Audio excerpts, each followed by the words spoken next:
What's up? What's up? What's up?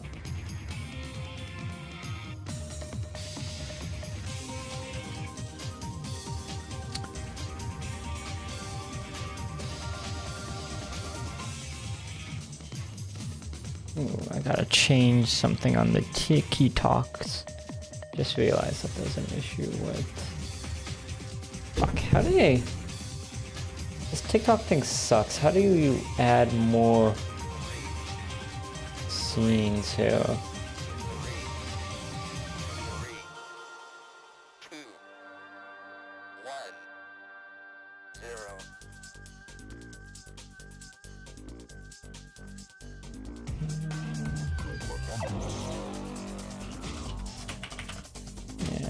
How's it going, everybody?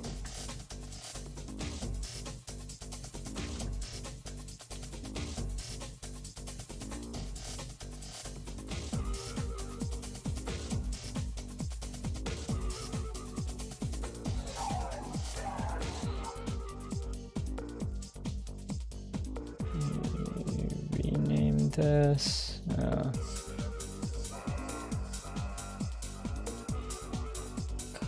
Damn it.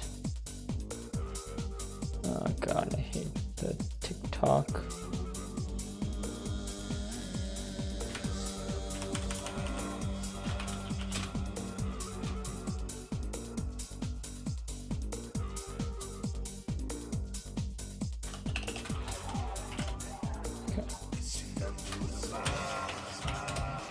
Okay, I solved it.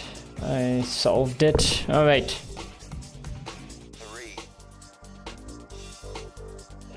Oh, I'm even on the wrong screen here. There we go. All right.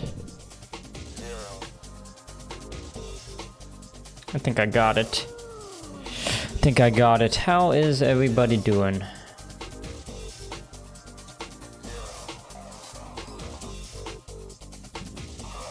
As always, let's start it off as we always do. I'm excited. I'm gonna open my portal today. But first, let's start it off as we always do. With some quick Rainbow Six Siege. The true grind is gonna be beginning soon because I'm hitting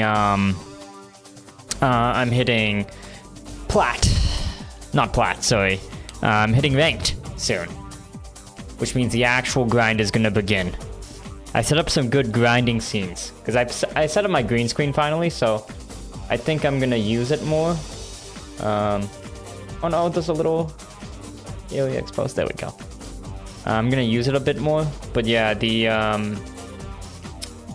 let me show you. I've got a few scenes for when we're grinding games for motivation. I've got a gym scene, and I got a buff gym scene. To get that alpha mentality going, to get the alpha grind set going.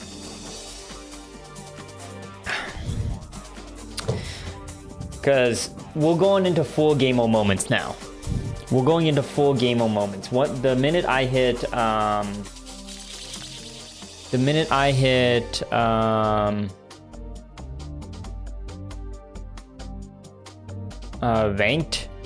ranked play for the minute I hit ranked play for Rainbow Six Siege, there is going to be a lot of motivational alpha mentality talk on this channel. Yo, Berserk, what's up? You should recreate this photo, but put that as your background. I could go to my indoor gym and I could put it. I could recreate this. Listen, I'm gonna do whatever it takes to get the motivation, to get people motivated around the streams to get to gold for Rainbow Six Siege ranked. It's gonna be intense. This stream is gonna be serious. But yeah, I was looking for photos of background stuff, so you know, I might make a few background photos. I just made a few quick before I went live, because I have the green screen set up now, so it's like there's no point in taking it down. I might as well just keep using it. But yeah. Are you ready, gamers? Are you ready? We're gonna start it off as we always do. We're gonna start it off with a nice little quick Rainbow Six Siege win. A little quick Rainbow Six Siege win. So, flex your muscles like this guy, get motivated. Let's start gaming. But Bazook, what's up, man? How you doing? How was your holidays? How was anybody's holidays?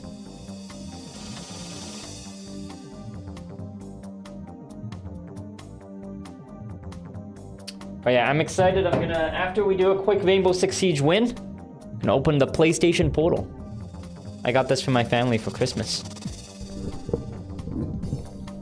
So I am going to be able to do so much toilet trophies. You guys don't even know.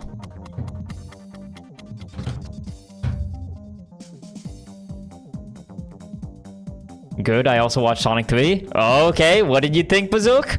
What did you think?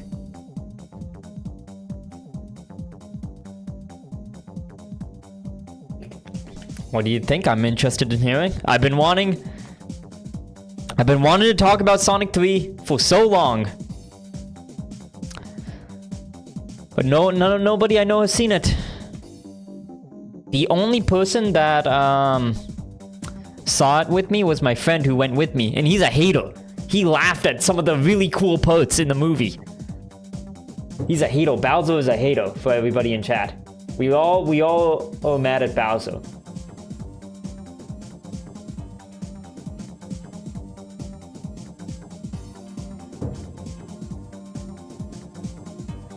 But yeah, then past that of,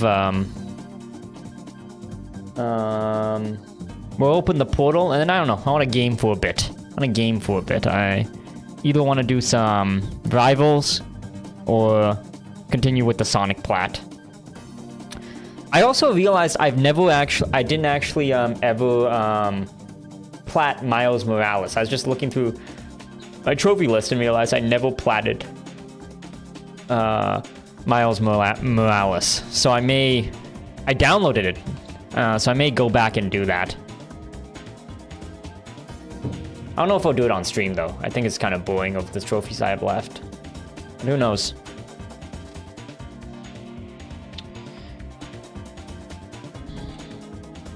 Yeah, I've been busy so far this Christmas. I think today was the only kind of relaxed day that I had so far in my break. Other than that, I've been kind of doing stuff every day. I might, and even today I had to, so I'm hosting my Costco New Year's party tomorrow. So I have to go out and get stuff. I still got some cleaning I have to do, but I'm off all of tomorrow, so I'm just gonna do it tomorrow.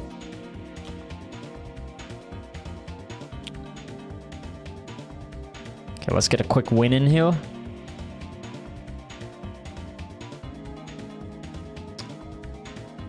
Also, I have, I need to think of, like, I was inspired by Astrod's Christmas party, where he had a game and a prize, so I got a prize too from Costco. But I need to think of a game, a party game to do. I've been wanting to do a Mario sports game tournament for a while, so I wonder if people would be down to do that.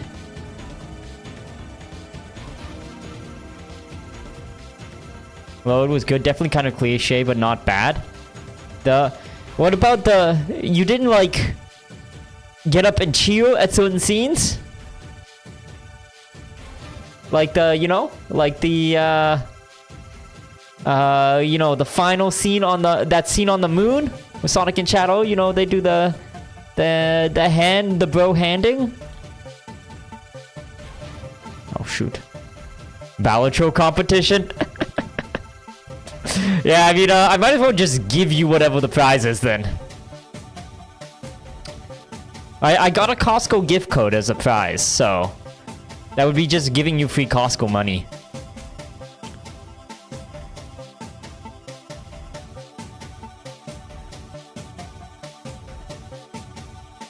Who the hell are these people? I'm so scared. I think I'm in a bad position. Come on, come on, come on, come on, come on, come on, come on, try, peek, peek, peek, peek, peek, peek, come on, come on, come on, come on, peek me. Come on, you a gamer? Oh, fuck, I don't know, they're coming from all the directions, what do I do? What do I do, what do I do, what do I do? They're coming from so many directions. Ah! Okay, watch this, quick peek. Quick peek, quick peek.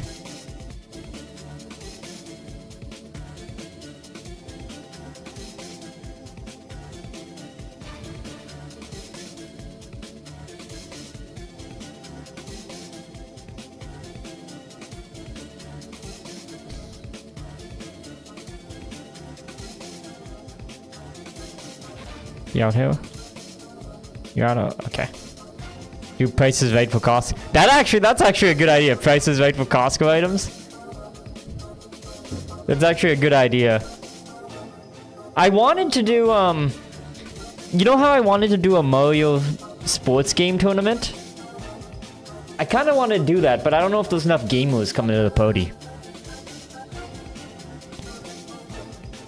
Like something where there's like a tournament, but like it spins on like a random Mario like sports game. So each round it's random which sports game is hit. I could put all the GameCube ones that I have, like Smash, Strikers, Mario Kart, Mario Tennis, Baseball. I don't know if we have enough gamers coming to the party for that. Prices Right Costco items is actually a good idea, though. Fuck, maybe I should do that.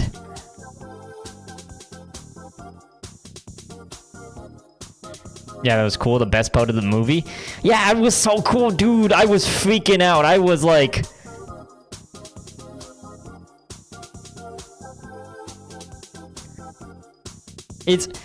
Berserk scenes like that in the movie, there were examples of like when people who care about like a franchise make a movie.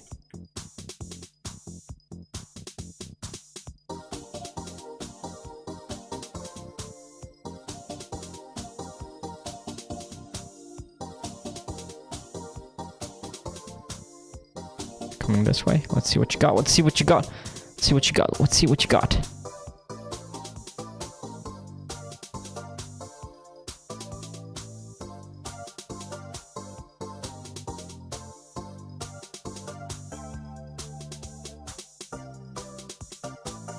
Come on, let's see what you got. See what you got. See what you got.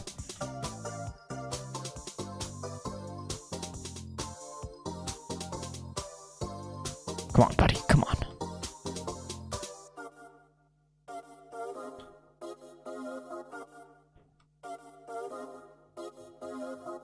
Where are they? Let me shoot you. Let me shoot you. Spot by scan. Where? Who's scanning me? Who's scanning me? Must have been maybe through there.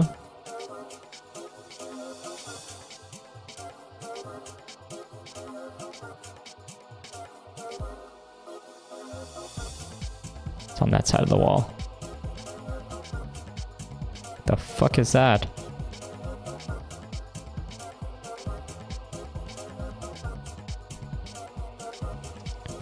There's someone on this other side though. I know it. I know it. I feel it in my loins. Come on. What you got? What you got? What you got? What you got? Come on, just try me. Try me. Try the gamer.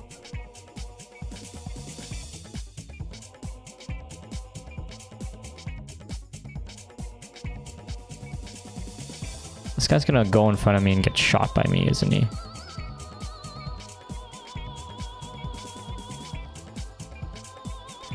They're coming down.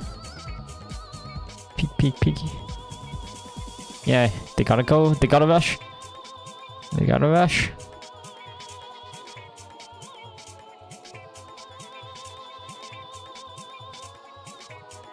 Oh, they're over there. Easy. Easy. I'm getting those wins, man. I'm gonna get to gold so easy. It's not even a question.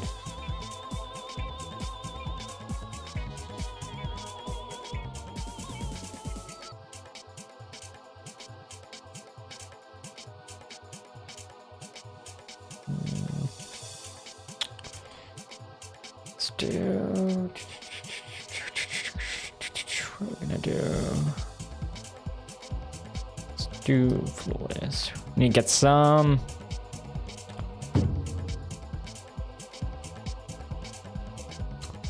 Claymore kills.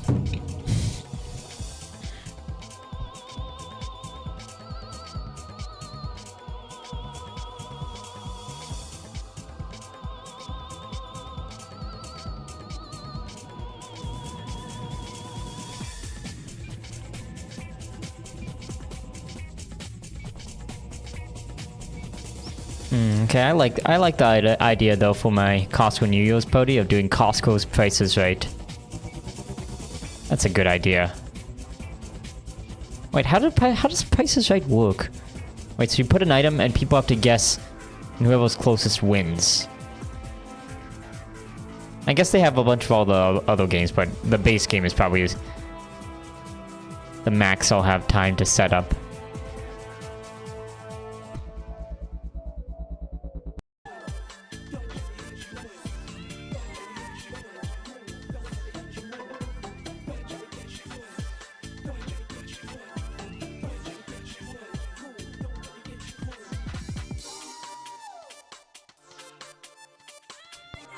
But it is more me to have a Mario sports game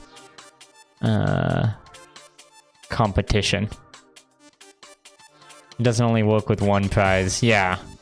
I mean, we gotta get it to narrow down to the final round thingy, right? Can't really have a bracket. Well, I mean, you can't have a bracket. There's just only one winner at the end, right? That's for the Mario Sports Game Tournament. That was what I was thinking of doing, of like, it would be a bracket and then just you keep going until there's 2 people left and they're facing down for the Costco savings.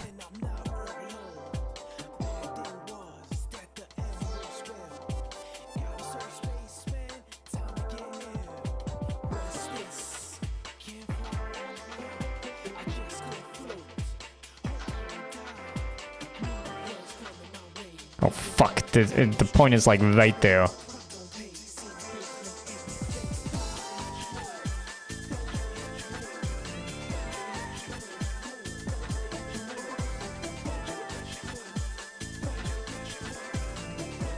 Oh fucking nobody here? What the fuck is going on?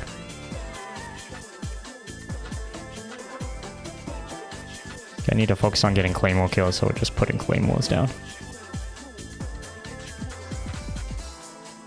Come on, where are you? I'm like on point.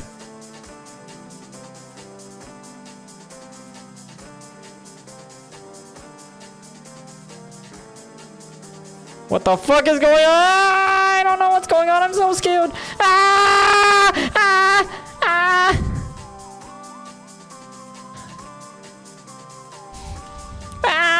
Don't kill me, don't kill me, don't kill me, don't kill me, don't kill me, don't kill me, don't kill me, don't kill me, don't kill me, don't kill me.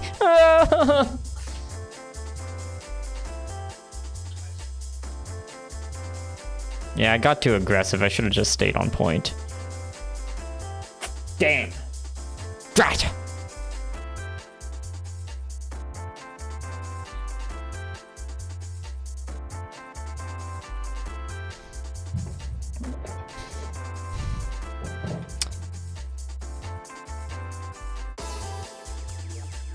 It's 1v1. This is good positioning.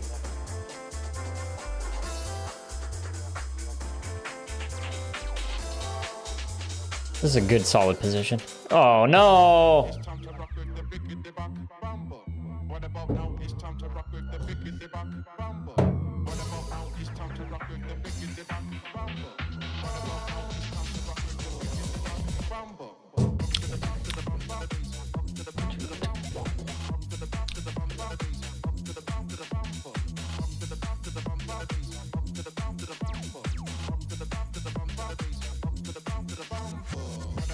Okay, it's fine. We'll recover. We'll recover. It's technically better because it gets more chances for me to get my trophy kills that I need.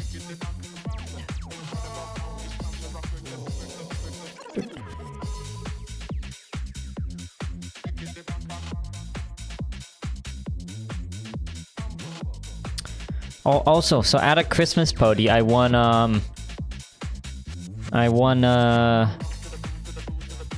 Lovers combo for a movie. So like 2 tickets and 2 popcorns and drinks. The problem is I've seen like, I think all the good movies that have been out. I've seen Sonic 3, obviously, generational movie of a generation. And then I've also seen I saw Nosferatu, whatever the hell the name was, that movie. And I don't think there was anything out other than that. So I don't know what I should go see. Should I use it to go see Sonic 3 again? Who do I invite as my lover?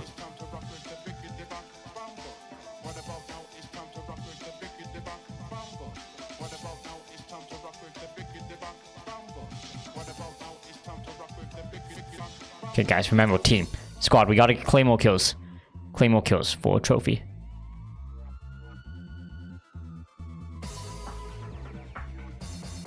Yeah. Fuck! I knew I should have put it behind me.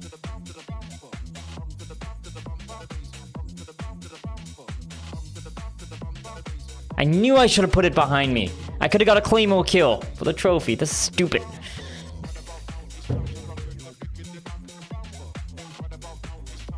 Uh,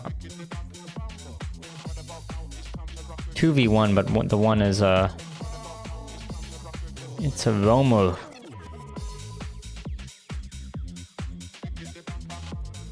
They're roaming around. Be careful, fans. Okay, cool. We got it. Easy win. Easy win. That's how we do it. That's how we like to start off the stream.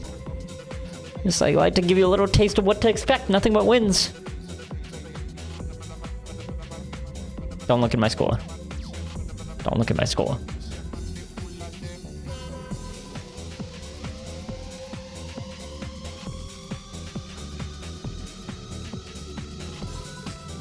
Okay, so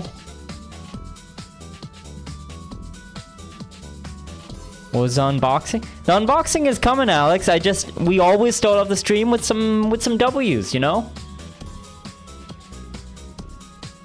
And now that we got a W, we can, you know,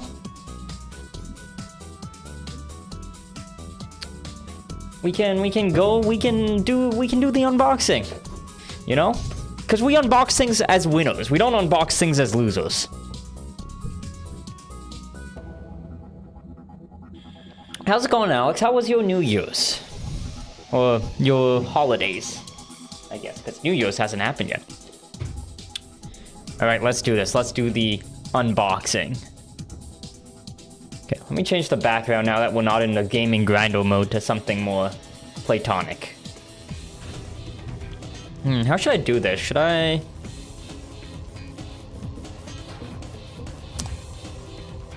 I'm so excited for my portal. I'm gonna be able to get trophies on the toilet. There's literally no part of my life where I won't be able to get trophies. I'm so excited. Oh, let me go live on the TikTok for too. Go live.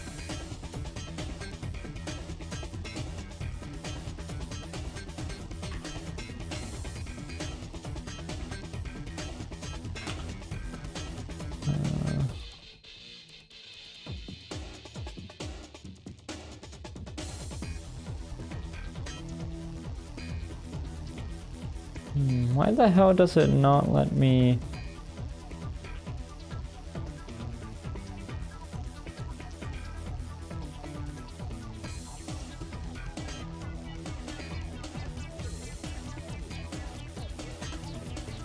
Not make me let me pick no category for gaming. Alright, whatever, we'll do.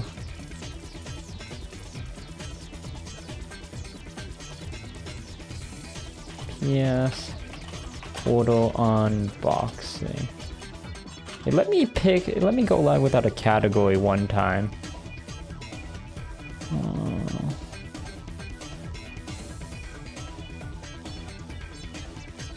Okay, yeah, now I guess you have to You have to pick one. Oh well, we're gonna go on Marvel Rivals, I guess.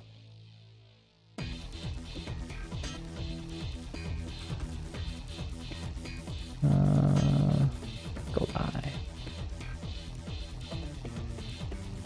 Okay. I doubt you're gonna use this in the next month. What are you talking about, Alex? You know how much I poop in a month? I poop so many times in the month. Therefore, there will be plenty of opportunity to use this. I'm interested to see how it works. Yeah. So, on like base, you assume like this seems like not a useful thing, but like when it was announced, I was like, yo, this isn't gonna be that useful. It's just a remote play device. But literally everybody who has one likes it. Like it's got like glowing reviews and everything. So I'm interested to see if it's like worth the kind of hype. So let's do the unboxing. What's gonna be a good way? I guess you guys want like a POV view, right? Like a POV, you want the full like you know, inside look of this, right? So maybe I just tilt this down. This better? And how do I guess it works. This is crotch cam though. Guys, be platonic. Don't look at crotch cam, please. Okay. PlayStation Portal. I'm gonna have my just Uncrustables here, just, you know, for brand reference. Ooh, I guess I can also unbox these, open these. These are Pokemon codes I got from Japan. Okay, let's unbox this, guys. We're about to open a whole new world of possibilities. The possibilities of getting trophies on the toilet. All right. Maybe I should have got scissors. I would have been smoked for an unboxing if I had planned anything.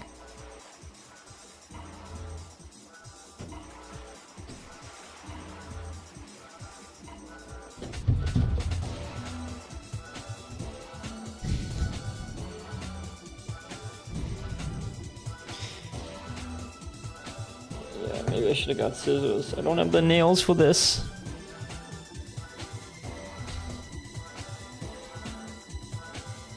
I don't have the nails for this.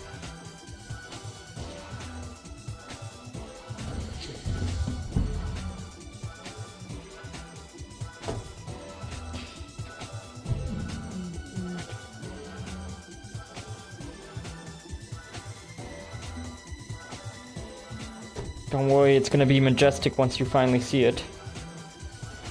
You're gonna be blown away by the possibilities of just how much gaming I'm gonna be able to do on the toilet now. Ooh, there's like nothing here. Okay. Ooh, it has an inside case thingy.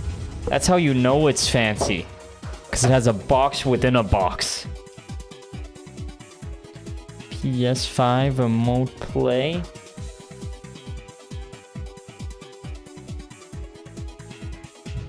We open this up here.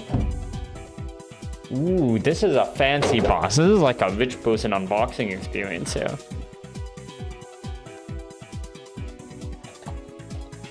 Alright. So over on this side it just has all the wires that you need on the underbelly, the underboob of the box.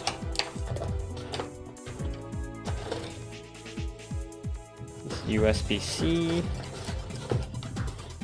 Yeah, just a USB-C cable. Okay. Now,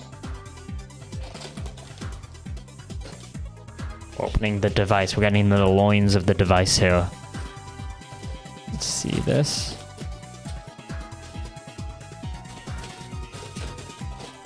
Ooh. It does feel like a DualShock just in your hand.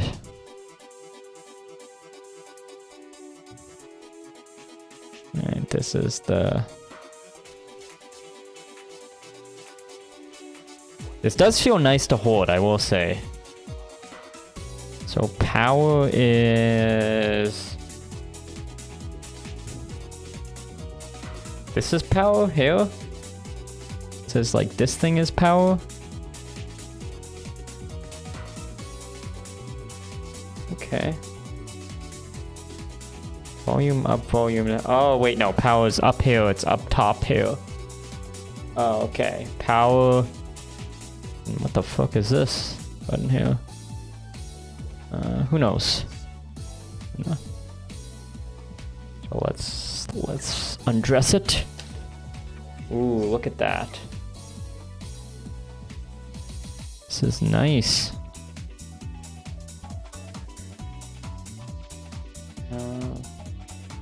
Does anybody know what this symbol here will mean though? The like, this one, the next to the power button. What does that mean? Is that like a symbol I should know? There's the obvious power button one, but that's not focusing. Yeah, what does that symbol mean? Okay. Let's power it on, I guess.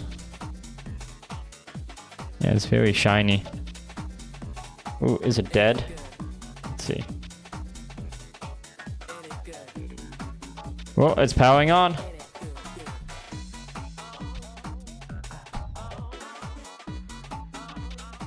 I couldn't get it to focus on it. It's like a little...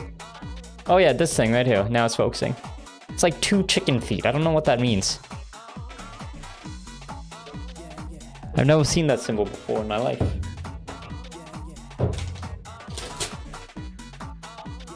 Okay, let's get rid of some of this stuff here. Oh, and there's a manual here. Okay. Yeah, but it's a button. Looks like lightning bolts or something.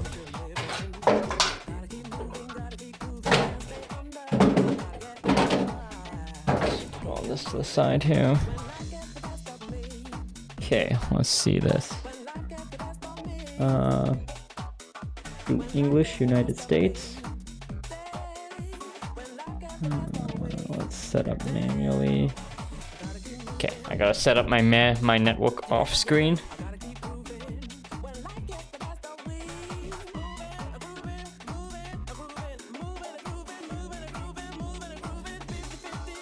Oh, it found networks. I was like, why is it asking me to set it up network manually? Now it found some.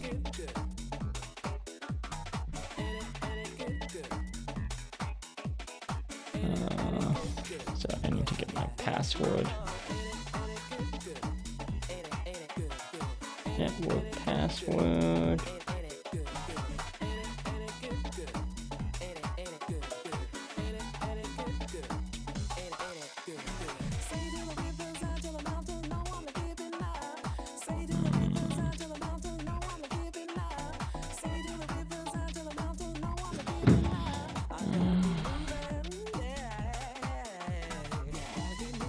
Oh, it is touchscreen. Cool. Let me just set up my network here.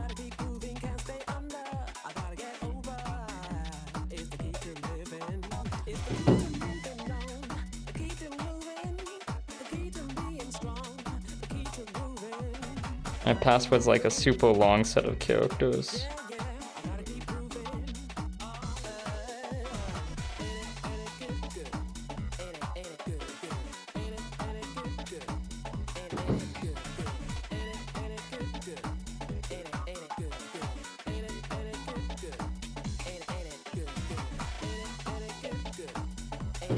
Alright, I think we will have it set up here. Hopefully this is correct. Setting up connection.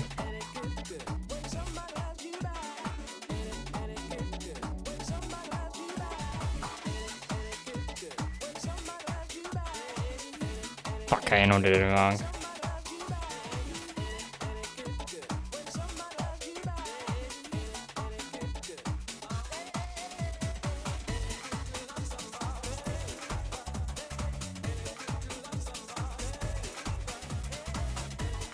Fuck. Wait, hold on.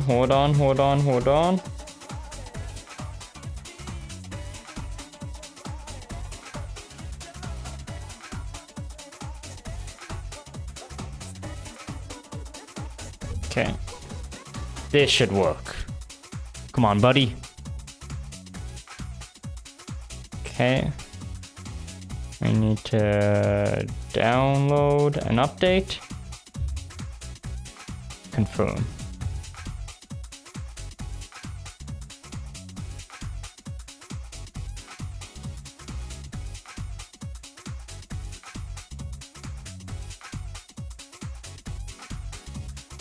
I think with the latest update as well, you can do like full remote play.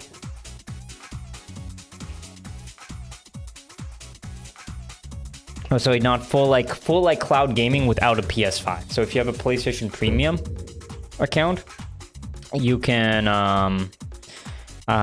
stream like a bunch of the games in PlayStation Plus without having a PS5, your PS5 turned on, like remote playing for your PS5.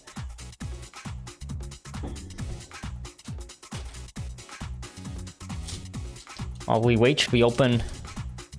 This is my Pokemon code pack from Japan that I got. While we wait, let's open this while we wait. It's beautiful. Yeah, this is like built very well. I'm so excited for all the toilet gaming I'm going to be doing.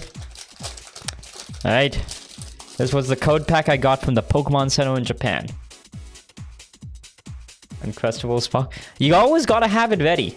You always gotta have it ready, Sab, just in case. Also, Sonic Geofuel. I can just put that in here. A good representation of my personality here. Alright, let's see what we got. We got Zebra Guy. We got Sheep Guy. We got... Oh, my green screen effect is on, so it's like see-through. We got Weird Guy. We got, ooh, Necklace from Tiffany's. And we got Candy.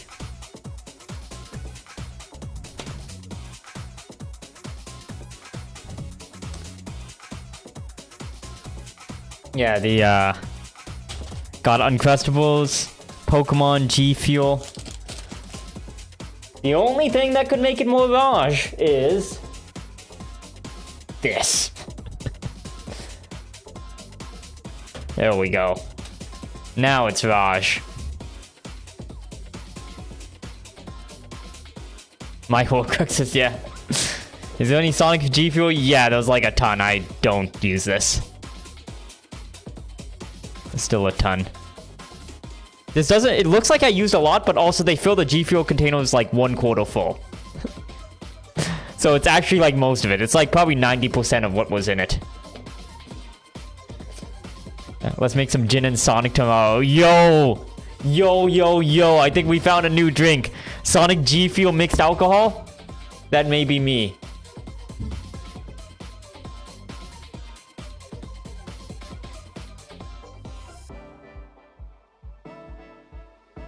Change my game to TikTok to Gin and Sonic. This might be the greatest, that might be the greatest, that might be my greatest drink ever invented.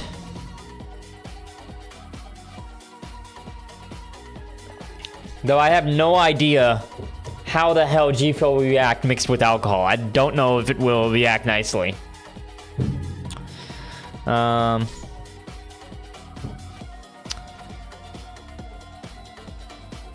He got the hydration kind instead of the normal energy drink side, so it kind of cancels out. Yeah, it just makes you... Basically, you can drink without any negative consequences if you mix your thing with hydration G Fuel. Mixing Rico Gatorade with gin. Oh, we could do this with all... What was that wine and Gatorade drink? Gator wine? We could do it instead Sauna wine. Wine and G Fuel.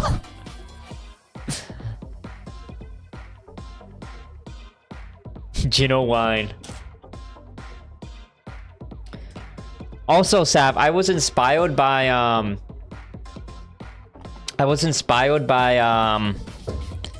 Albert's Pody.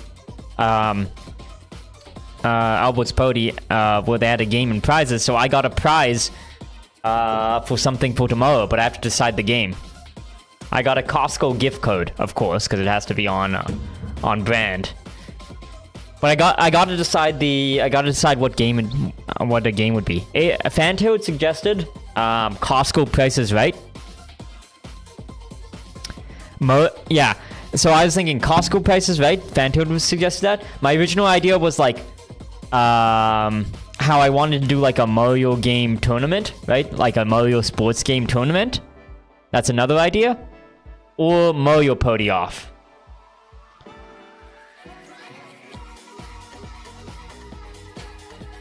So it's kind of between those three.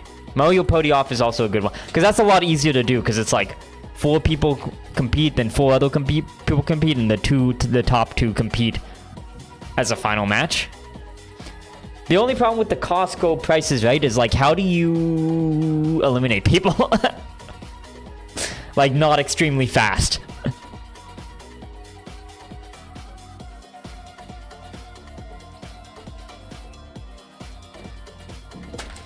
Because, like... Well, I guess you could do brackets of, like, 1v1. Costco item 1v1. Maybe I'll do that. But I don't know. I wanted to do a Mario sports game tournament for a while. What about, like, Jeopardy Costco-related questions? Oh, that's also a good one. The issue is, who's gonna have Costco-related knowledge?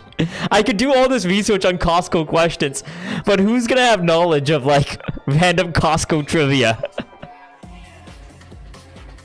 Maybe I'm doubting on, my friend group's Costco knowledge, but...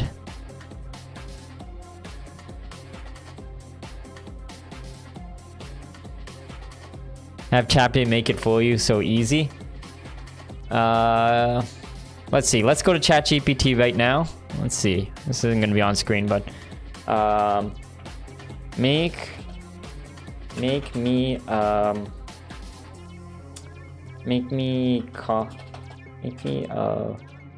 bunch of Costco trivia.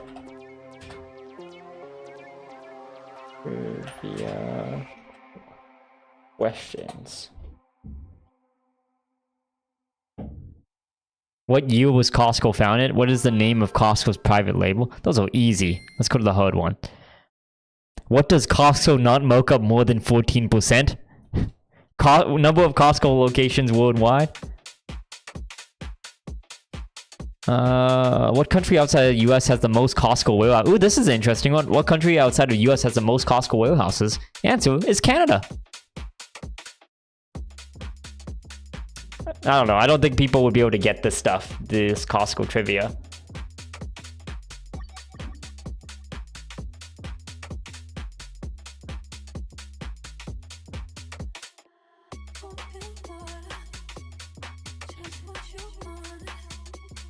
Costco price. I think Costco Price is Right is a lot easier. Oh, sorry. Yeah, Costco Price is Right is a lot easier to guesstimate. Raj trivia? Oh my god. Niche Raj lore. I don't know how much I can I'd be able to put it together because it'd be really analyzing my life. It'd be stuff like at what year did Raj do the Sonic cosplay? Raj has made a Sonic cake, B I think if there's a bunch of Raj trivia, I'll realize how weird my life is, and then I'll feel sad.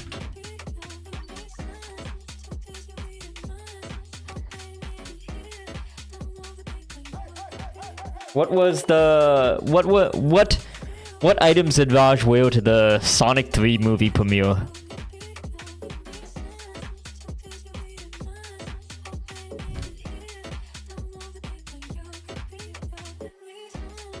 Been updating for a while. Let's see if it's...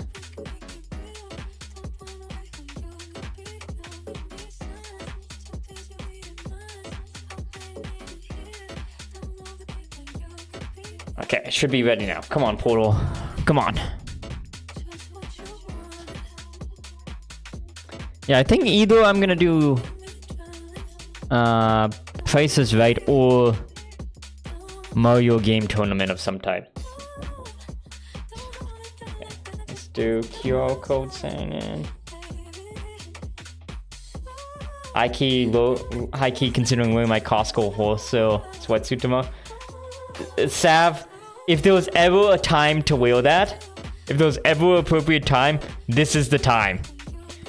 You will literally not ever get to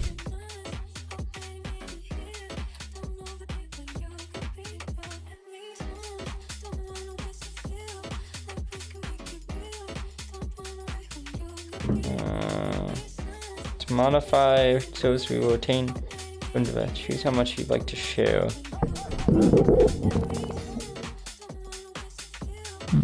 Modify site. I don't want to share anything. Limited. Confirm and continue. Pair with PS5. I gotta make sure there's no weird stuff. Okay. Select PS5 to pair. Okay. Turn on PS5. Remote play is already enabled on my PS5. Yeah, these should already be turned on.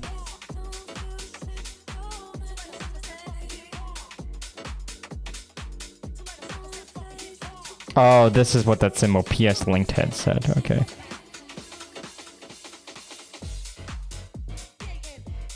Beta version of streaming phone. Oh, this is also something that was added in. That now you don't even need to connect to PlayStation 5. You can stream directly for a bunch of cloud games available in PlayStation Plus. Go to quick menu and select. Okay, I want to turn on the cloud thing as well. Ooh, look, it's a portal! Connecting.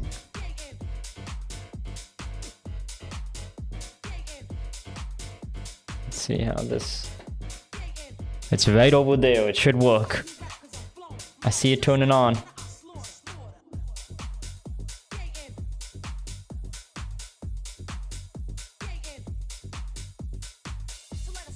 My system is right over there, buddy.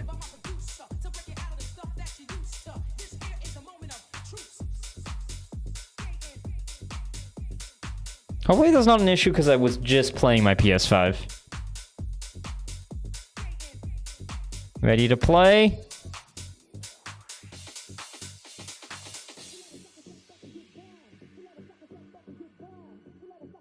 It's my PS5!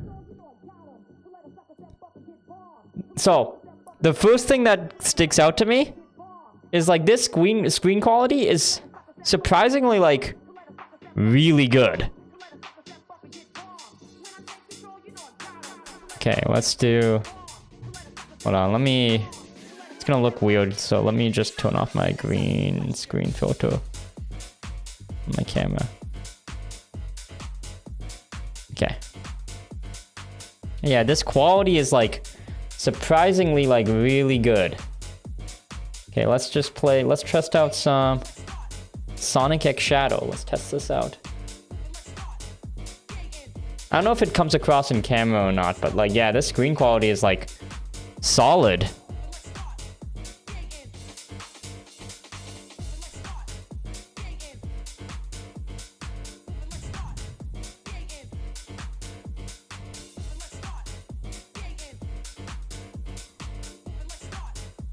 Okay, let's see how it works in gameplay.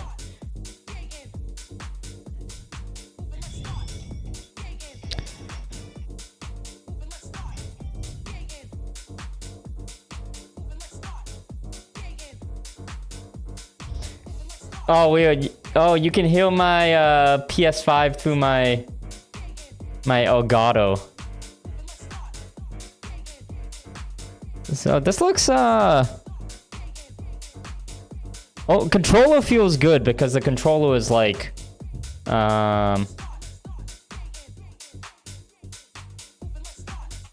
controller is solid, yeah. Okay. You can technically hear my PS5 through my OBS. Because it's just playing it on my PS5. Let's see how it looks. This quality looks actually good. Yo, this is actually sick. This looks a lot better than I thought it would. I'm not noticing like any major like delay as well. You have to hold it at a weird angle so people can see, but yeah. I'm not noticing any odd delay or anything either. I'm also at the like fastest possible connection you can because I'm in the same network, but still.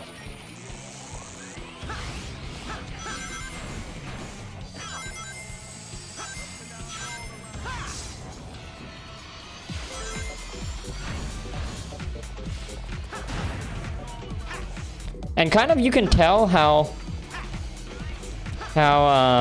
seamless it is, because like the audio you're listening to is through OBS, which means it's like coming from my actual PS5, but it's like there's not a noticeable delay sync between that.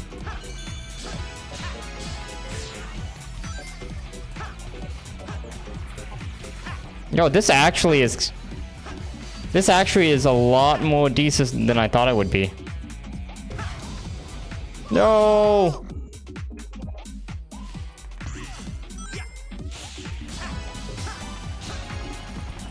Let me hold it closer so people can see. I don't know if it comes across how good the camera quality is, but yeah. It's like actually decent.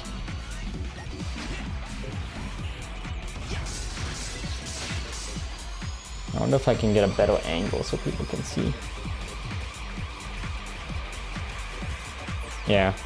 On screen it doesn't look that great, but like in real life, yeah, this is quality.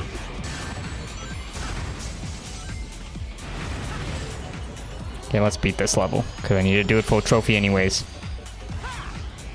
Dude. My trophy collecting is going to be so optimal now. Whenever I go to the bathroom, it's going to be... I'm going to earn so many trophies.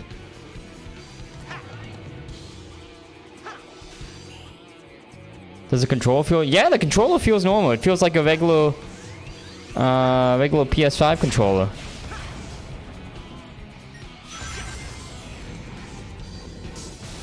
And that's the biggest thing of like a portable thing, of like the controller being crappy. Like, you know, not saying that like, you know, the Joy-Cons are like bad, but they're like not, you know, they're not like a Pro controller, right? Or they're not like a PS5 controller. But this one, no, it's like the full PS5 controller experience. And it actually does feel pretty comfortable to hold, too.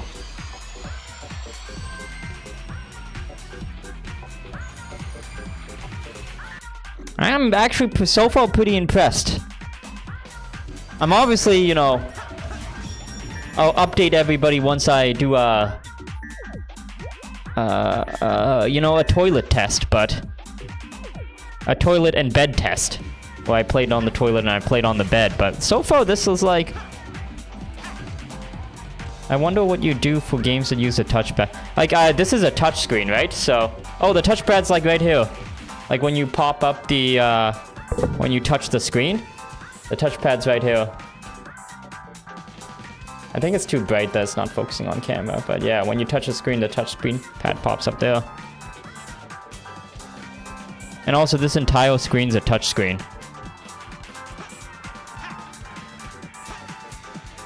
Oh, it's all everything, yeah. And then also, it looks like for like entering like text and stuff, I touch the screen. Now this is good.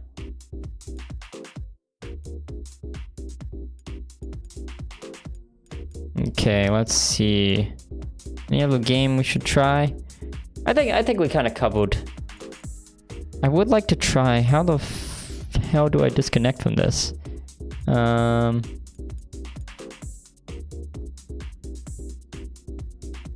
would like to try the direct settings, cloud streaming. So this is a new feature. I This is a new feature where you can like you don't need a PS5 to play games. You can stream directly from games like on PS Plus.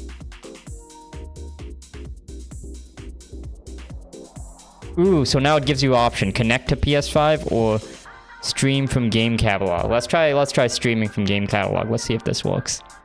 This is a beta option. They like released this like 2 weeks ago. You have to be on the same network as the PlayStation. No, not anymore.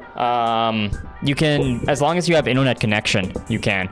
Originally, they said you had to, but like people have been saying that like they go outside and they like, you know, they hotspot and play. In fact, so my sister's boyfriend, he bought one of these for his brother, because his brother travels a lot.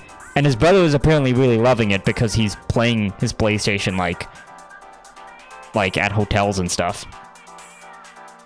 Okay, let's see. So this is gonna be the cloud streaming. So it's like streaming.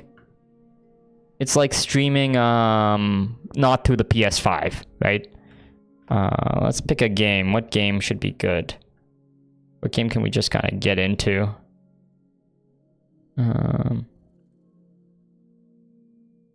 Let's try...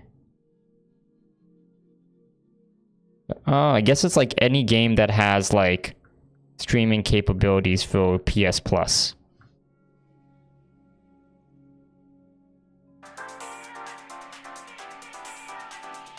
What's a good game?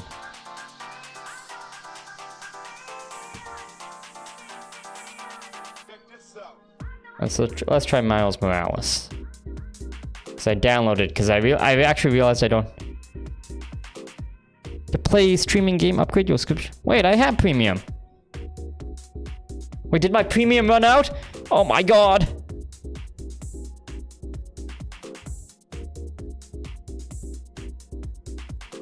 Oh wait, is wait. Oh, premium is the tier above, right? Hold on.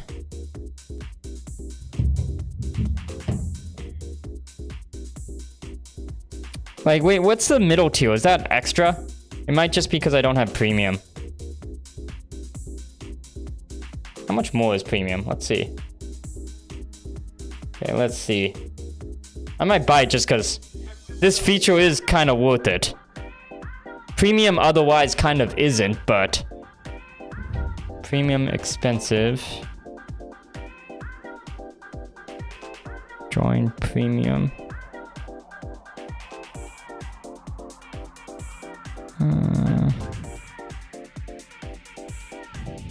Let me see how much of an upgrade it is. PS app.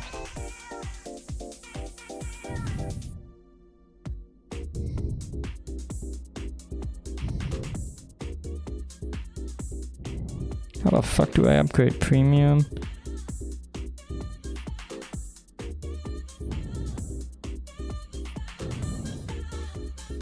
It is $17 more for my remaining time period. What's it?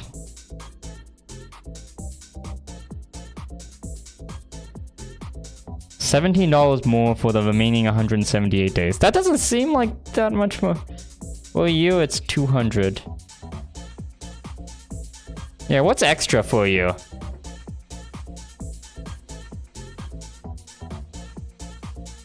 Okay, hold on. Let's look at PSX prices so I don't get scammed into something.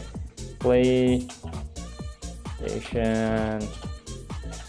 Plus prices.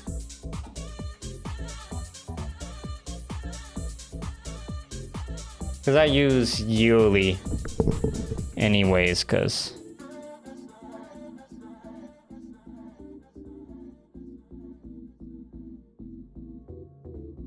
PlayStation Plus, let's see, what is it?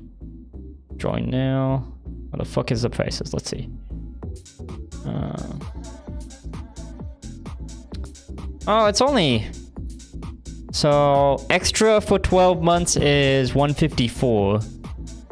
Because I already have extra. Is 154. And then premium is 189. So that's and 20 bucks more, something like that. Like 30 something. That's fine. Tax is 200. Oh, I kind of want to try the. I'll buy it for a year. It's only 17 bucks for a year. I'll buy it for a year just so I can see. $17. Accept. I just want to see how the direct streaming works. And if I don't use it, I'm just gonna go back to extra.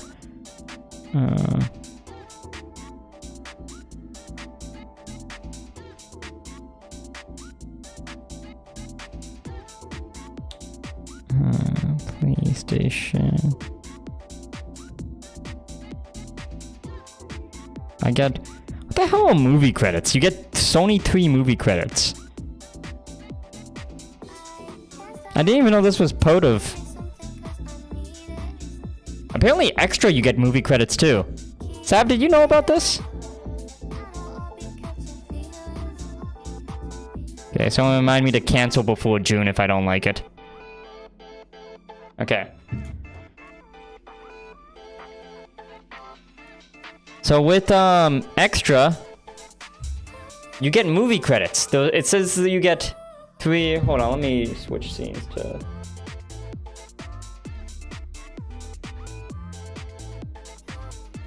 Look, it says right here. 3 Sony movie credits. 5 Sony movie credits. Just get some free. Can you buy just free movies or something? Even extra has it, and I didn't even know about this. Yeah.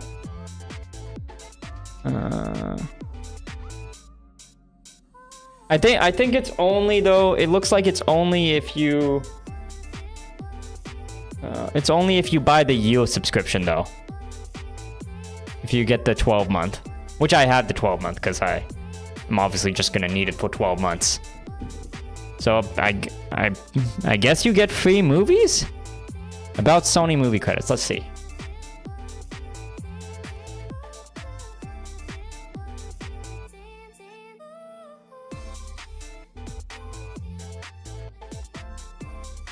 Unlock, subscribe, and receive movie credits. Redeemo is out for 1 movie. Off only row in the. So you get 1 movie per credit from the looks of it. Yo, I didn't even know this was a thing. That's not advertised when you buy it on the that's not advertised when you buy it on the what's it called? Oh, I hope. Did this die? Fuck, tell me it didn't die. Might have died. I don't think it was charged.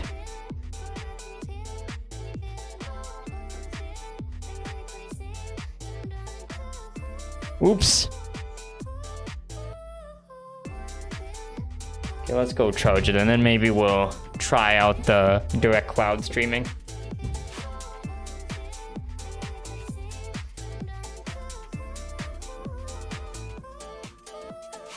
Oh, the charger is USB-C to USB-C? What the hell is a USB-C brick?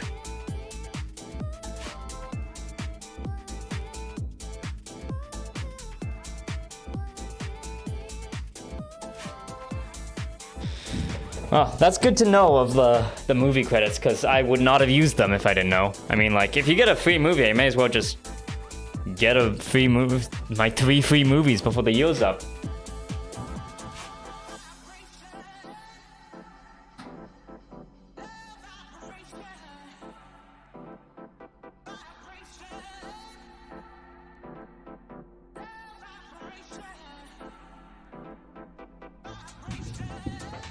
Ooh, I wonder if the cord's long enough that... Ooh, the cord is long enough that I can try it from here. Okay, okay, so now I should be able to do the streaming beta. Let's do Miles Morales. I wanted to try Miles Morales. That'd be a good game. Where the fuck is Miles Morales? Did I miss it? Here we go. Stream. So this is not downloaded on my PlayStation 5. So this is not going through my PS5.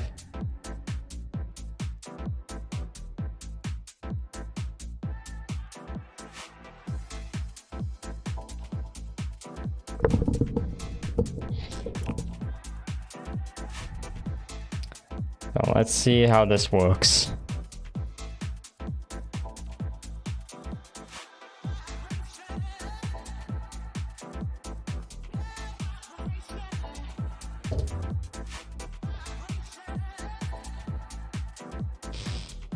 Okay, it kind of...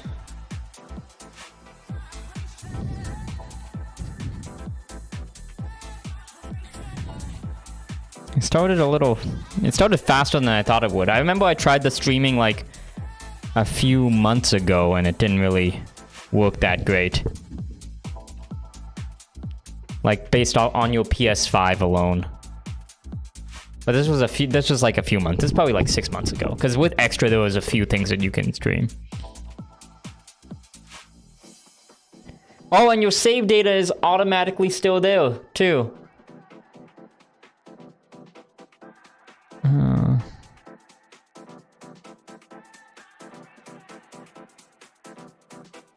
Let's go. Let's just continue my whatever I was doing here. Okay. No, I also don't know how the hell do you play this game again? So this is a little bit noticeably not as good. I think quality-wise. The quality is still kind of... It's decent, I think. Is there any delay?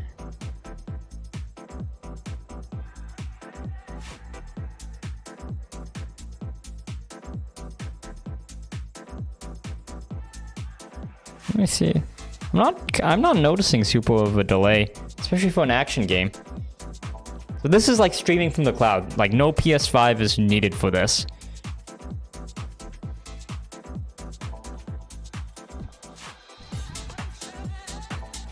Oh, this is actually kind of cool. It might actually be worth it for me to keep the extra tier for this.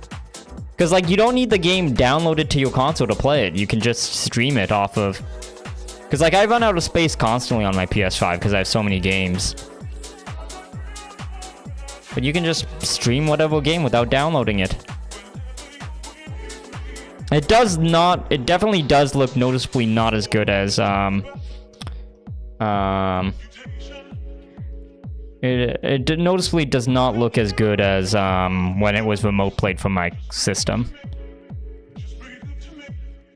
But potentially, right, it might look, if you're out and about, this might look better. Okay, remember when you joked about bringing your PS5 camera to now you can actually bring it with you. Yeah, it's like I mean, I see people now talking about how they like mobile hotspot, right? And they just play their PS5. It's like actually like having a... It's like actually having a Switch, but for your PlayStation. I'm gonna try it, like, going to, like, a coffee shop and something and using a mobile hotspot to see if it works. Because, like, I don't have to worry about data because I have an unlimited data plan. But, yeah, if that works good, that'll be amazing. And according to my sister's, like, boyfriend's brother, he uses it, like, out in the wild all the time. Yeah, no, this is actually sick. Like, so I didn't have to download this game to my PS5 at all. I'm just streaming it from the cloud. This is actually... I don't know, this is actually really sick. I understand why people give this, everybody who has one loves it. Because it is kind of like having a Steam Deck, except you didn't have to spend, like, 800 bucks. No, this is sick.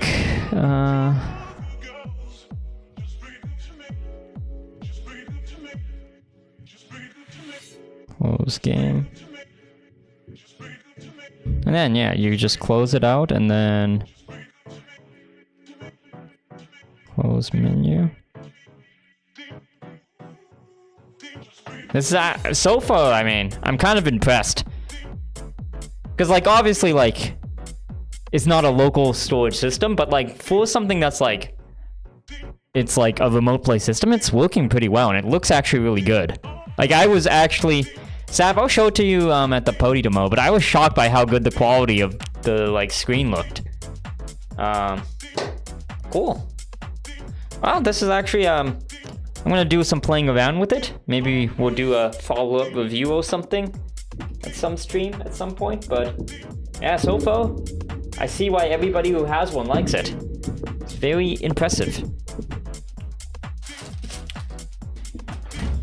Very impressive. Especially for, like, what?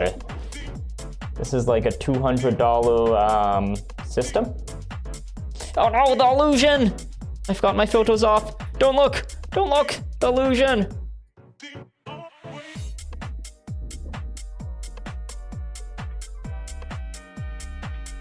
There we go. I'm actually kind of impressed.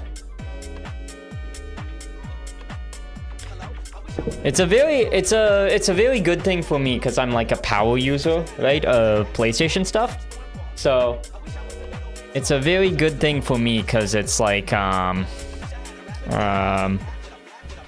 can play PlayStation in my bed now, or I can play it on the couch, or when I'm looking forward to, I will have the most efficient bathroom time now.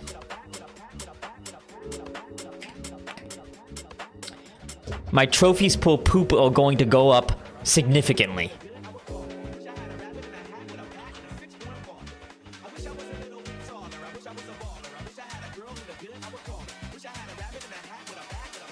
You guys don't understand how my trophies per poop.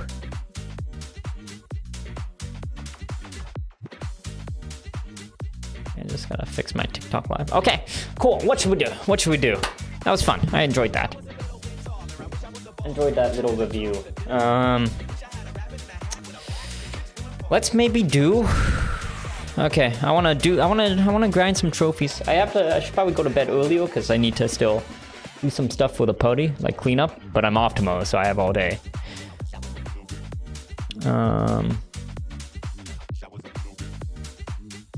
Oh, that's me! I started playing on another app.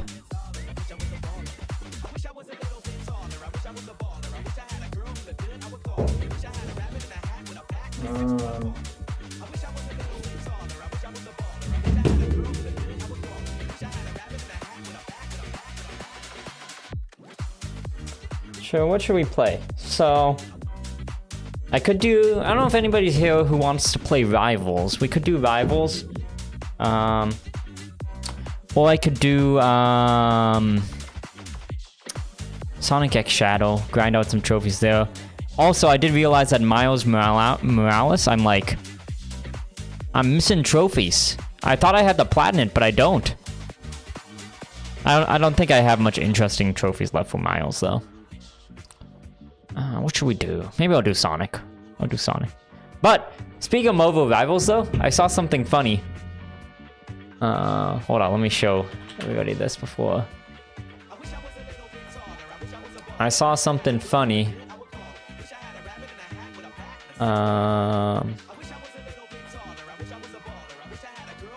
That was something we talked about last stream about Venom being very thick. Apparently it's catching on now, and people are starting to notice. This originated from this stream because we were the first ones to call out thick Venom. But now it's like a meme. Now it's like, I saw this. Guys, I might stop taking Venom. His kit seems really nice. Thick Venom is catching on. It started here. We were the first people who saw Thick Venom. So I want to be on record and say the stream originated Thick Venom. They were the first ones to see that. The internet was second. Also, Venom for some reason is getting like really sexualized with stuff. I don't know why. It's because he's so thick, I think.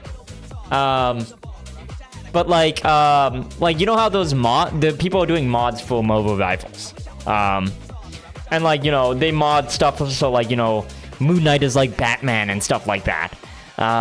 Venom's mod, like the major Venom mod that I saw, was they gave him like a big dog. And you can't see it because like the character, because like the camera is the back of the character, so you can't see it if you're playing as Venom. Just as when he's walking, you see the hints of some stuff flapping. But yeah, I don't know why Venom is getting really because of his thickness. I think people are really non-platonicizing Venom. Trophy grinding. Change my category. Shadow.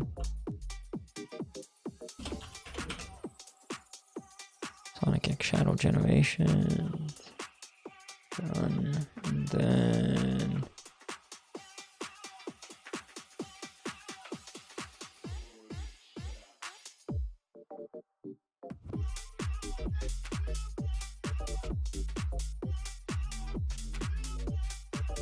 Game 2 Sonic.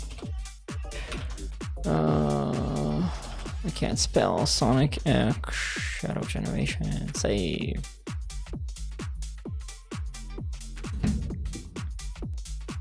All right.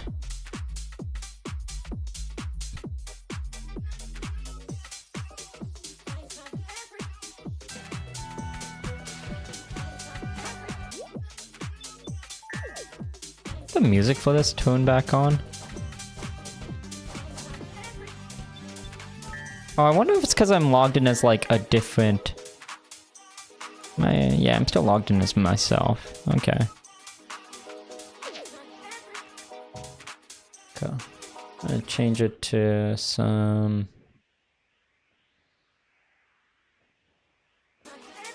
Actually, this music is nice.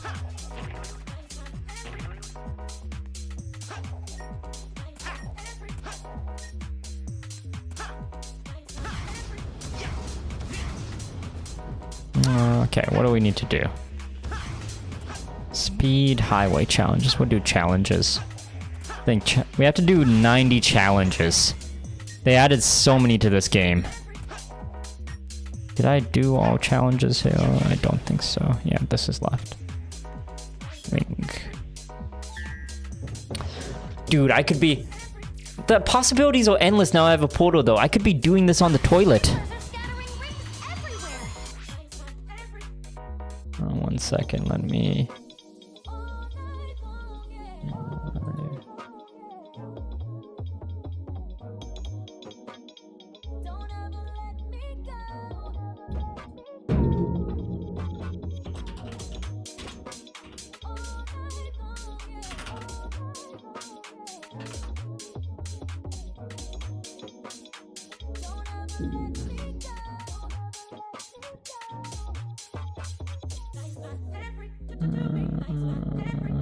don't need this, I need... There we go.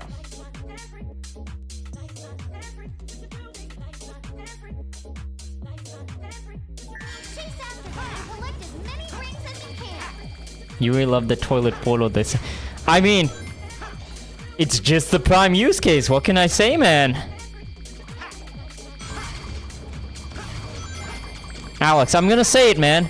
As a trophy hunter, I have not been happy with my trophies per poop metric of my life, you know? And now, with the portal, I'm gonna see it go drastically up. My trophies per poop is going to increase. By a very large metric.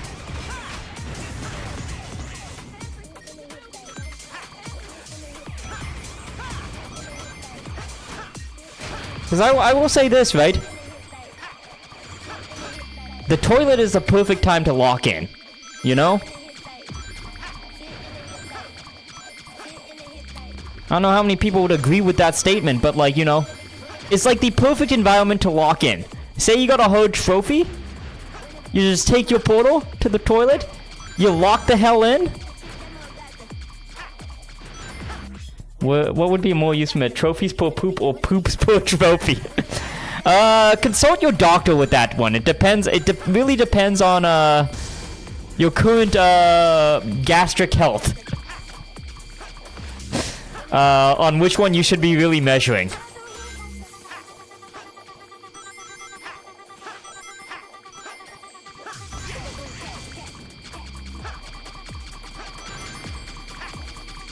I'll make sure to ask, yeah.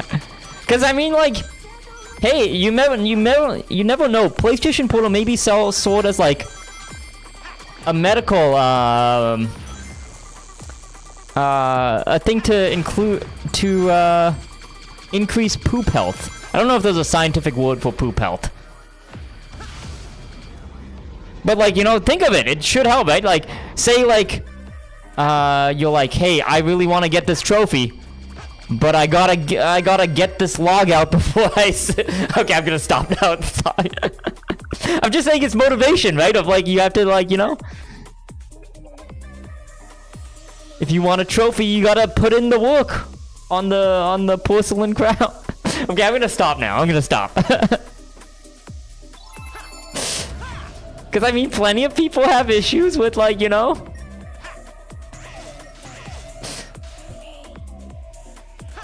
Okay, I'm gonna stop. I don't know how it got to that train. I'm just saying. It would motivate me, you know? She's old? I mean, but it's doctors' responsibilities to be up to date with the latest medical technology. So tell her she has to research it. She has to stay up to date. Shadow, my favorite.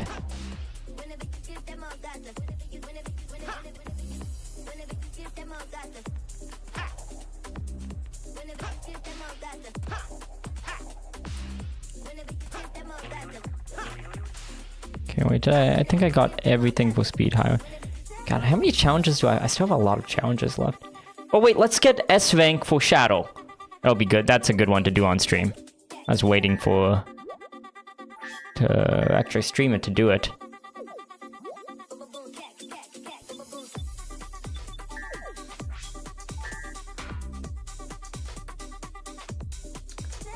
Getting the S ranks are surprisingly tough in this game.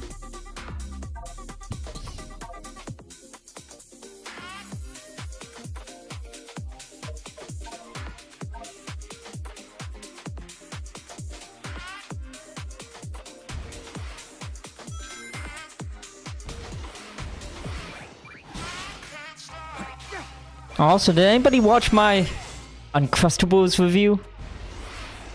It was the first time I premiered something. I actually kind of liked it. It was fun. Usually I'm working in the day. So if I premiere something midday, I can't even watch it. But yeah, people actually came and watched. It was so nice.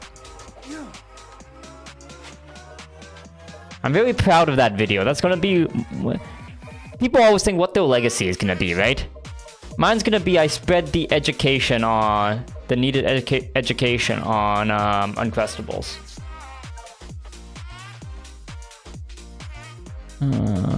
How much time was I off of the S rank last time? Got an A.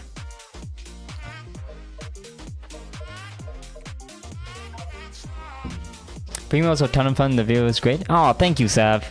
Yeah, it's fun chatting with you and everybody in the chat. Honestly, I have so much backlog of stuff that I can make YouTube videos off of. I should make more YouTube videos.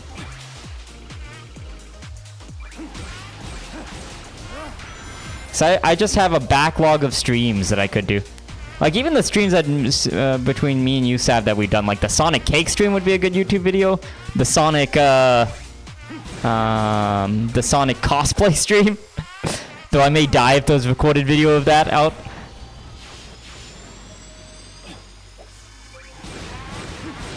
It just takes such a long time to edit.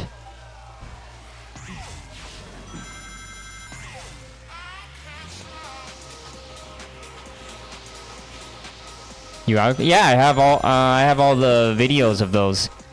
So I just have them saved locally on my computer.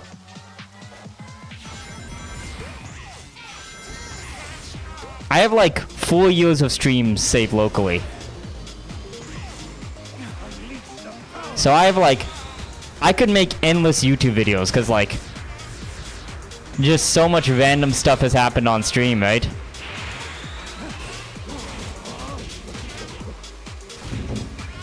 Like I have the stream where I like stuck my hand in the egg from like 4 years ago. Oops, I didn't mean to do that.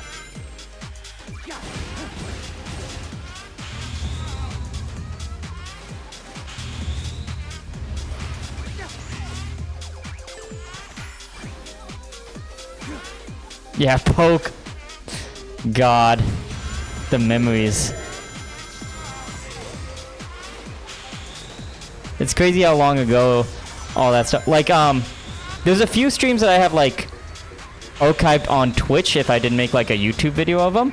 But it's crazy how long ago stuff was. Like, I was watching the video of, me and Fantail making the red velvet cake.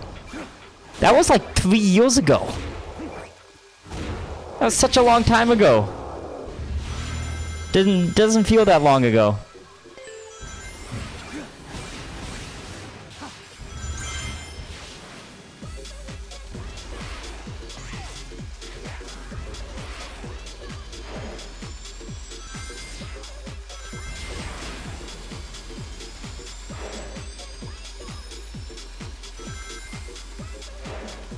So, maybe one of my... Wait, why the fuck did I fall down? Okay, I should retry. I'm not gonna get S rank.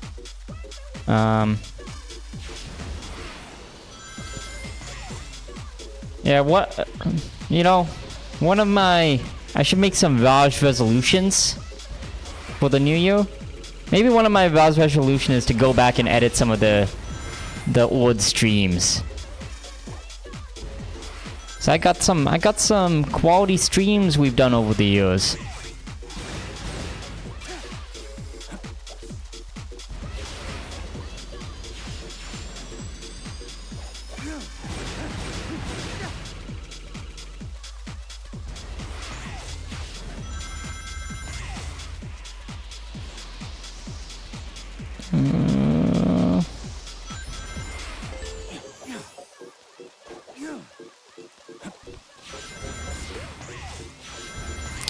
Does anybody ever do New Year's resolutions?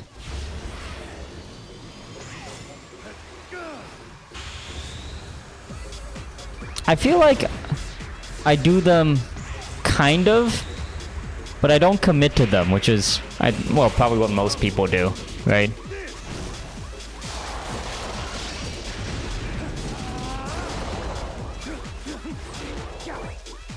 Maybe I should do some public New Year's resolutions on stream.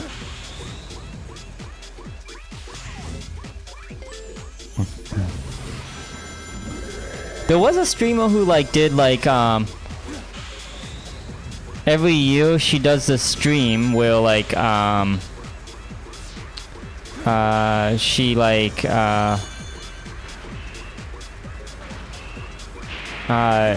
she like makes a message to herself in the next year, and then she watches it back to see if she actually like hit any of her goals or if her life is actually how she thinks it will be in a year. That might be a cool thing to do on stream. Though it can be kind of awkward because like the clip of her that went viral was like one year she was engaged, and then she was like, hey, me in a year from now, you're probably married because the wedding is happening next year. But in that year, her marriage kind of fell apart, so she watched the video after her engagement had ended. I want to do some, I think. Yeah, I mean, it's like, I think it's overall good to set goals for the year. It's just like, it's hard to keep to them, I guess. Holy shit, that's a great idea. Hey, we could do a stream of New Year's resolution stream or something. And then we're accountable for our goals.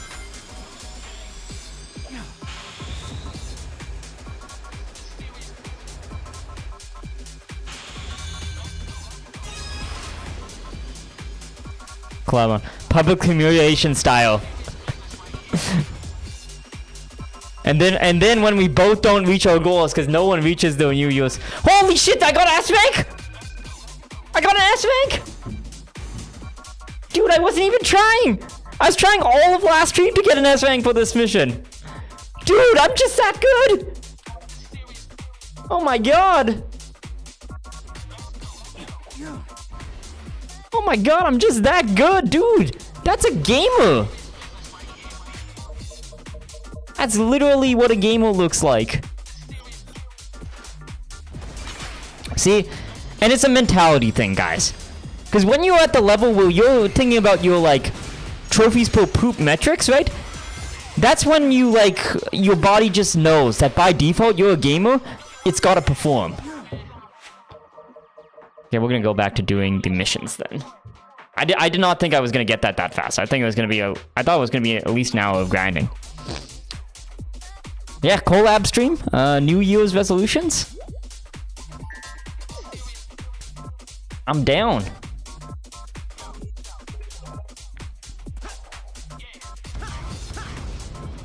I think for like streaming goals, I either want to set a goal of to get more into it this year, or I want to set a goal of like quitting and finding a different hobby or focusing on a different hobby. I don't know. I'll think about it before my resolution stream, what I want my resolution to be.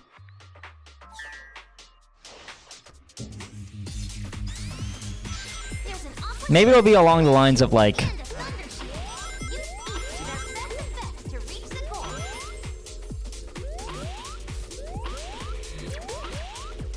well, like quitting streaming. Like, either I think I should set a goal of like...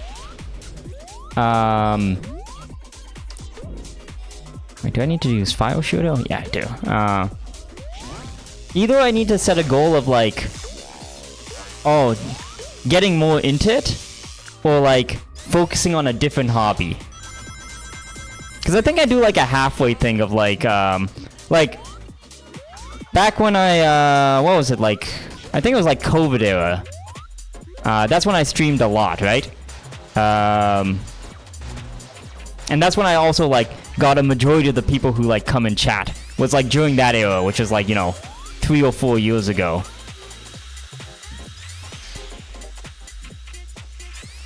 So I think I should either like set a goal to like lock in or like quit and focus on like a different hobby.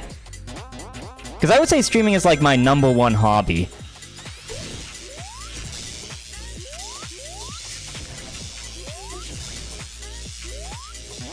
But it's not the most productive hobby. You know what I'm saying?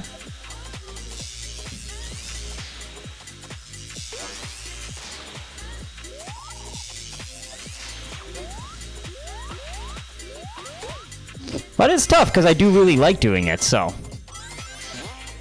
Maybe I'll set a goal of like this year like locking in, and then by the end of the year like quitting if it's like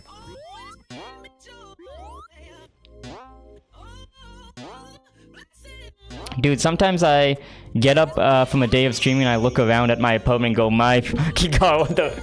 Yeah, because like you can, it's easy to like stream for like a full like 8-hour period, right?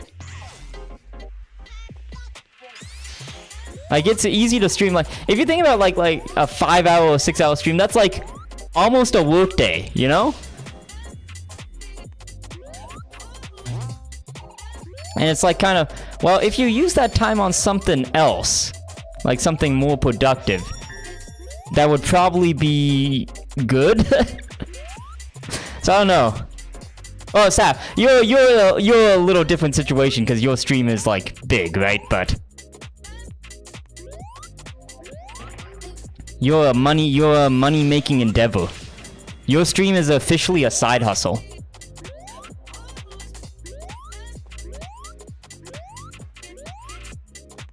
I'm thinking of making a goal to always stream once a week.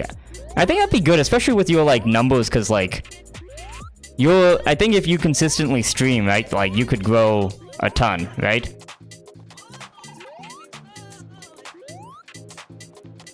But like I think schedule is the most important thing to streaming. Yeah, it is, isn't it? You're official. You have to be one of the biggest DSP content creators, right? Like, you have to be in the top percentile, right? Because very, very few people, just streamers in general can get, like, in the 100 to 200 range. Probably the smallest of the biggest. Because, like, yeah, there were, like, content creators that are, like, that can like do content full time that like get like 200 viewers. Like they're obviously not making the big bucks, but like yeah, it's like there are people who like commit to content full time if they get like 200 viewers, at least on like Twitch.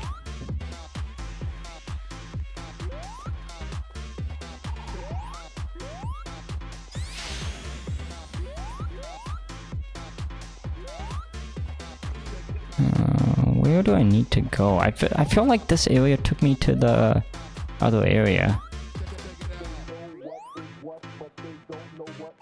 Could go away as easily as I came to. I'm just gonna take it as it comes now, yeah.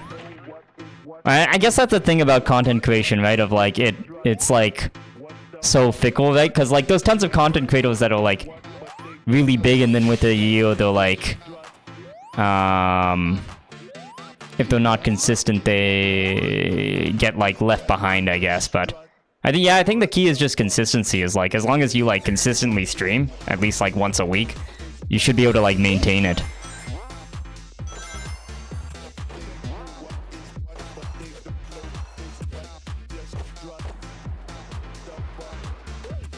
It's going the wrong way.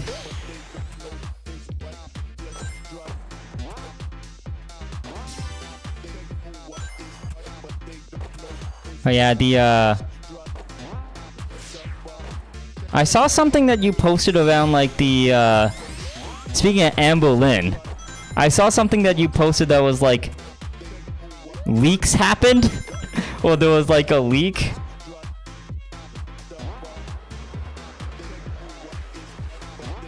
And I saw Blooper posted of a screenshot of something. So I'm scared of what that is. I'm sad to see you quit. Maybe you would do so often. Yeah, that's kind of what I did of like, because I remember the esports god Raj Day. So and that was when I got a majority of my like viewers, right? Was those days of when I stream like I think like it's like every second or third day. And then I just changed it to like once a week, but I think I'll set it as like maybe I'll set a resolution of like if I get back to like I guess the stream days of back then when it was like, you know, I could consistently whenever I stream I could consistently I guess have someone chatting with me. Like, or I guess I could do just chatting streams, right? Pretty easy.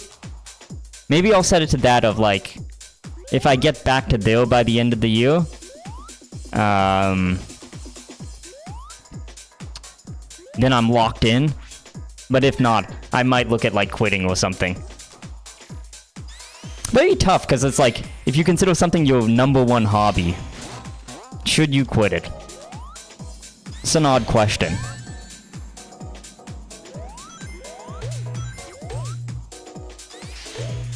Yeah, maybe you could do something like a fun cool thing once a month and certain number of chill vibe streams for... Yeah, maybe it's like, you know, just set it as like... Because I think the #1 thing I like... the #1 stream thing I like doing is like the cool like content streams, like you know, Sonic cosplay, you know? The Sonic baking, the Hot Ones challenge. So maybe I just set it up like I do a cool stream like that.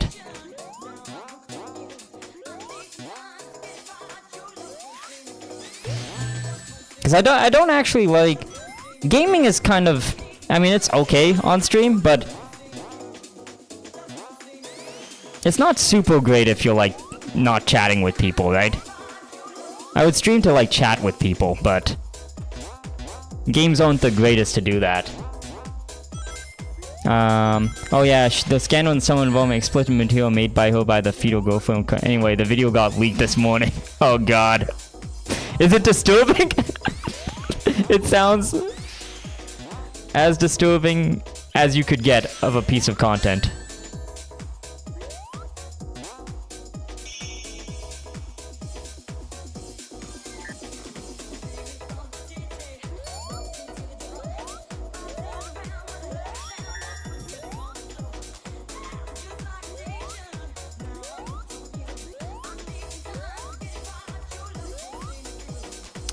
I agree with saying with game, it's cool but fun but more low-key, yeah.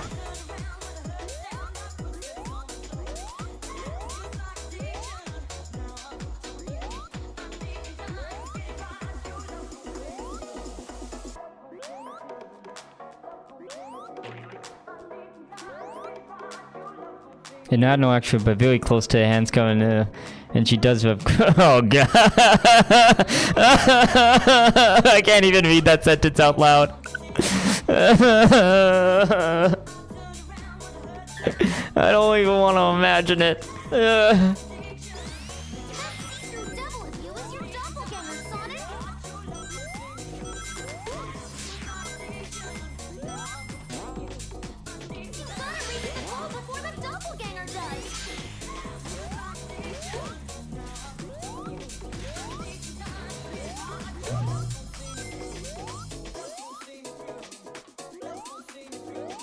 You know what I'd also like to set as a kind of goal? Is, talking on Discord more. I feel like that's a weird goal to set, because most people, like, say the opposite of they want to disconnect from the internet. But I've never been a good, like, text chatter. And I feel like it's a good way to connect with people, like... And not just, like, my Discord server, just in general, just chatting with people on Discord more. Like, even if it's, like, DMing people and stuff. I've always been bad at, like, texting and messaging in chat. Or having just conversations in general through text. And I feel like that's a bad resolution to set, because, like, most people would have resolutions of, like, hey, I'm gonna be on the internet less, but... I don't know, I feel like it's a good way to, like, connect with people easily. I've just never been good at chatting in textual form. That's what I do all day because of my job. Yeah, I mean, like, I talk on, like, for work and stuff, I talk on Teams and Slack a lot. But... it's, I think that's a different skill than, like, being able to have, like, casual conversations.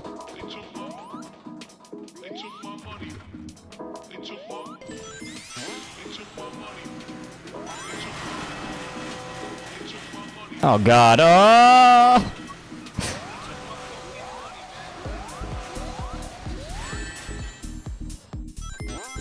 Oh yeah, maybe I'll set that as another one of my goals of, like, and not, I guess not just in my own Discord, but also just in general, just Discording people.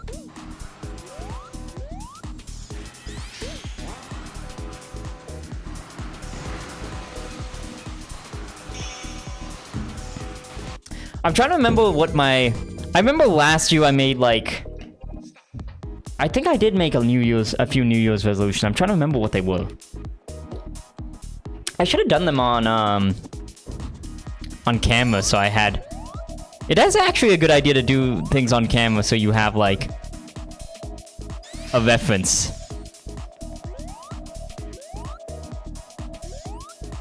Oh yeah, one of mine... I didn't do this at all. One of my resolutions was to once a month, go to like a bar or a social place alone. Because I wanted to get more comfortable like doing stuff alone.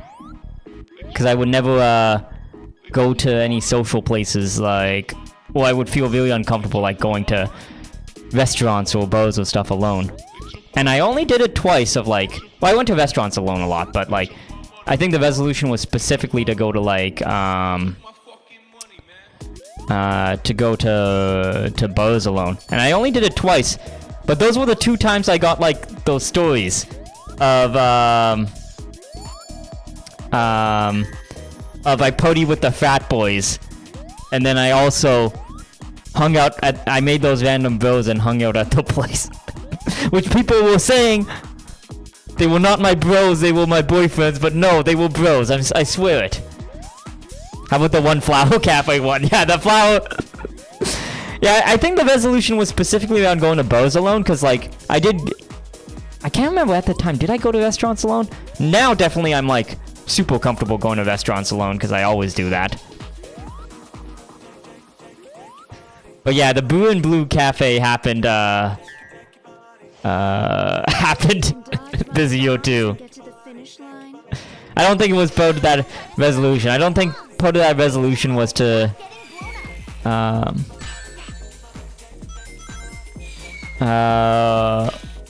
go to girly cafes and make the staff highly question why I'm there. But yeah, I didn't do that resolution at all. Because I only went twice. And looking back, it was kind of a bad resolution because like I don't like going drinking that much. Like once a month it doesn't seem like a lot, but it kind of is because you kind of just lose an entire weekend if you go out drinking. Because like the 2 times I went out drinking like with the frat boys and the bros, right? I lost that entire weekend because like I got home at like 3 o'clock, and then I was also hungover the next day, so it's actually losing like, it seems odd to say, but in adult life it's losing 1/4 of your personal time, because you only get 4 weekends a month.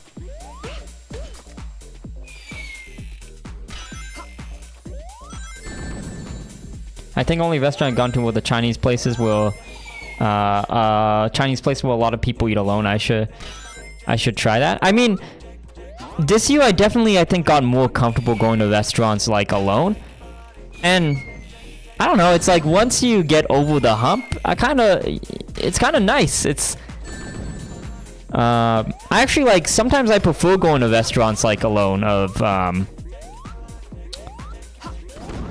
have 0 rings. I'm gonna goddamn die. Just because, you know, you can it's like, it's more of a relaxing activity, I guess, of like, it's like social meditation but more social, because you're just chilling, eating your food, not worrying about anything. Doesn't matter how you can go to this place. Really cool. Yeah, I mean, like, it's definitely something I wanted to be able to do a little better, which is why I set it as a resolution last year. And I would say it was kind of a success because, like, I did do it twice, and both times I did technically make friends and get, like, a very interesting story out of it. And on top of the fact, I'm also not afraid to do that anymore, right? Like, so I no longer have an issue of, like, hey, if I want to go to a bar alone or drinking alone, of feeling like, oh, I can't start a conversation or make friends. It's more of I don't want to do it because it takes too much time. And you just lose an entire weekend. So I guess overall that was like a successful thing, and I'm glad I did it. Maybe I'll set it like this year as my resolution is that once every 6 months I will go to a bar alone. That seems more like reasonable.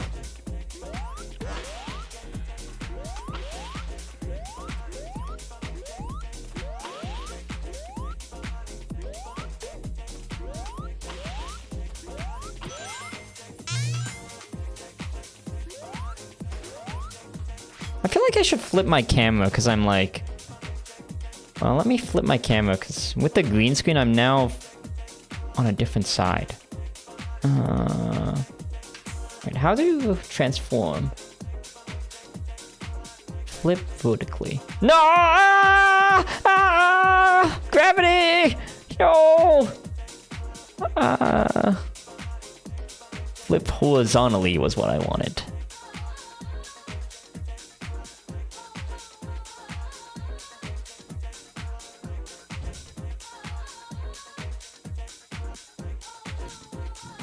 Why is it all weird now? Hold on.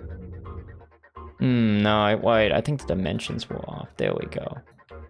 So yeah, this was the side that I wasn't using. Okay, there we go. This is very better.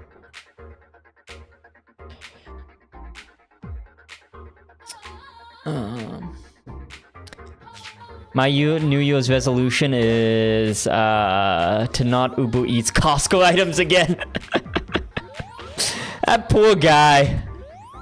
For people who don't know, I'm having a Costco New Year's party tomorrow, so everybody who's coming, like Sav, has to get like a Costco item.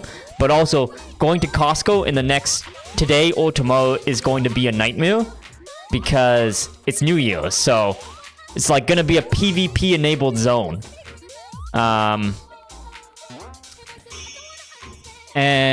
So Sav, which this is a smart decision, I agree with this decision.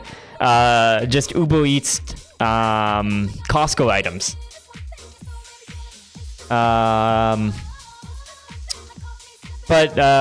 Yeah, I think you Uber Eats it at basically rush hour, right? So you sent some poor Uber Eats driver to die in Costco. You sacrificed him. You sent him to war.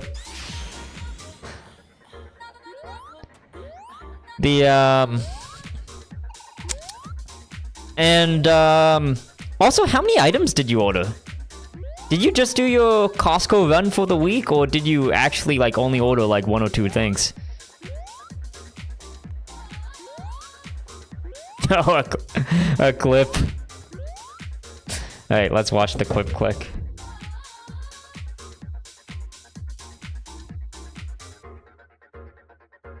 I did the chicken pot pie and mini croissants. I didn't need anything.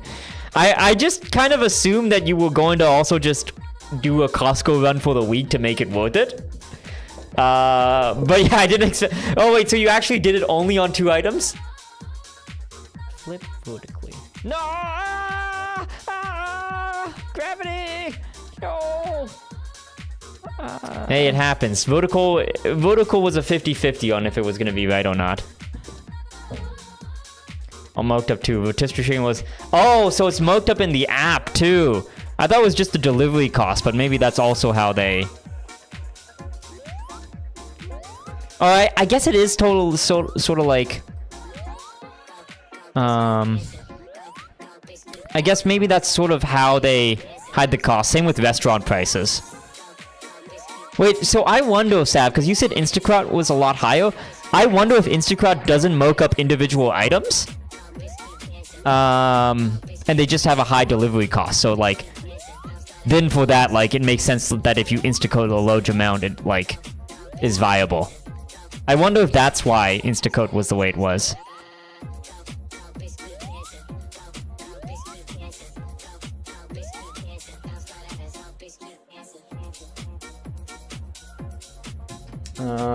But yeah, the pot pie. So insulting to pay $13.7 for pot pie, but still have it show up $10.99 on the label. And yeah, I put together both orders, and they were also marked up on Instagram. It's stupid. Yeah, it's okay. So it was marked up as so Instacart just doesn't make sense. I was shocked when you said Instacart was so much more expensive because that was supposed to be the big one. Of like, I thought it was the main grocery deliverer.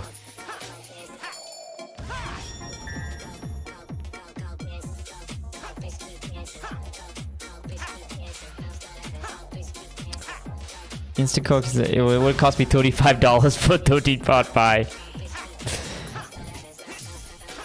Yeah, honestly, like, Now that I know that like the items are also milked up, it seems like just such a bad financial decision to like order your groceries. Like, I get it would be a luxury, right, if there was like just a delivery cost, but I always just assumed that for groceries they didn't do the same thing that they did for restaurant, where they milked up the actual individual prices. Because that makes it just so much more expensive. And groceries are already kind of getting up there now.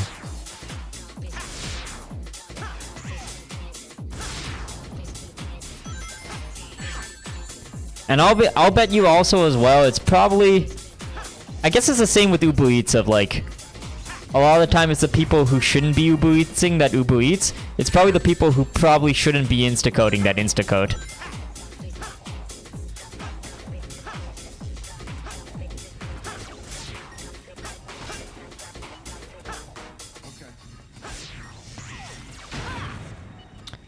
Yeah, I had no idea it was that bad. I ordered like delivery directly to Superstore before, and the prices were the same as store. The delivery fee is like $7, but it's worth it to pinch sometimes. Not a habit I want to get into. Yeah, so explicitly, I never do any grocery delivery ever. And it's because I know if I get into that habit,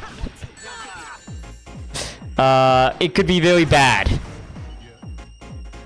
Because I mean, like, I do technically have the excess income to do it, but I don't think it's a good habit of like getting used to not going outside to get groceries. Because I could see myself being like, oh, it's just so convenient. I'll do it this week, and then I'll do it the week after, and then the week after, and then it'll become very easy to justify it to myself, because I'll be like, well, it's not like I'm ordering delivery, I'm ordering groceries, so it's technically cheaper than if I ate out. So yeah, I explicitly like will never do a grocery delivery ever, because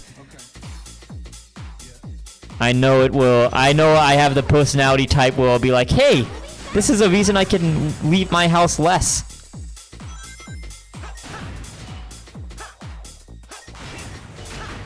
I know myself. I know I will use it as an excuse to not go outside. And grocery shopping is kind of like the one activity that I have to do to survive, so I have to go outside for it. I make sure to pick up at worst. I take Freddy and we go on a Starbucks and wait in the parking lot. Yeah, I think that's the max I would do, right, of doing pickup. But also kind of fun to walk through the aisles in store and see what's available. I would say it's probably easier to stick to a budget, I guess, if you don't do the aisle thing.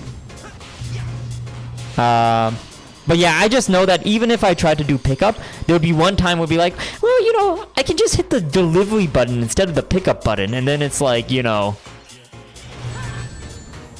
just this one time, and then it becomes a habit.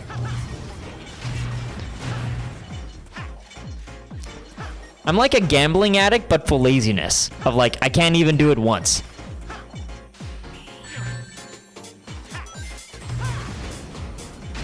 I would say like, I'm a drug addict, like a heroin addict, except for when it comes to lazy activities that involve like not going outside. Not even once.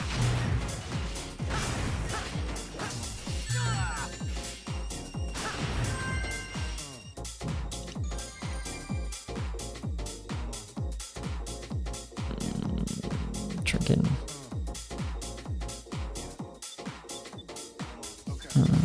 Check on time. Yes, no. Trigger. No.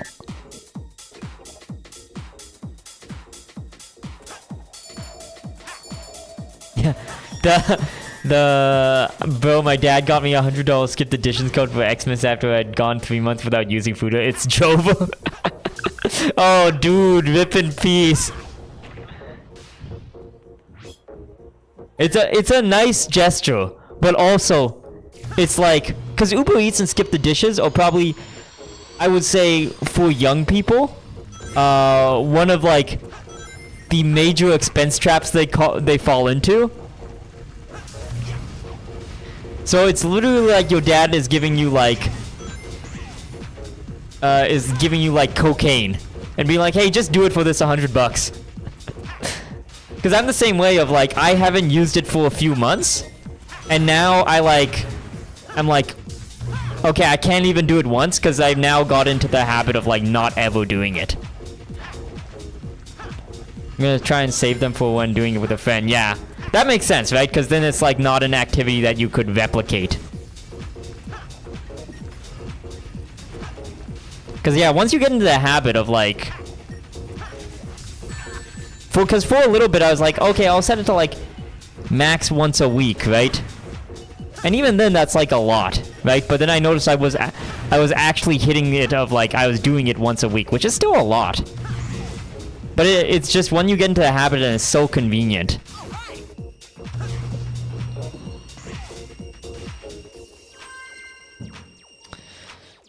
Yeah, that's just funny of like... It's like your dad giving you crack cocaine.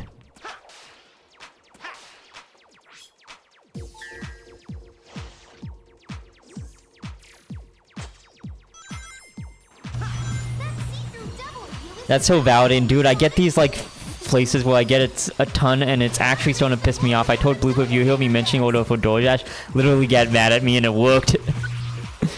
Yeah, you need accountability, someone to hold you. Oh no. To hold you accountable. Cause like here's the thing as well, right? I would be like, oh, I noticed I would Uber Eats and DoorDash when I'm feeling sad. So it's a lot easier to fall into bad habits when feeling sad. So like, this isn't probably good of like I have it as like a backup if I'm not feeling good or if I'm feeling stressed and stuff. Which makes it even harder to like to kick it because you're like, because then it just overall becomes so toxic because financially it's bad for you. You're doing it because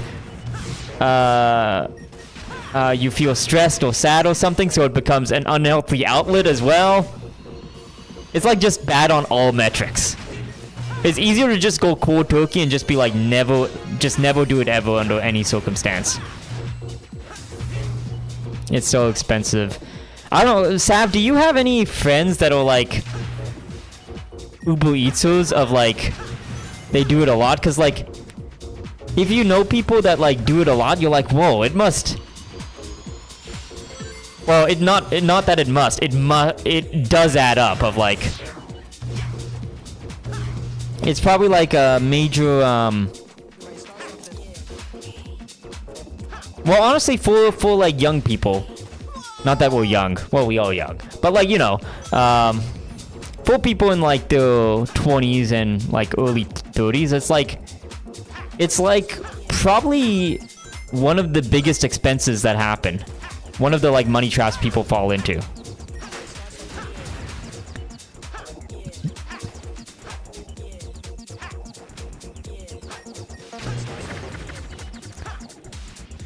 Oh yeah, I don't do it every day, but I'm not so bad. Every person on Caleb Ham. Oh yeah, Caleb Ham. That's a good example of everybody on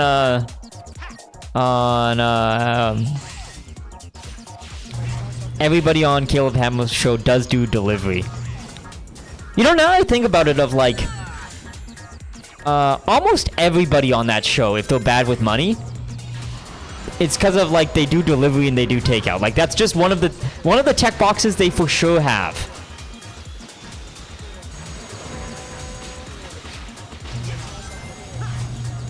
Now that I think about it.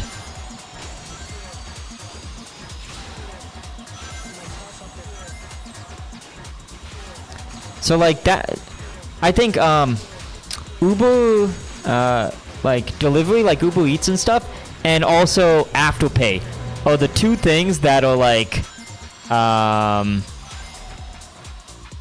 young people like financial crack cocaine. It's like the main things that young people fall into that are bad financial decisions.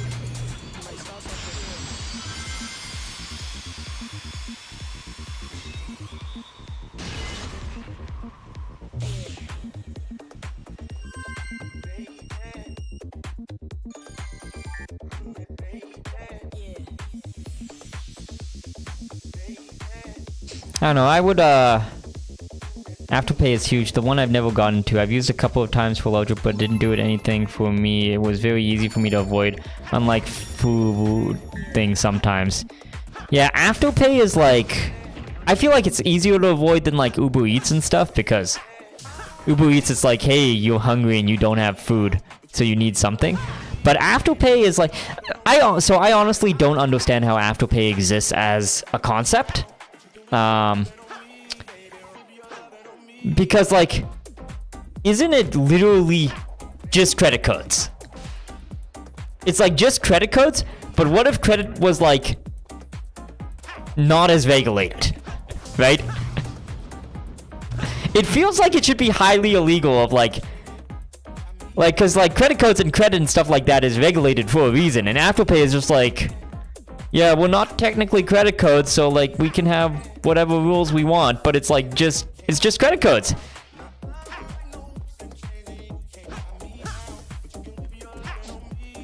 Yeah, it just makes it so much easier to buy stuff. I guess it's for people who love shopping and don't have to spare money for it.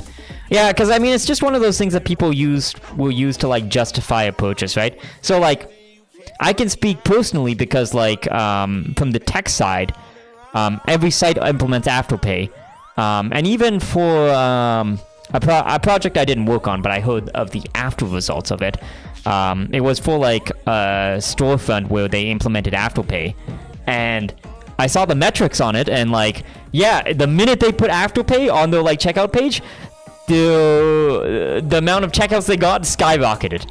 And this is a common trend. That's why every site has Afterpay. The minute you put Afterpay on your checkout page, like, you get like, I think it's like an insane conversion increase. It's like in the like 30 to 40% or something like that, if I remember the metrics correctly. It's like insane. It's such a bad sign of how bad people are with money, of like, they will justify it.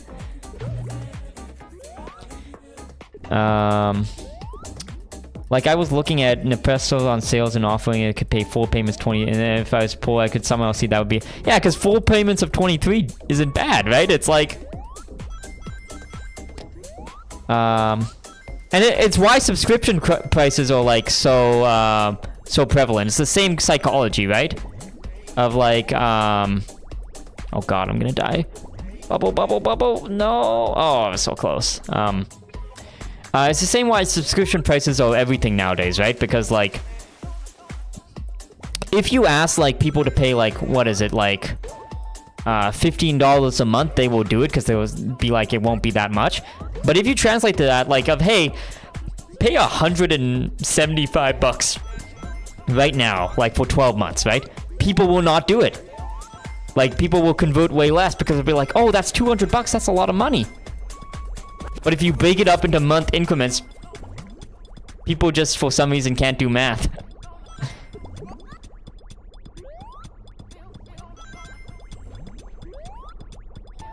So it's the same concept of, like, literally how everything is,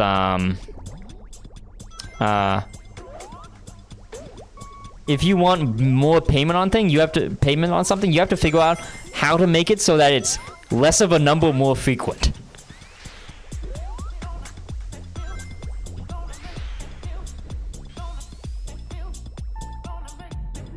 And it's just, like, kind of human psychology.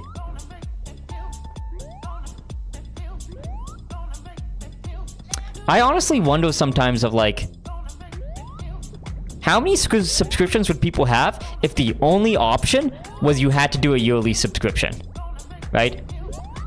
How many subscriptions would people have of, like, if that was, like for Netflix, right? Because Netflix is, like, $20, so that's, like, $220, right? Of, like, so if the price displayed was, like, $220 per year, I feel like the landscape of, like, just the products and apps that exist would be so different.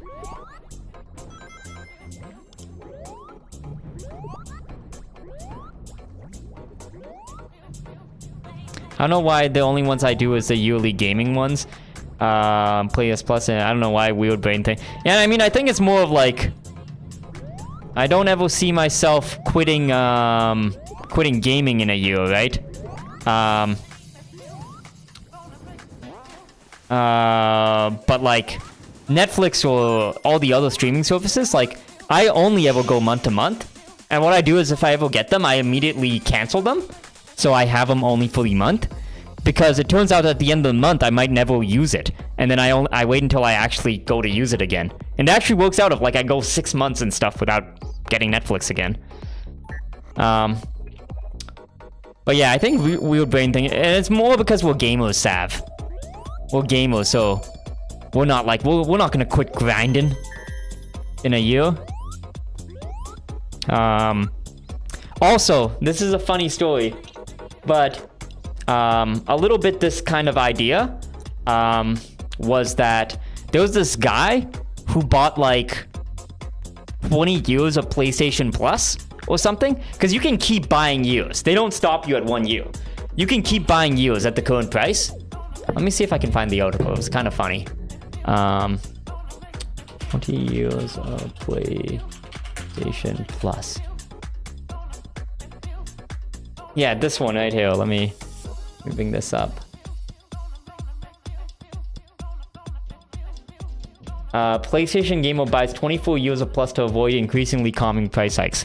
Because yeah, like the price of Plus has gone up like a shit ton. And I saw some math analysis on this of like buying 24 years of PlayStation Plus with like what predicted inflation and price increases would be, like, because they're obviously going to raise the prices as it gets more popular, and also inflation, the price of it is just going to go up. And it actually is not a bad investment to do this, of like a 24 years of PS Plus. It's legit, like, it's kind of legit, like, beats the S&P 500. Oops. It, like, I saw, like, yeah, the math of it. I saw someone like do the math of it, and it was like legit like a decent investment of if you were going to use 24 years of PlayStation Plus with the anticipated like price hike or inflation. It's like a decent investment. It's like equivalent of putting your money in the S&P of the amount of money that you would save. It's kind of hilarious. It's also kind of a little sad of like that's how much services will price hike.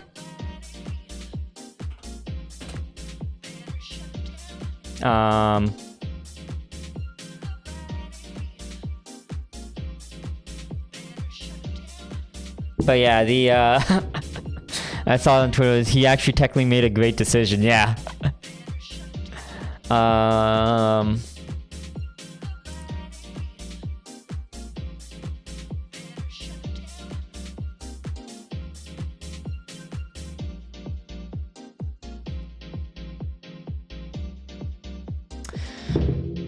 But yeah, it's interesting because like it is a good decision, because like so gaming streaming services are at like the current prices where like Netflix was like 10 years ago.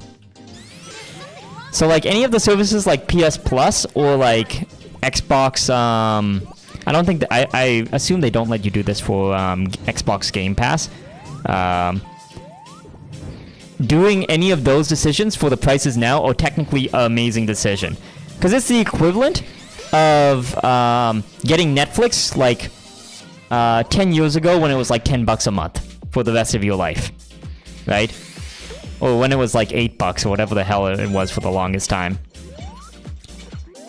Because we were in the time period where like specifically like game services that involve like game streaming are the cheapest they will ever be. Yo, Tristan, what's up, man? How you doing?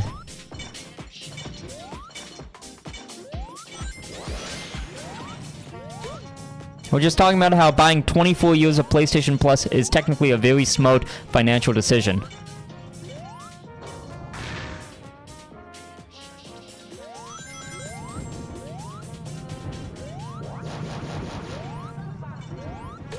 Did you, Tristan, did your family like the cupcakes we got? Me and Tristan went to this cupcake place a few days ago, and it was The best looking cupcakes I think I've ever seen. So we got a few for me and him and his family. There's this place called like it was like this place called like Buttercream was it Buttercream Bouquet? Not bouquet. Buttercream, what's the word that starts with a B that's like a place? Buttercream boutique was what I was thinking of. It's like, yeah, bouquet is something else. But yeah, they were pretty much, but they were too much icing. Yeah, I guess because they had full on like flower designs on the icing, it does make sense. It probably was a bit much icing. I think what was important to that place was the aesthetic, but those were like the best looking cupcakes I ever had in my presence. They're like full flowers on top of the cupcakes. Very pretty cupcakes. Not as good as the fuss, but I'd get them for the gift for someone who wants them. Yeah, the I appreciate the Instagram-ness of something, so I really like them. I really like the Instagram photo. Someone liked it, and it made me feel good. But yeah, that was fun.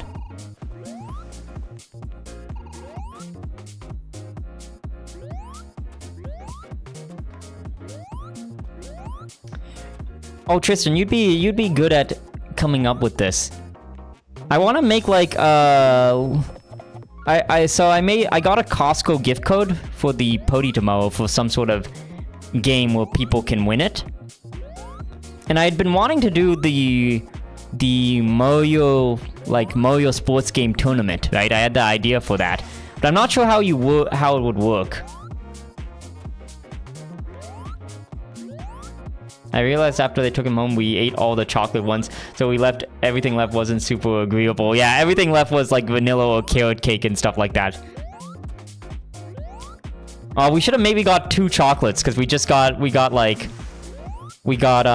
just one of the chocolate and one of the red velvet, and we ate it. We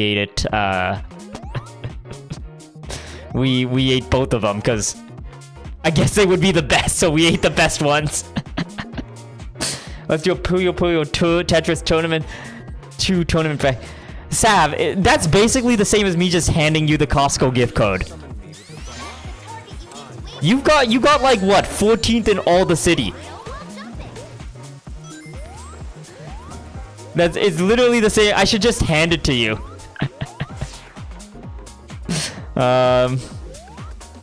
Sav, you moved on from wanting to make kids cry to wanting to make our friends cry. Yeah, you got 9th in the city.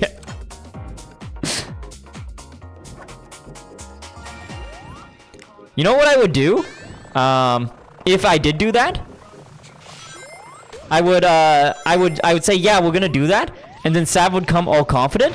And she'd walk into my house. And then just Deck would be sitting on the couch. Being like, ready to battle, Sav? Because I'd invite Deck. People who don't know, Deck was the person who got number 1, and it was not close. He was cracked.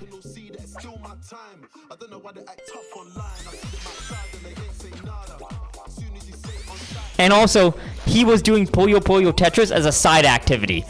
Because he got number 1 in it, and then also he was in like the semifinals for like Smash.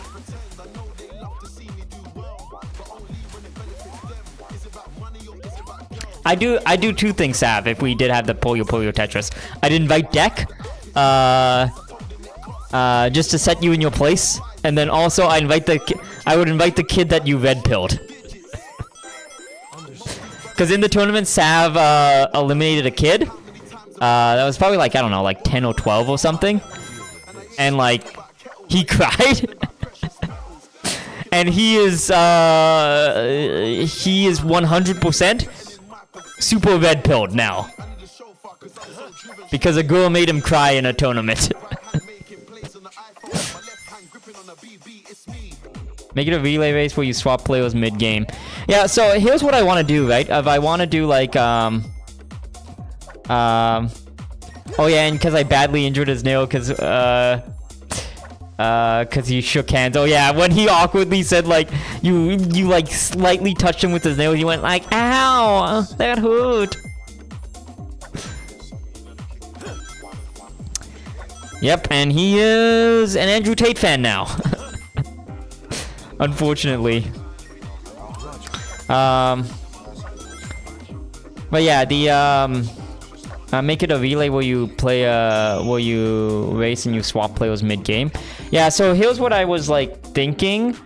Cause like obviously it can't take too long, so like we can't go like everybody has to do every single Mario sports game.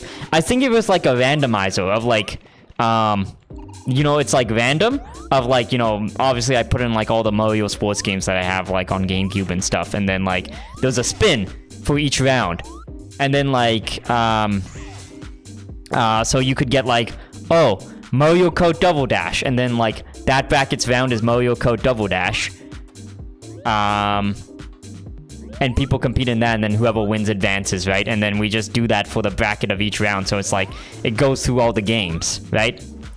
And it's like random which one you get. You're hurting me, I'm delicate.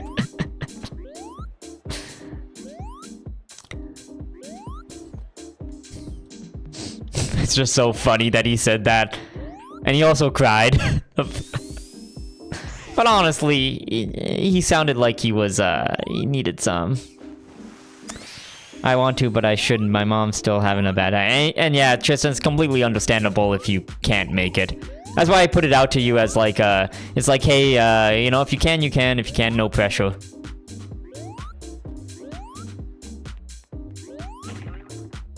Yeah, and if you want, you can always come for a bit earlier and then head out.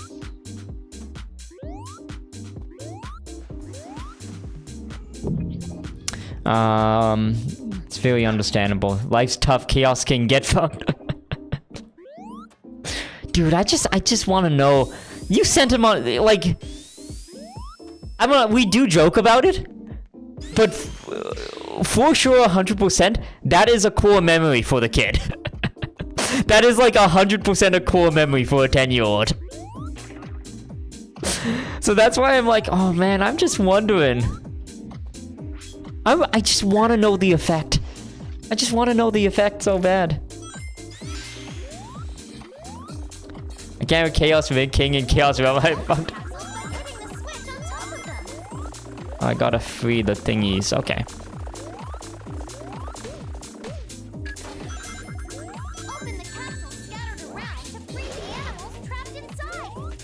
It was so funny because like he's Chaos King and you were Chaos Realm, but like he was like not doing it ironically. He was like, I am the Chaos King. I am cool and edgy. He was like, this is a cool name. And then he got bodied in a tournament. He got bodied by a girl and got made cried. Very, very Chaos King-like.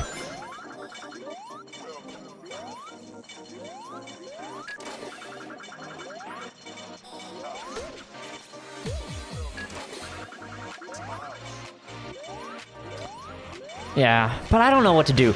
I really want to do a Mario sports game tournament, but Costco Price is Right makes way more sense for the theme of the party. But I just really want to do a Mario game tournament, you know, guys?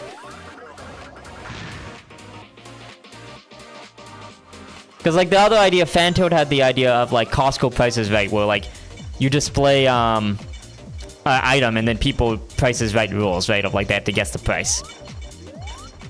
That makes a lot more sense for like the theme of the party, but God, I just want to do a Mario sports game tournament, you know?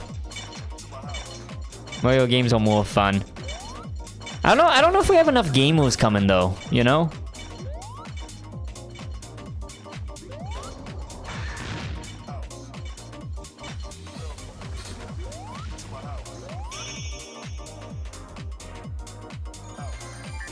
Maybe I should have bought 2 Costco codes so then I could have done 2 games.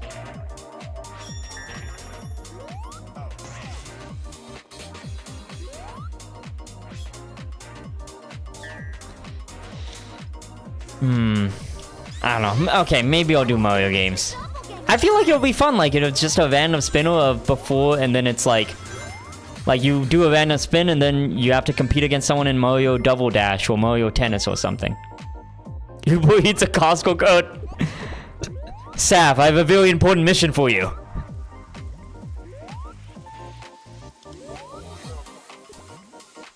I need you to do something even more degen than what you did today.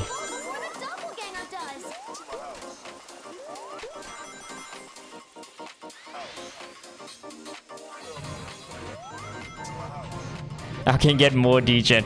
If you Uber Eats just a Costco gift code, I don't think it could get more degen.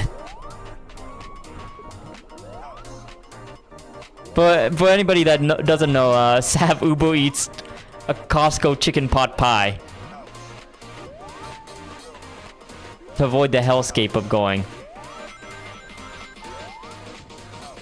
to Costco, and it was the right decision. You co-signed it. Hey, I said it made sense for to avoid the hellscape that is Costco.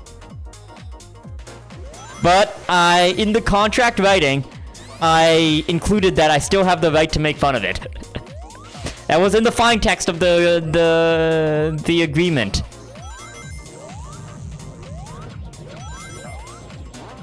I did not negate my right to make fun of this obviously degen decision.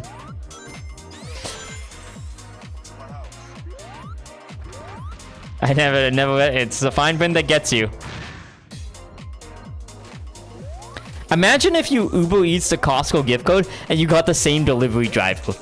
He was just like, this goddamn address is sending me to a war zone of Costco for a Costco gift. It's not even something from Costco. It's fake Costco money, is what it is.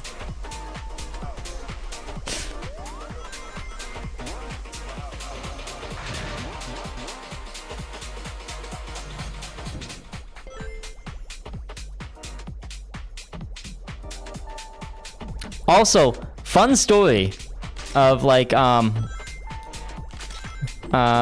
Vaughn, another one of our friends who were coming to the podi. I probably shouldn't use his real name online. Vinny. Let's use his, actually, who cares? No one I don't know is probably in this chat. Vaughn was like,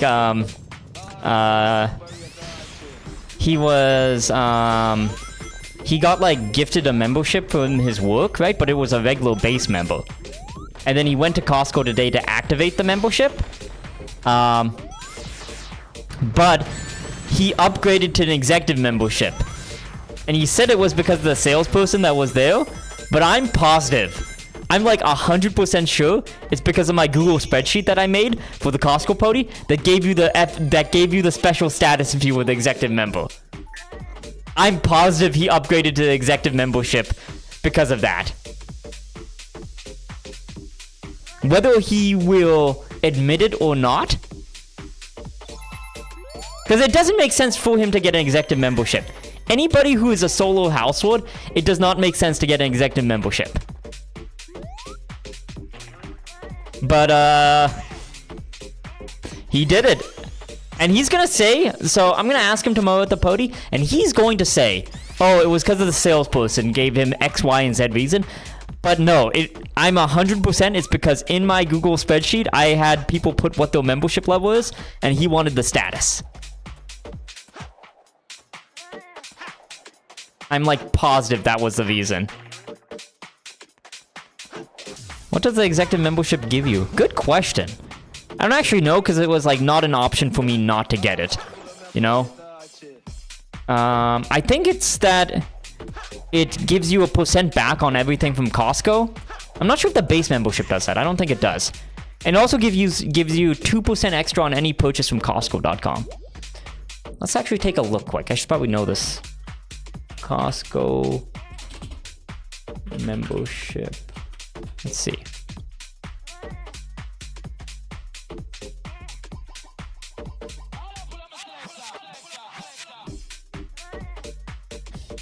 What does it give you?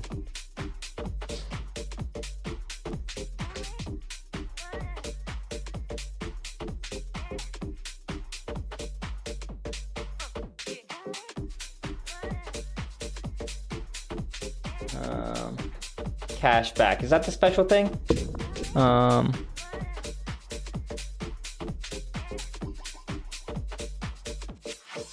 on, let me find a different site. Costco membership, because yeah, I think it's 2% cash back and then membership comparison.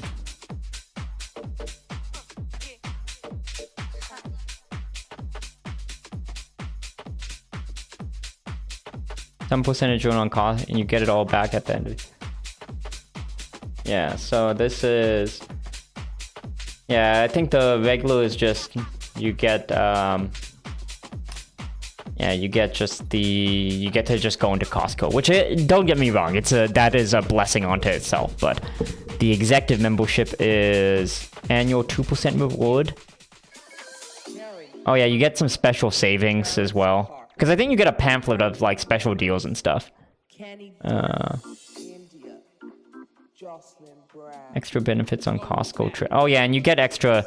You get. I think you get sent stuff that's like, you get sent like, you know, special sales and stuff like that, and a bunch of benefits. Oh yeah, I remember. So it's 2% for this, and then if you have the Costco credit code, it's 2% for any purchase on Costco.com. How much do you have to spend to get the cash back, Woody? Yeah, for 130. Wait, how much do you have to spend? Wait, yeah. And 3 grand to get 60 bucks, so you have to spend 6 grand. I think I hit that, because my thing returned 130, but I bought furniture from Costco. Like I bought furniture. Oh, and I bought like a TV from Costco. I think I bought a TV from Costco, which is why I hit that for 1 year. 6 grand is probably not a lot for a household, like for groceries. Like, and if you buy any type of furniture, you could hit it pretty quick. If you do some big, yeah, if you do like some, like one electronic purchase or something, it's like not unreasonable. But for one person, yeah, well, that's why I'm saying of like, Vaughn doesn't even have a Costco membership and he upgraded to this. And he's a single household. He's gonna say it's the salesperson, but it was me. I was the salesperson. Because I offered him something that, that money can't provide. Status. He saw how you'll be treated better at my party if you have the executive membership, and he also saw how like I hold myself as an executive member. So I'm very happy I've made a positive influence on him to become an executive member.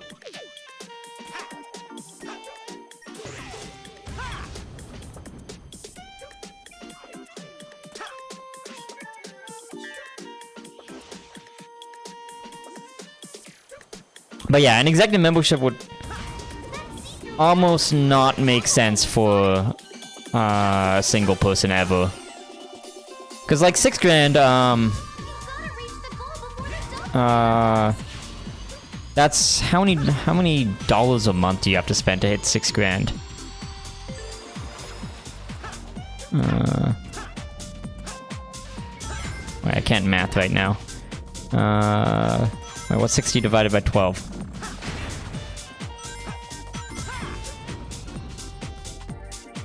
It's like 800 bucks or something. So your bill has to be, which is like no single person's bill should be like 800 bucks a month, right? For groceries. But yeah, honestly, if you make one electronics purchase at Costco, it probably does pay for itself.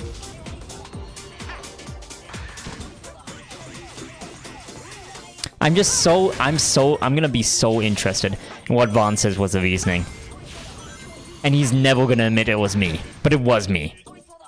How I've talked up the membership. God, I'm so happy I'm so happy about my positive influence about Costco. You know, I've been doing a lot of great positive influences. Like, my Uncrustables video came out, and I've just been a positive influence for that. Right? Because now, more people are gonna eat Uncrustables. And then now, Costco Party, more people are gonna be involved with the #1 store ever in the world, Costco. God, I'm like the Gandhi of our time. I'm just such a positive influence on the world. Raj is a real life influencer. Dude. And what's a bro gotta do to get Costco, the official Costco sponsor? What's a bro gotta do for that?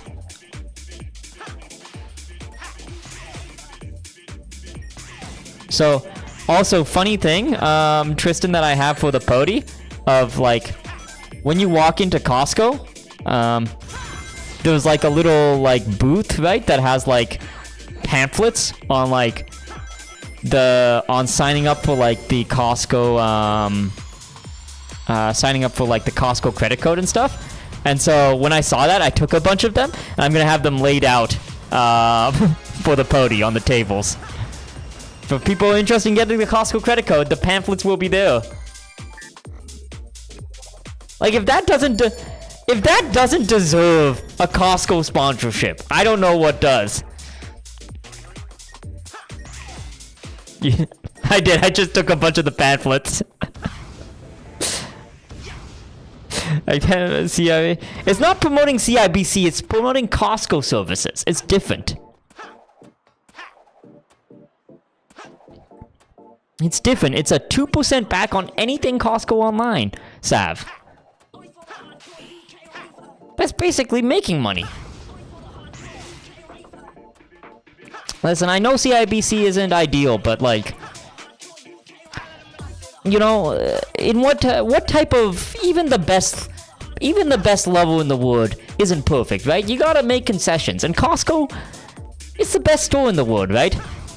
But it's not perfect. You gotta make some concessions sometimes. And you know, the red flag for Costco is CIBC.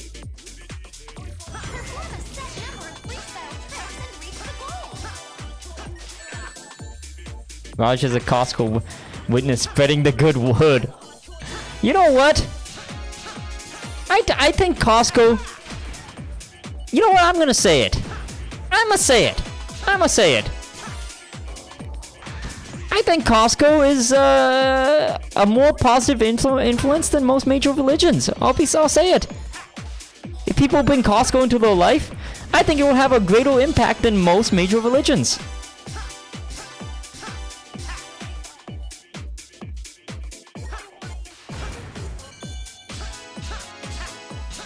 I'll say Costco.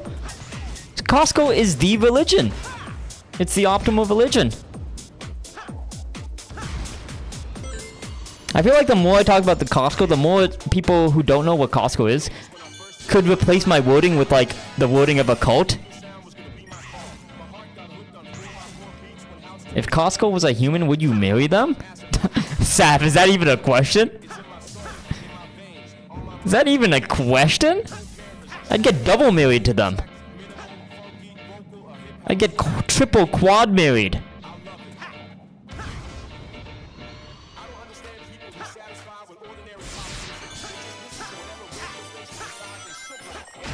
People would say I'm ugly already married to Costco.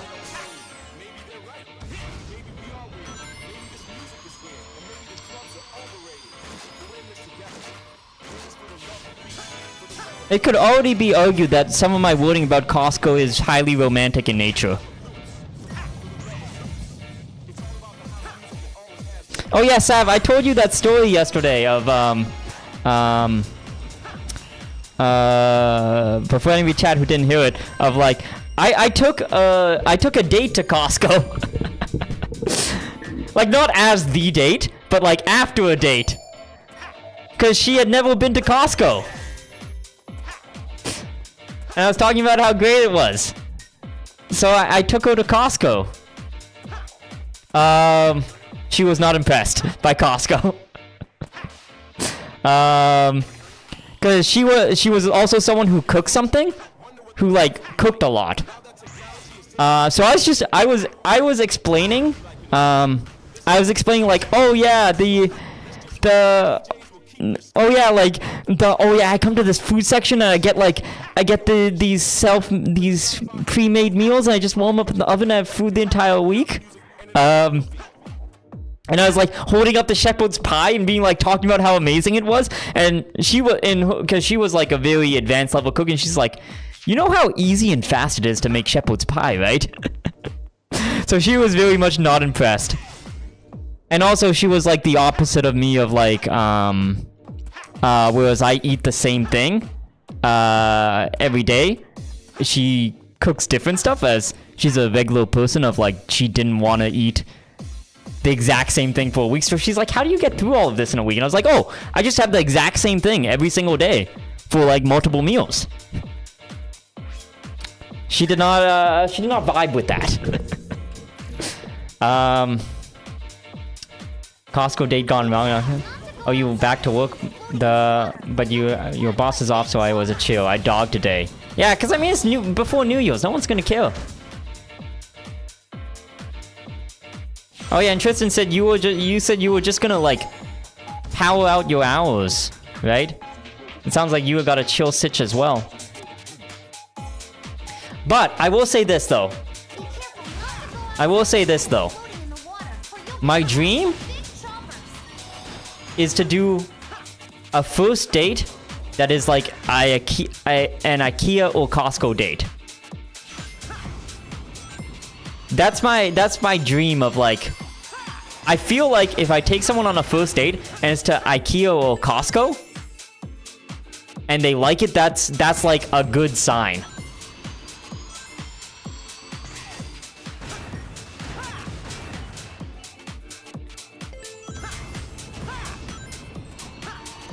Cause I'd have a good ass time in an IKEA date, let me tell you.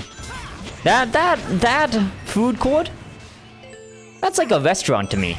I'm gonna do all my work Monday, Tuesday, Wednesday, and take Thursday, Friday off. If my boss asks I'm away on leave, my own.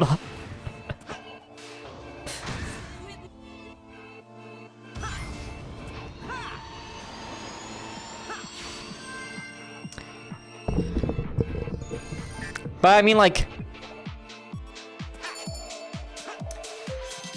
the ideal situation, right? And this is a risky play, is you go, hey, I got a secret place I want to go on a first date, right? And you ask someone out on a first date, and then for the secret place, you pull up to IKEA or Costco. And if they're excited, they're a keeper. But it's a risky play. Because that's also a situation where, you know, a slap could be warranted.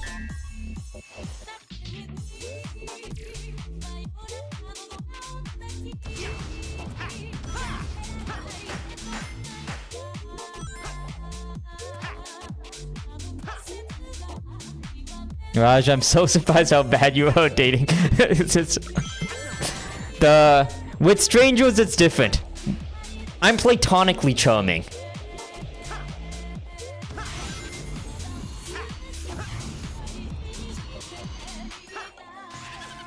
I feel like my charisma and charm only apply to platonic situation. Like, think of it this way, Tristan, right? If we really look at my conversation topics, right? So, Tristan, when we went out to lunch, right?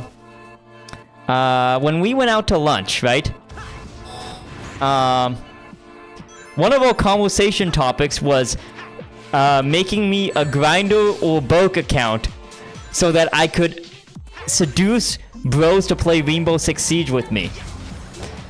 Those are the charismatic topics that I have. Imagine that topic coming up on a first date. Apply that situation to a first date. Which, by the way, Tristan, you do need to help me, though. I am gonna do that stream. The Bumble Friend / Randall / Berg stream to seduce bros platonically to play Rainbow Six Siege with me. I've got to find another word other than seduce. There's another word other than seduce, but like...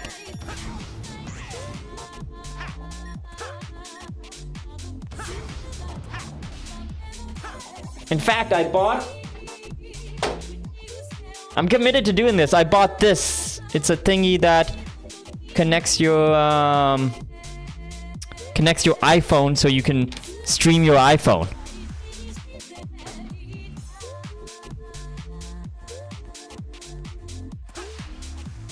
Okay, but that's the kind of thing, I mean, though it's an incredible story and so funny, but explaining makes you sound like the biggest second. Here's the thing, right? It's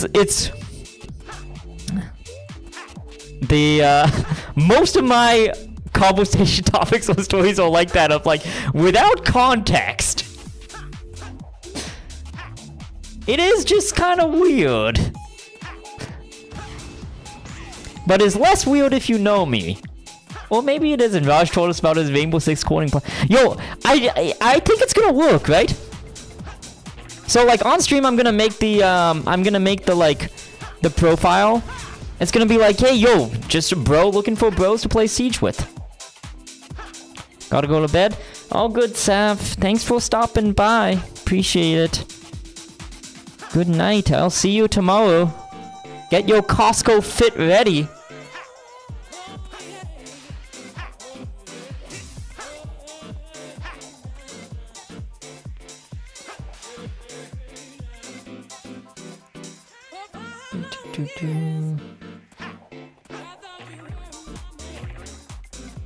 I probably shouldn't stream that much longer, but fuck, I love just staying up late. I don't know what it is. On vacation, I just love staying up late and doing useless shit like playing games. It's so much better than when you do it in the day. I have a goddamn problem. I don't know why gaming at night is just so much better than gaming in the day. Because I've stayed up like every night this week till like 2 or 3 a.m. Dude, I'm a big night creature, yeah. I don't know why. I just don't know why. Because like, I'm on vacation so I can do whatever I want all day. But like, I just choose to just stay up and play games. And honestly, I don't know why it just feels better. Cause like the first day like I was off, I was still on like a regular sleep schedule. And like I like, you know, I just had the whole day to do stuff and I like... I don't know, I had the whole day to do stuff and I just didn't feel like gaming or doing anything. But like the minute it was like nighttime, I'm like, yo, the games just feel better, the games just hit different.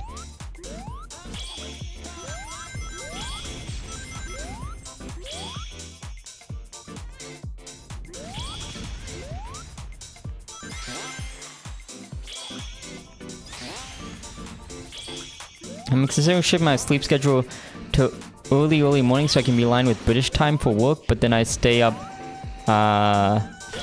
even later. Wait, like, what do you mean like early morning? Ah, fuck.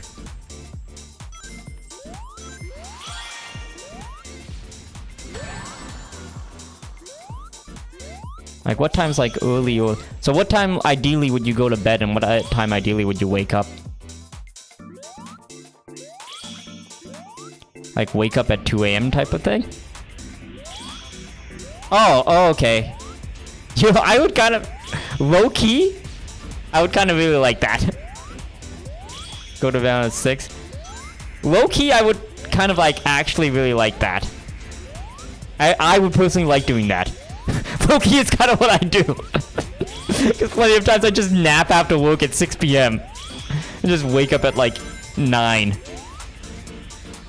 So I'm like 50% of the way there. Because I don't know, just... I'm noticing from my vacation off, I just love playing games at night. I don't know what it is. It just hits different. Like, I know I have to go to bed, but I don't want to stop streaming. I just want to keep playing games. Oh, yeah, 2 a.m. is sick. It is probably... That would probably be bad for you psychologically, Tristan, because, like... It's like... I feel like the circadian rhythm stuff is kind of important, right? But...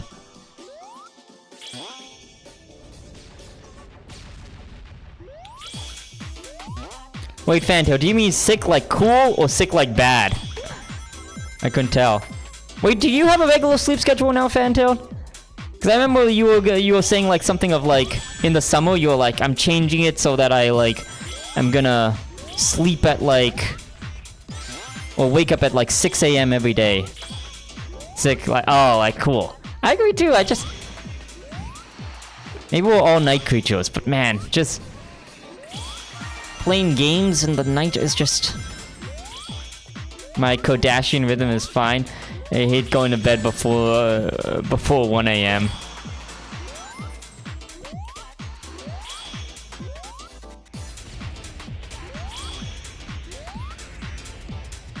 Yeah, I don't know, I just...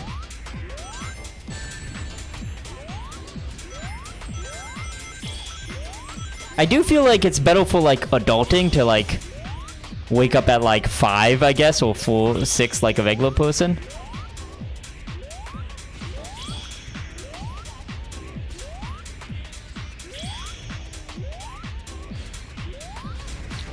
But I don't know. It's just so weird how people are like just naturally different. Cause I've never been a morning person like any time in my life. Me too, I feel way more productive. I feel more awake, I feel more productive. I woke up at 5 today and we'll probably be waking up at 2 a.m. in a couple of weeks. Oh god.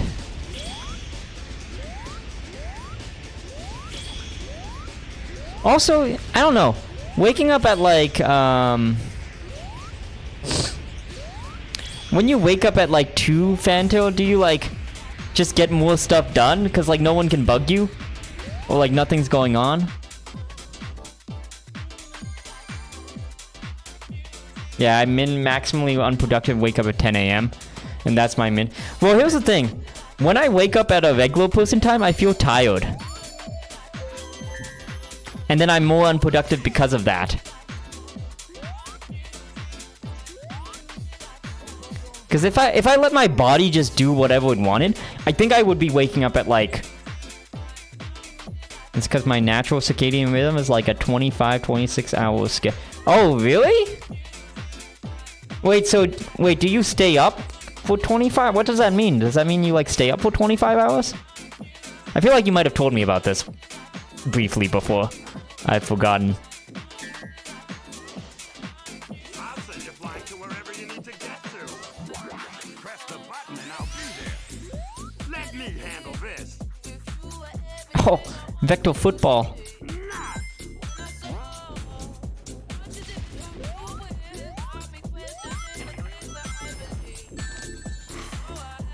I did for a couple of years until we started playing D&D. I got this. Oh, and then you had like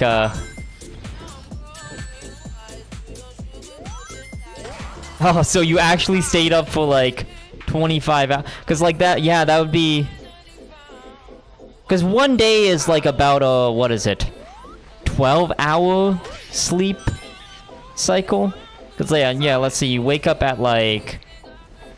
Say if you wake up at like 7 a.m. and you go to bed at 10. That's like 12 hours? That's like 12, 14 hours? I don't stay up for 20... Oh, you stay up an hour later every day. Oh, okay, I see.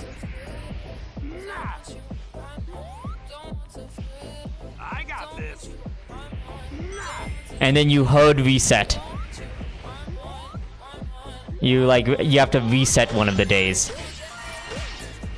I see. What if you just let it loop? You know, every 24 days you get a full loop. Here I come. Ha! That's literally what I did. Oh man. That'd suck when you... It sucks if 2/3 of your sleep cycle and everything's closed and you just have to deal with it for a I week. got this. Yeah, there's just like an hour, there's like a period where like you have less time to do actual stuff, so you have to plan it where you do all your adult stuff in a certain time of your sleep cycle. I got this. Which I'm probably similar. I just, oh god, I can't get the... Stop hitting me. Okay, I gotta kill this thing. Here I come.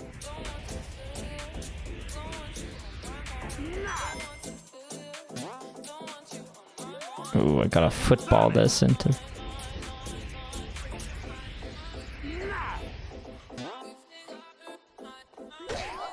I got this. Rah! Wrong way, wrong way!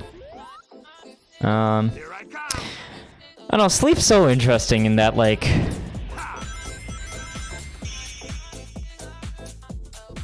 I'll be honest, a majority of the people I know, I feel like, don't have, like, great sleep schedules. I don't think I know a lot of people that are, like, you know, regular sleepers. Oh yeah, Graciano, hi. Oh, I totally missed YouTube chat. I need to join all my chats into one window or something at some point. I told you about the old bisapphic sleep before the light bulb was... Oh yeah, that was like the one where people did like... Was it power naps or something? Of like... They like slept... They like slept a lot in a lot less frequencies. Where people would wake up in the middle of the night for a couple of hours before going to bed. Yeah, what was it? Can you explain it again? I remember you explained it, but I,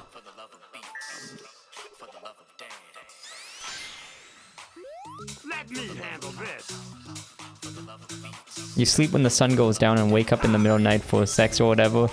And then you sleep until the sun rises. Oh, okay, so like, as soon as it's dark, you go sleep, and you wake up middle of the night, and then you sleep again. Here I come. Yeah, I remember that now. Rah! Because, yeah, I remember also reading, it might be the same thing, but I also remember reading something of like, oh yeah, humans were meant to sleep in multiple small increments and not one long increment or something like that. Sonic. I think that might be the same thing. I got this. Rah!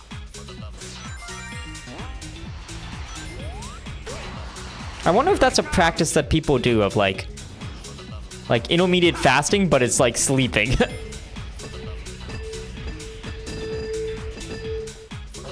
Most animals nap around 2 p.m. Sonic. I got this. I wonder, yeah. Well, so I'm sure there's like lots of different sleep stuff and sleep techniques and things like that. I just haven't researched it because other than like not sleeping well, I never have a problem falling asleep. It's just falling asleep at the right time. So I've like never really researched a lot of like different sleep methods. But I'm sure that's a thing of like people tried of like they do a lot smaller increments of sleep or something. Here I come. I feel like I'm one of the few people of like, I think in adulthood I found it a lot easier to start falling asleep.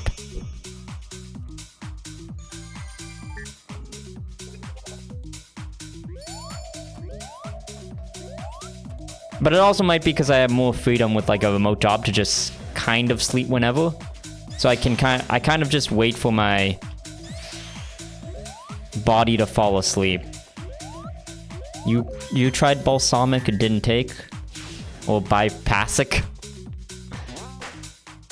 So it was like you slept as soon as the sun went down, and you woke up middle of the night to do some stuff, and then you went back to sleep. Honestly, I wonder if that's how I sleep, because like during certain phases, I like as soon as work ends, I take a nap for like 3 hours, like 2 or 3 hours, and then I like wake up at like, I don't know, like 8, 9, or 10 or something like that, and then I do some stuff for a little bit, and then I go back to sleep at like 1 or 2. That might be the balsamic style as well.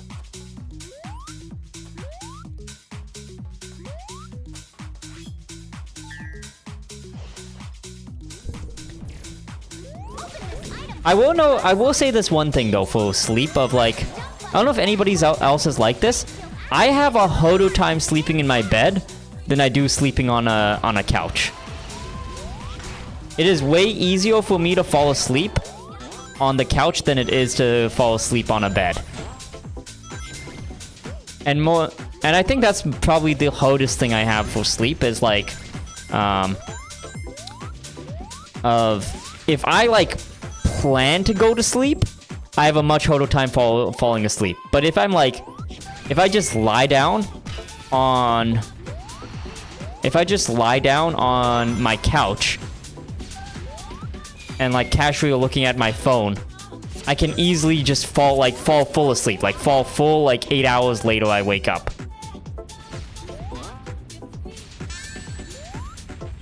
I don't know if it's just me. That's probably the biggest thing I struggle with of like,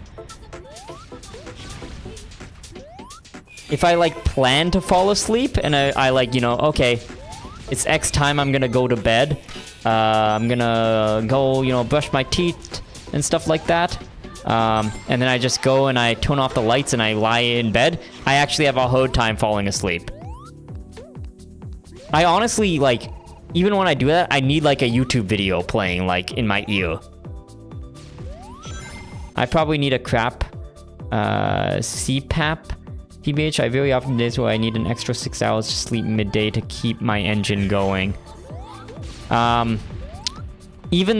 like you need an extra 6 hours, like, but you've had a full 8 hours of sleep, or have you been tired those days?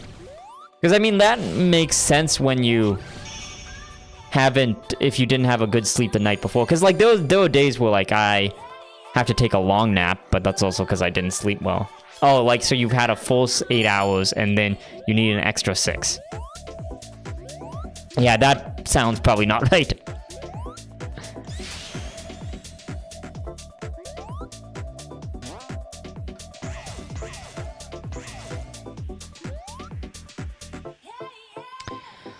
Honestly, sleep is so complicated and weird.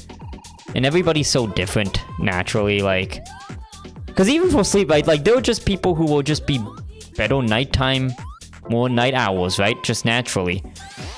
And may feel like they're bad sleepers, but they're just better at being awake at night. It's so complicated. I was listening to, like, a doctor talk about it, like, it was like kind of a psychologist of, like, yeah, it's so hard to tell because sometimes it's, like, natural, sometimes it's, like, stress-related. Sometimes, like, you know, you can have trouble going to sleep if you have, like, a vitamin B deficiency, right? There can be so many different factors that impact, like,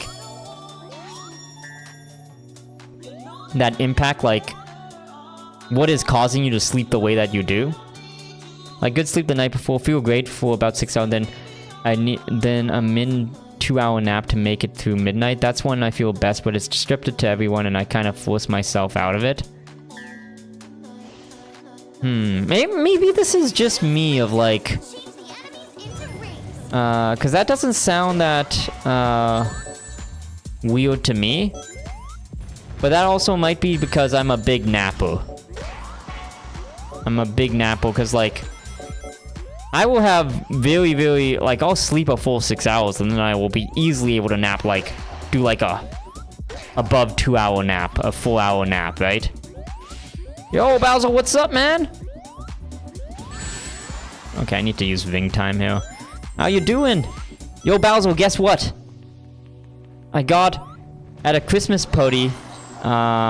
yesterday. I won Levels movie combo. So it was like free movie and free popcorn, free pair of movie tickets and a free popcorn and a drink. So if there's a movie you want to see and you want to be my lover,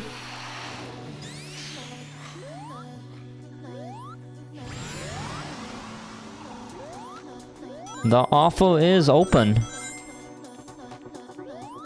But I think I've seen all the good movies out because I've seen Sonic 3, which is the best, and I've seen Nosferatu already.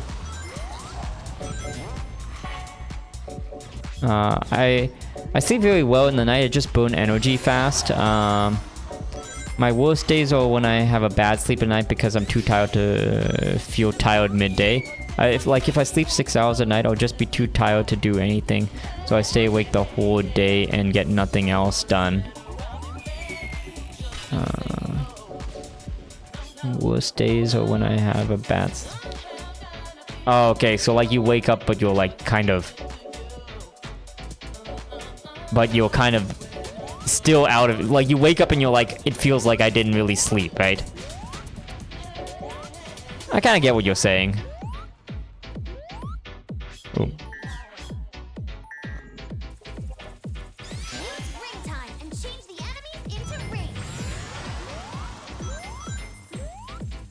God, sleep's so cold and complicated. You know, I feel like most people have... Do you know anybody who you would say is like, oh yeah, they're like good sleepers?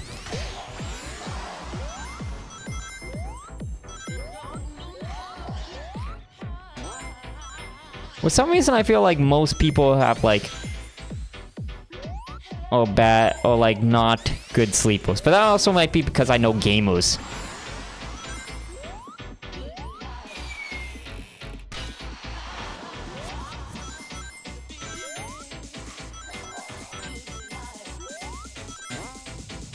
I feel like I didn't sleep, so I don't have enough energy to do some... Whenever we got tired enough to... Oh, okay.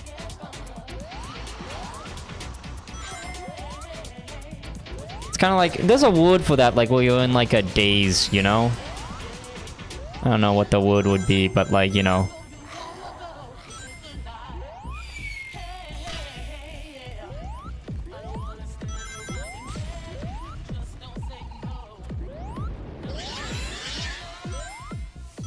Fuck, I may have fucked up here. May have used too many ring times.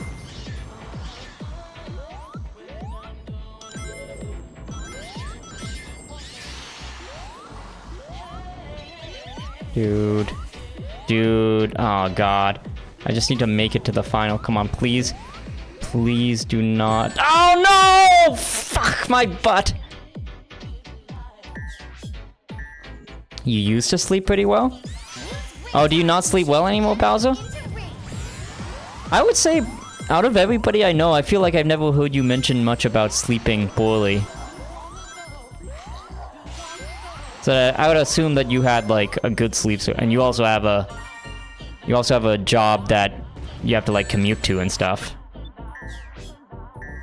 So I feel like you're one of the better sleepers of... I know. But it is also 1:14 right now, so...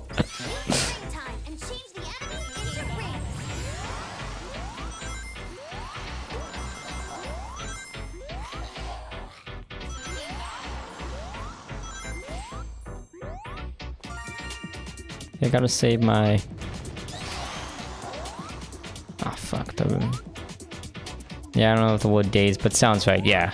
I think we're on the same page of, the wording. I get what you're saying, though. It's like... You're awake but tired, but, like, can't be productive. It's... I feel that way whenever I, like... Oh god, why do I keep getting my butthole hit?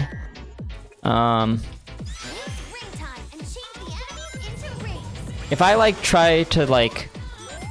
So I honestly feel that way sometimes just during the day, right? Like at night I feel so awake. At the day, like even if I get a full 8 hours and I like sleep and I wake up at like a good time, I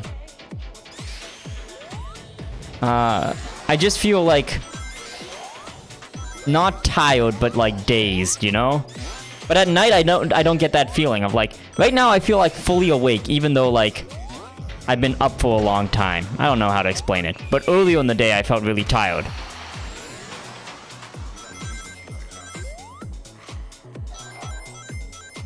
It's obviously not the same thing, but like it's like a more of like the state is what I'm talking about here of like.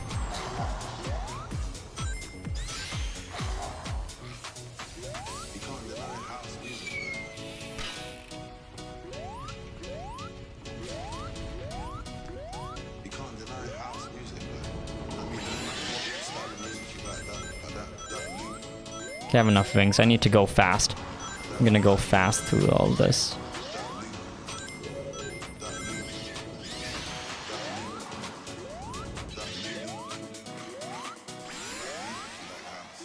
Okay, I should be able to get it. Yep, I have enough rings. Perfect. Whew, alright. I think I get overwhelmed. I only end up having energy for like one thing. If I go out anywhere, I have to take a nap after. If I work on a project, I have to nap after, yeah.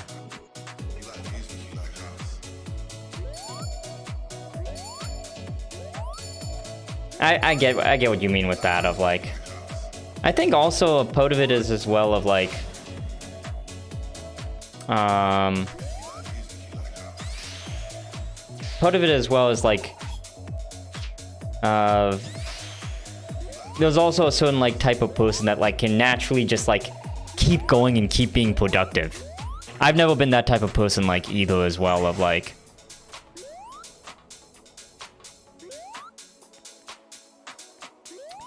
yeah, Crash can probably attest to it as well. When we go shopping and then stop by his mom's, I'm ready to pass out. Yeah, so it's kind of like you do an activity and then like that's your like limit. I wonder it's kind of similar of like to like if you're like, you know, introverted, like, because I find myself like I can only do like one thing because of like, you know, doing social stuff zaps my energy. I wonder if it's kind of similar to that of like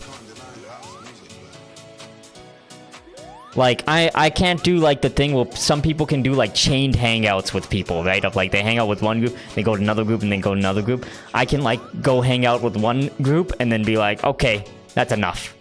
That's my quota for the day.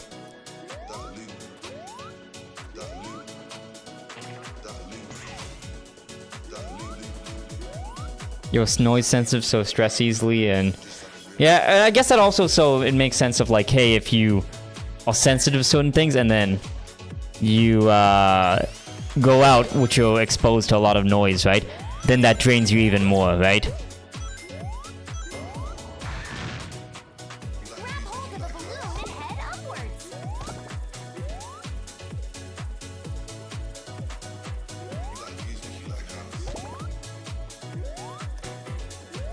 Yeah, man. I wonder how, like, you know, because a lot of the stuff you say, like, obviously it's due to different things, right? But a lot of the stuff you say, I find very similar stuff to me in terms of energy draining stuff or tiredness. Like, obviously the causes are a little different. I do wonder if, like, you know, if people ever are able to, like, get around like those natural tendencies that they have, right? Because like, you know, there's obviously a lot of like, you know, alpha productivity content out there, right? But I wonder if it actually like ever works.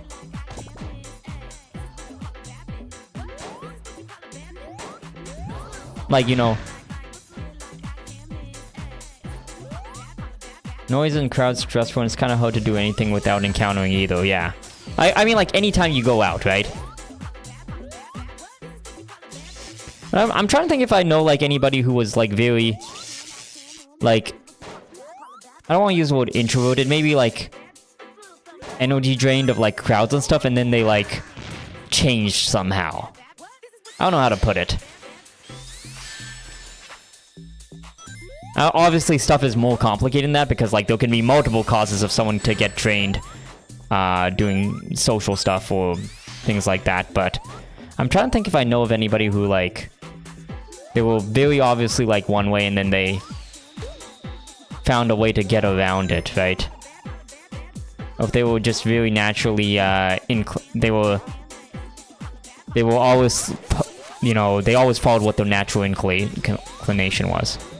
Like, obviously, you can always have techniques and stuff to get more productive. It's just more of like, if they were able to change that core dynamic of themselves rather than mitigate it, you know?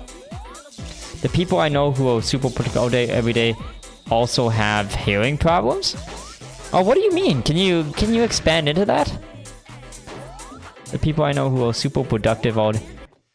So they're like... Oh, my music stopped. They're like... I don't want to use the word they have noise-canceling headphones constantly on, but...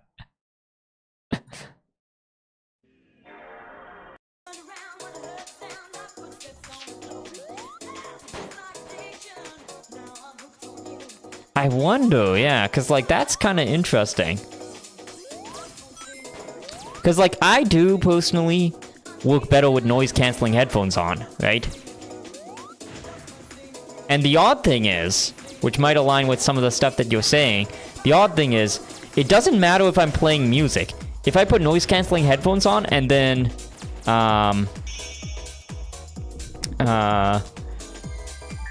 and even if I don't play music, so it's just muffled sound, I feel more locked in, you know? My sister cannot hear it at night and can't hear all electronic at the pump or anything going on in her house for some of it, even though some of it, and her BF is half deaf. My mom can't hear across the house. Oh, okay, and they're like... I wonder if there is something to that of like... if they're productive because... well, I mean like, wait, what do you mean she cannot hear at night? I mean, just that alone does make sense of like, you can sleep better if obviously you don't get distracted. If you don't hear like, random noises like don't affect you at all.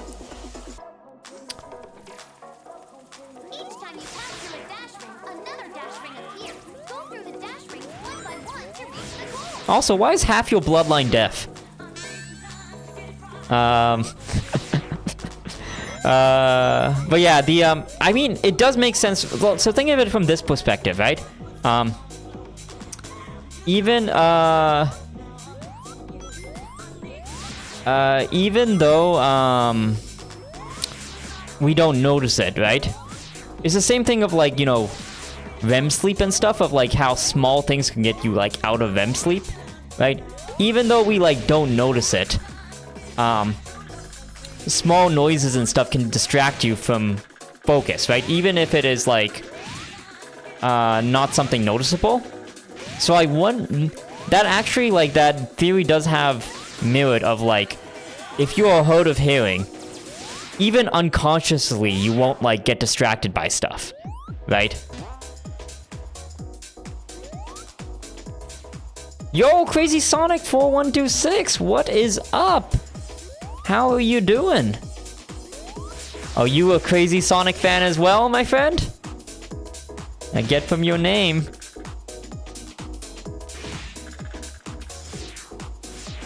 Because I myself would be considered a Crazy Sonic fan. You crank the TV volume high so it rumbles. My body makes it uncomfortable. She'll crank the TV volume high so it rumbles and my body makes and sick and she's sleeping next to. Okay. Does she like... has she ever looked into like needing a hearing aid or something?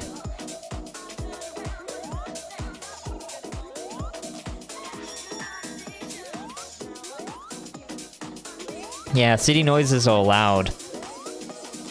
So that's interesting, like...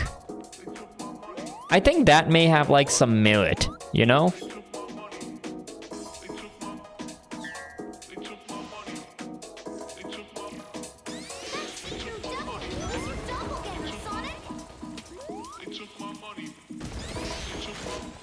You know, that might have some merit. Maybe what we should do to test it out is like, you know, I don't know if you have like noise canceling headphones, but like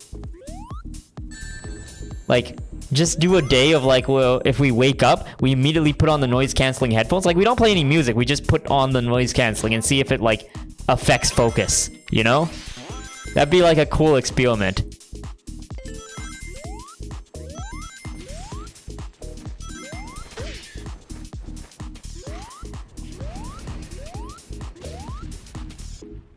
She's probably gonna need one. She oh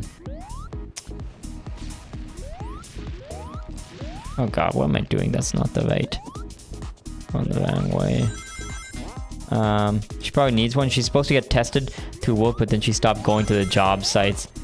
So by some people. I might just do it for a day, just to see, and see, I'll report back if it like, how majorly it impacted my focus. Like a day with just noise canceling headphones on.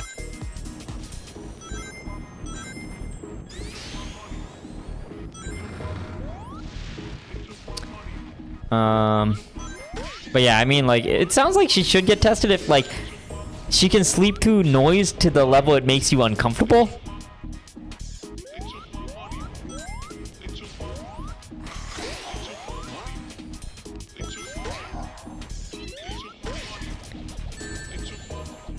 And also from the perspective of if for some reason there is some hearing issue, right? It's better to try and to learn about it and mitigate it early than it getting worse, right?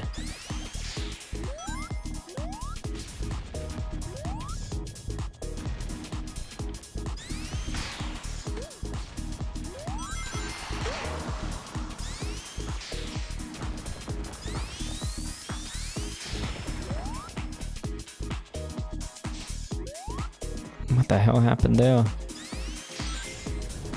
Yeah, I'm gonna try it and report back, because I actually wonder, to be honest, of like...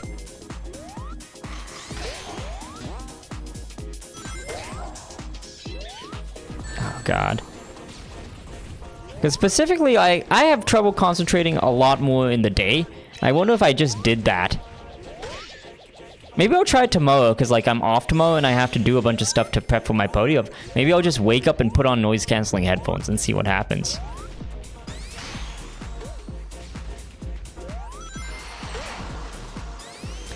Have you ever noticed how quiet your house gets when the power goes off? It's crazy how loud houses are by default. Yeah, that's one of the reasons why for when I sleep, going to sleep, I have a problem going to sleep when I actually plan to go to sleep.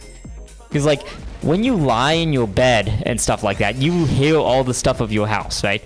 So if I fall asleep when I'm just lying on my couch and like doing something else and I fall asleep unintentionally, you don't notice it. But if you're lying in your bed and trying to fall asleep, like I sometimes notice, like, I notice all the like, you know, my furnace running is a big one. I hear all the furnace running.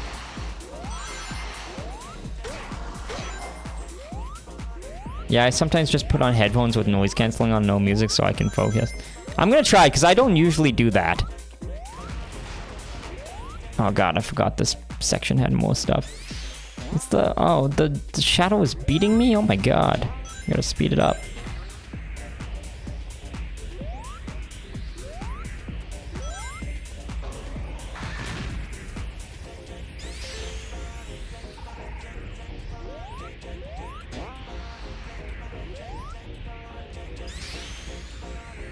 Oh god. It's right at the end too.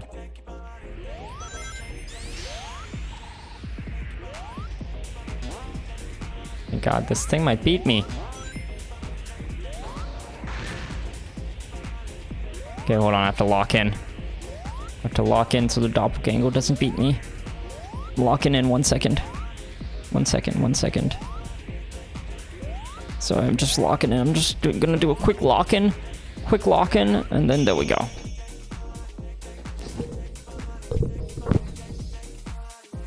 No.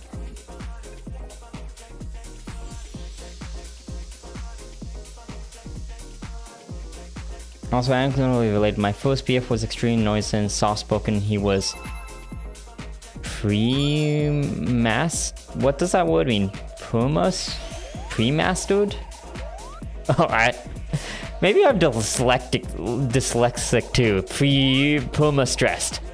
Yeah, I read it after. So maybe I might be dyslexic. I can't even say it. This is bad. Yeah. Like, what does pre-mastered mean?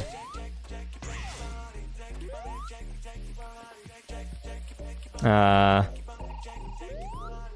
soft-spoken, and he was... Yeah. I mean, and you know what? Honestly, it does kind of make sense, right?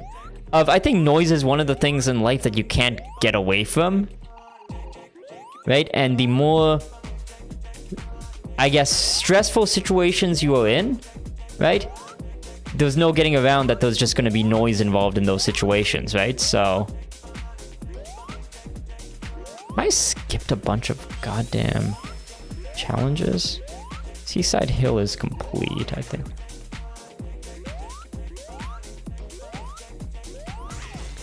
So I don't know, it kind of makes sense if you think about it.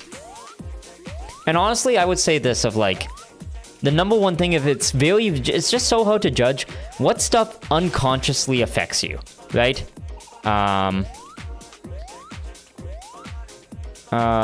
if you're like noise sensitive, right? Even if you're in a small, quiet like environment, even the small noises could be things affecting you, don't even realizing it.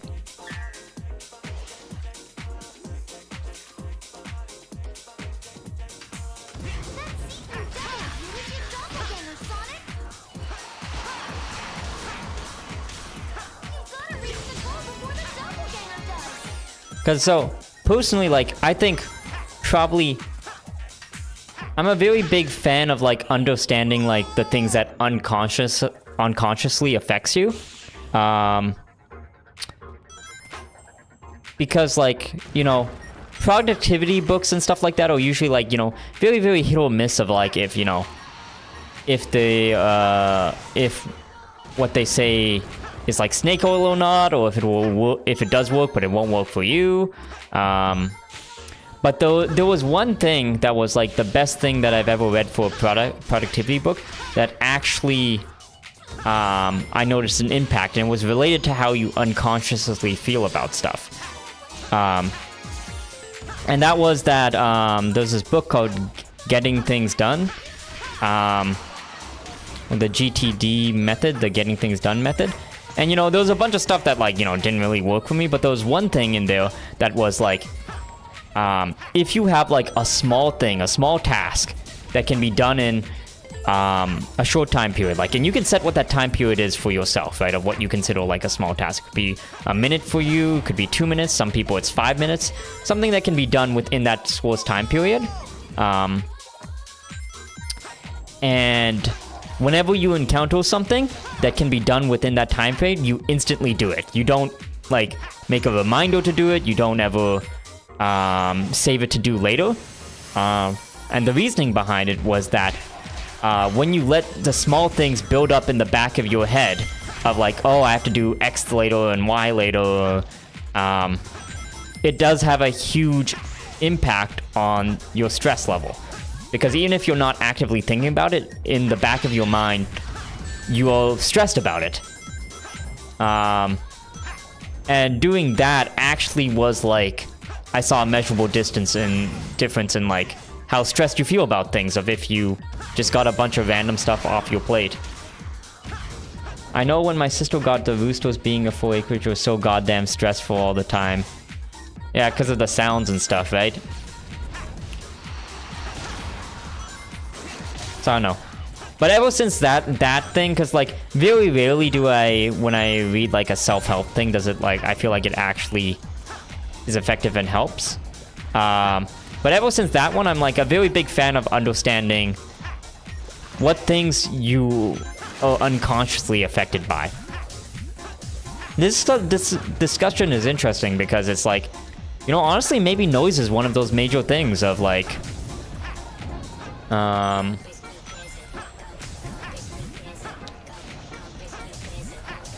one of those like reasons of if you like take more noise out of your life, it's a thing that will really, really affect how focused you are around something.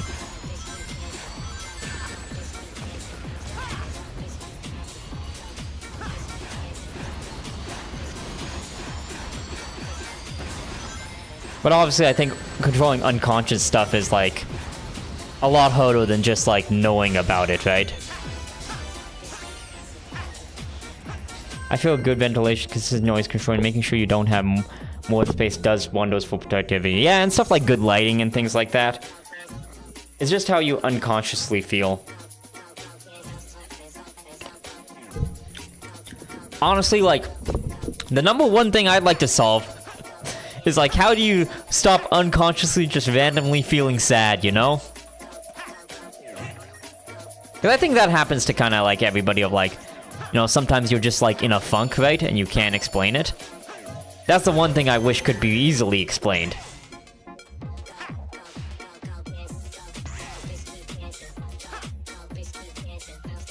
Most offices at home have unsafe level of CO2, which makes CO2 makes you tired, yeah. I mean, isn't that why, like, casinos and stuff, they pump oxygen into the casino so people feel more awake? So they keep gambling?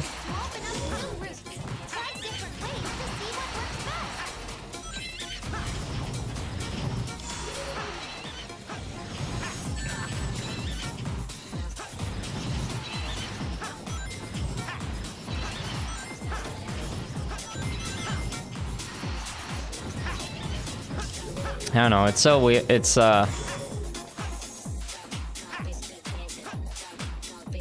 wonder, there's like services, right, that like actually no, I think this was like actually a popular thing of oh,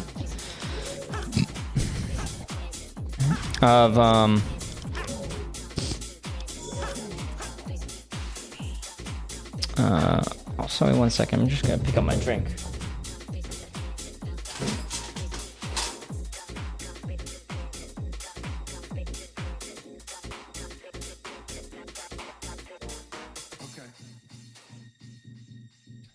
But yeah, I think this was an actual popular thing of like, or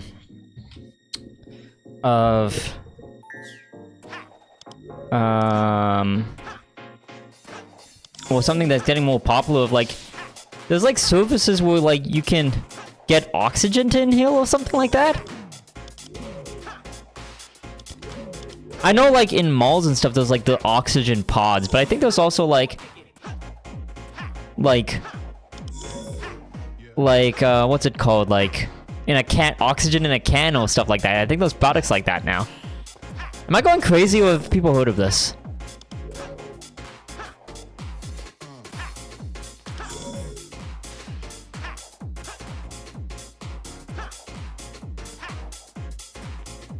There's a guy who locked himself in a greenhouse essentially to see how CO2 affects your brain. When you hit a typical ops level, he starts feeling depressed. Yeah. Oh, that's the plot of Space. I've never seen Spaceballs. Just open and ventilate your space. I don't know. I mean, I think I feel like I've heard about those products though already, of them getting more popular.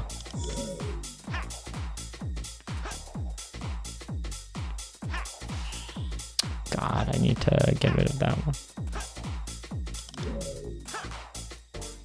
Okay. Yeah. Yeah. Come on. Right. Get rid of. God, I hate this mission. This mission is fucking terrible. How did I hit those ones up there? Oh wait, I know what I'm gonna do. I'm gonna do this shit. Just skip a bunch.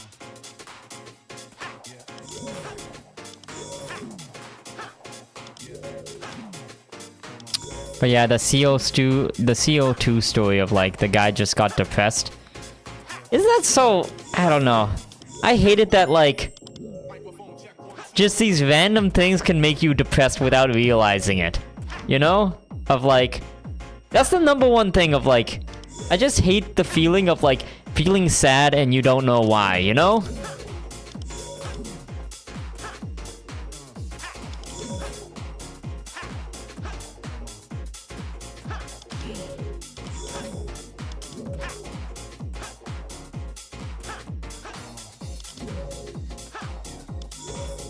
But I guess that's all kind of sadness because like, Fuck, I can't turn this off.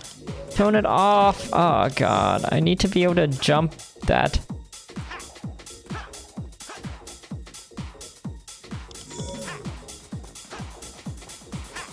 Can I jump that now? No, I can't. How do I get this one back off? Okay, there we go. I'm just doing random stuff. I'm not even... I'm leaving it in God's hands. I'm just pressing buttons and hoping they... There we go. Is this enough? Fuck, I need to get to the... Ooh, I think I got it! I think I got it! I think I got it!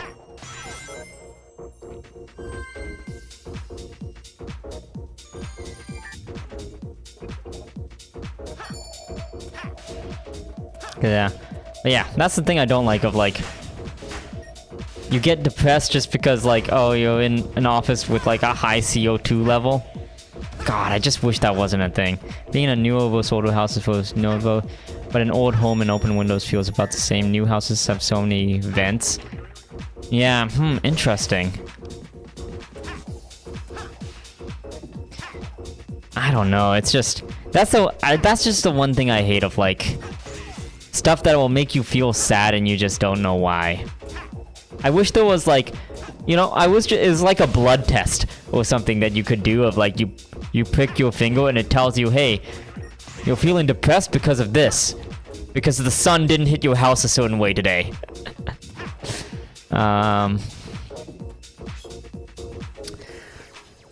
We saw a few and didn't like the softies. Yeah, then... I guess ventilation and stuff matters, and lighting and things.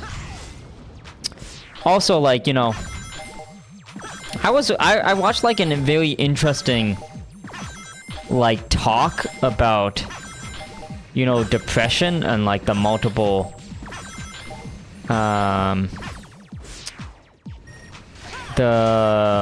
kind of reasons that it happens. And like there was also like one thing I took away from it that was very interesting was like that there was kind of like, oh no, it's gonna make me fall. There was like two types of things that to factor in for like if you feel sad or if you're feeling depressed, and like one factor is like those factors of these, like, you know, unconscious things that like you may not realize, which is a lot harder to address because unless you know the root of the problem, you can't really address it. I need these rings. Oh god, I'm gonna get goddamn die.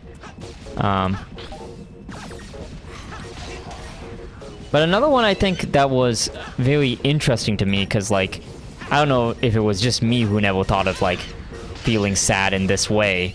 But it was around like the fact that like a lot of people assume by default that they should be happy, and when they're not, they feel like it's wrong, but that's not the case. Of like, there's very valid reasons you should feel sad or depressed, right?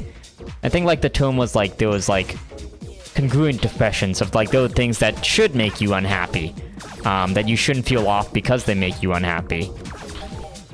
Like, for example, if you're stressed at your job, right? Or if you don't have a job and it's stressful, right? Like, there are things that like it shouldn't feel weird to be depressed about, and that was a very... I never really looked at things like that before, because I also had been like the impression of like, oh, it's just a bad state to not be happy. It's unreal. So I don't know, I really like that that little explanation that doctor had. Also, that's why I feel like I get depressed in winter. It's not really sunlight. My house feels stuffy all winter. I love going out at night. The air is so nice. Oh yeah, you have to feel your emotions. Yeah, it's the unbiased stuff that I think is really hard to deal with, because like it's hard to even identify those things affecting you, right? Unless you like experiment. Like the only thing you can experiment is like if your house feels stuffy is like, oh, you experimented with new ventilation without even really guessing that, like, oh, that was the cause of you feeling weird, right?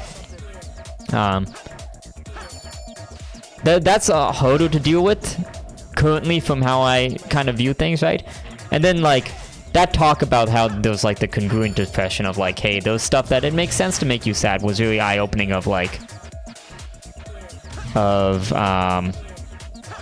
it's a lot easier to identify stuff that makes you feel sad, because once you identify it, that's the first step to fixing it.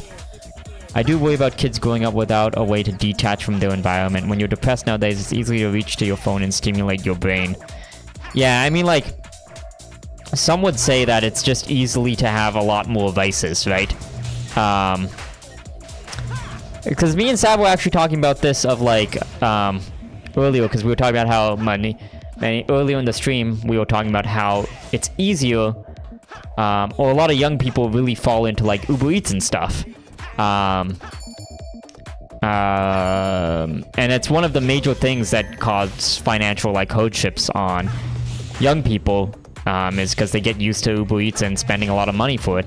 And part of it is because, even myself, I said earlier, I was like, I noticed that, like, when I would Uber Eats a lot, it would be like when I'm feeling sad, because when you're feeling sad, you don't feel like making food, and you feel like getting food somewhere will make you feel better.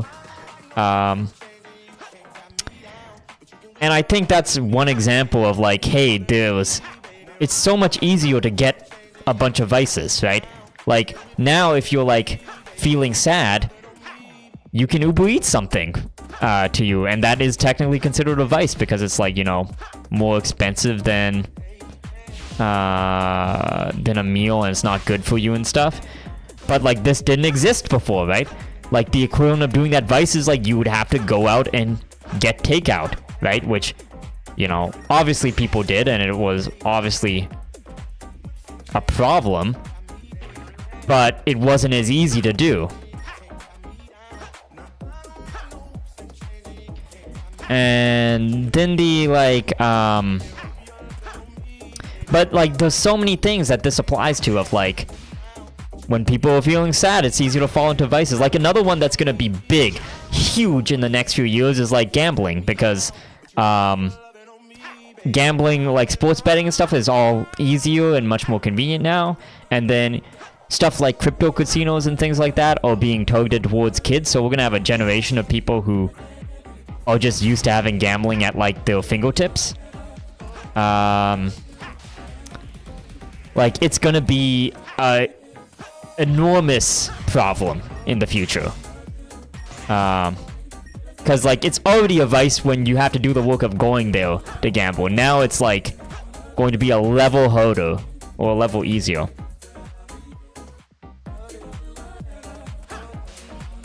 Look, buddy, if I'm depressed, I'd rather eat something I don't have to clean up and work to make my situation, but better way to handle it than is frozen meal. Well, so it's more of, like, it's more from the perspective for Uber Eats, right? Of, like, people were, like, I don't know if you watched that Caleb Hammer show that me and Savannah ever watched, but people will, like, financially destroy their lives over Uber Eats, right? And it's like the same thing of, like, you know, when food becomes a vice, when people, like, eat away their feelings and stuff. It's kind of the same thing of, like, it's something that, like, without moderation can become, like, a problem, and also be something people use to try and solve, make them feel better when it won't, right? Gambling is way too easy. There's also AI chatbots. I feel like we're gonna get a generation of kids who grow up with social connection to someone who can't say no. Yeah, I mean, like, I've said this for a while, right? Like, on the stream of, like, in my opinion, the stance that is gonna make us, like, the conservative boomers, right? Because there's always one thing in each generation that the previous generation can't get behind, and will make them seem like not progressive.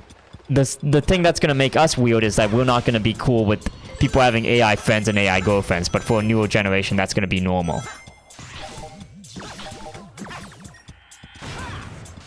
Right? And honestly, it's a big concern, because, like,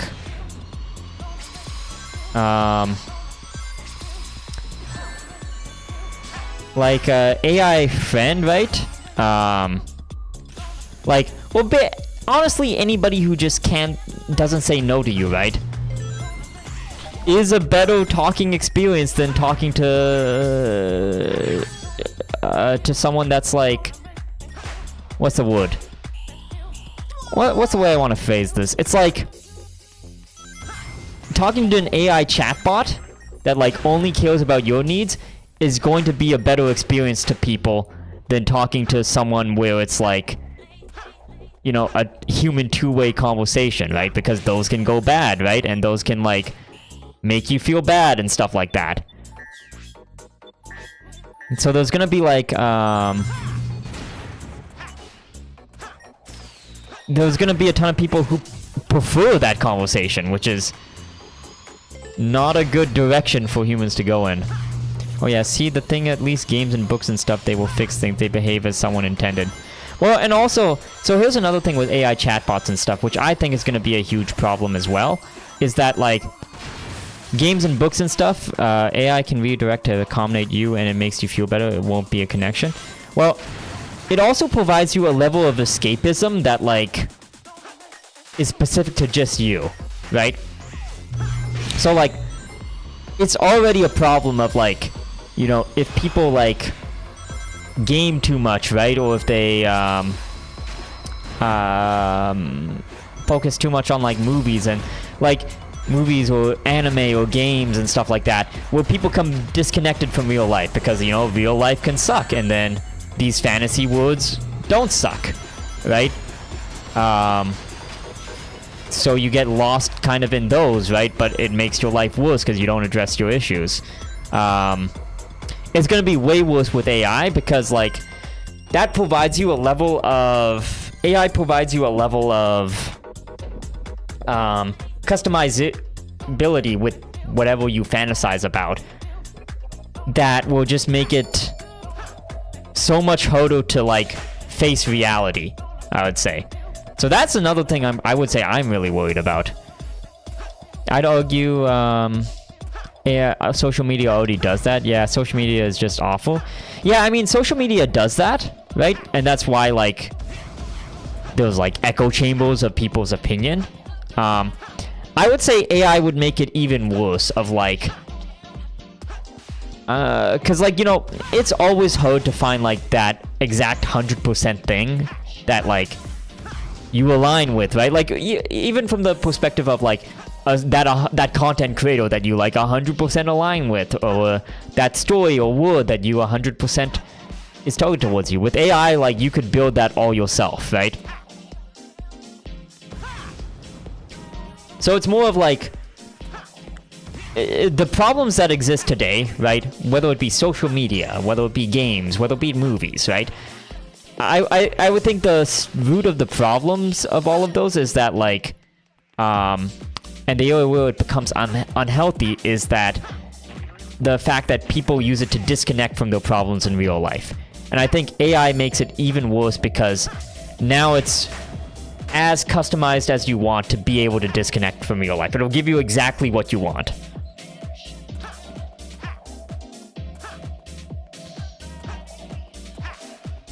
Like, there's like, and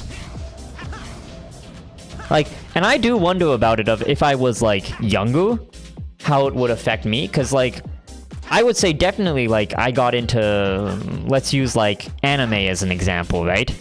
I would say I definitely got into anime as, like, an escape from real life.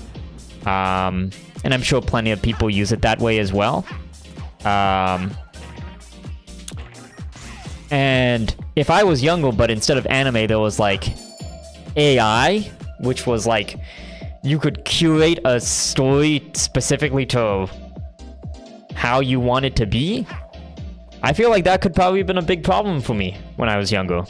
I think the algorithm in social media stopped being relatively harmless and started being actively addictive and harmful. Well, yeah, because, I mean, like... the metrics for a successful social media company do not align with the metrics for a successful, society or successful behavior, right? Around how a human should act. It's honestly like saying like the best business model is getting someone addicted to your service, right? The best business model is for your service to be a life problem for somebody, right?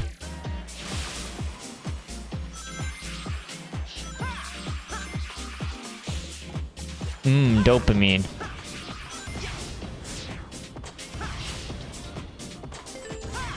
So all treats, yeah.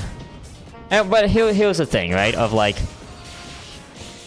there's a very big debate as well as like personal responsibility and freedom as well around things, because like let's use gambling as an example, right? Because like without a doubt, society and the world would be a better place without gambling, right? That's not something I think should be up to debate.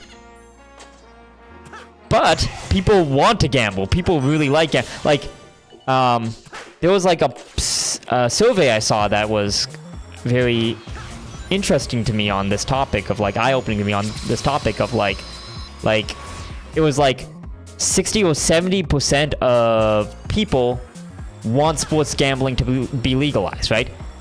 Even though it's obviously going to be a very big net negative to society, like democratically, a majority of people want it. So it does become the question of like, how much do you restrict people's freedoms for their own safety versus how much do you let people have freedom and basically be like, well, they are personally accountable for ruining their lives, right? It's a very tough... It's a very, very tough line to draw. Have you ever spoken to gamblers? It's heartbreaking how hard it is for them to avoid it. Yeah. Especially nowadays, right? Because well, everything has a gambling ad and stuff like that. Because it turns out gambling is a business model that really, really works. Right? I must be missing a thing here. Why is this still gray?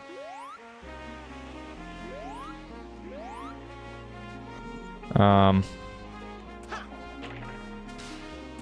yeah, it's like really, I don't know, it's like, it's such a hard line to draw, right? Because like, there's so many things that will like, it'd be better as a society if we didn't have them, right? But how do you say if, well, people want it? How do you say that it's not their right to have it? I don't know. Again, it's a very tough line to draw.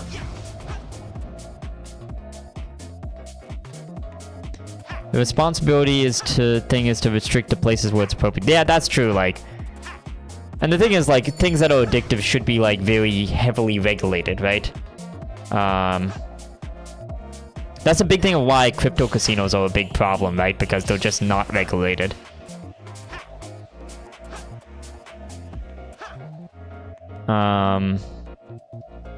Because I think, like, online gambling should not be a thing, right? Because it just makes it too easy to gamble. Like, it's basically around... It removes barriers from actually gambling.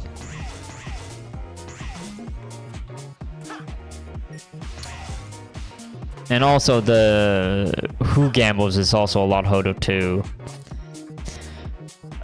verify as well. And so this was interesting of like, you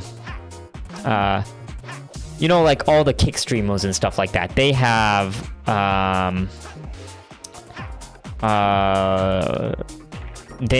Stake sponsorship. Stake is like that big online crypto casino, right? And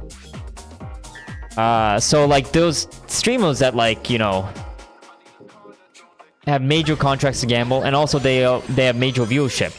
And the very interesting thing is all those streamers have extremely young audiences who that are being sponsored by like, you know, Stake and stuff like that. Which is why, like, in a generation, we are 100% having like a huge. We are going to have levels of gambling. We're gonna have levels of like gambling addiction we haven't seen in about like 10 to 20 years. Because I remember I was listening to like this content creator and they were talking about like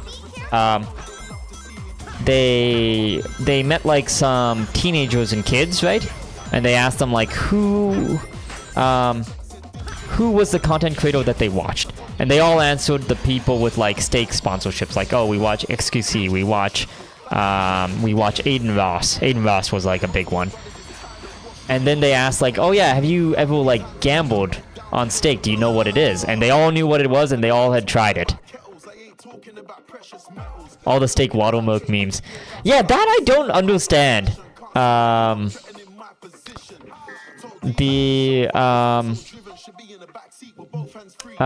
I don't understand. Of why on Twitter everybody's just adding Stake watermarks to stuff. Like, do people even get paid to do that? Like, how can they pay? Like, all these people that had Stake watermarks. Gambling is advertised everywhere. Well, yeah, when sports gambling really, when the sports leagues really embrace sports gambling, that's when it really started to get bad. Sports gambling is way more a problem than crypto casinos, in my opinion. Oh yeah, for sure, because sports gambling also has that air of like skill, and it's not as if there isn't like, I guess, a skill component, but it's the same thing of like there is a skill component of like blackjack, but the house always wins, right? But yeah, you're all right. Sports gambling is gonna be way worse because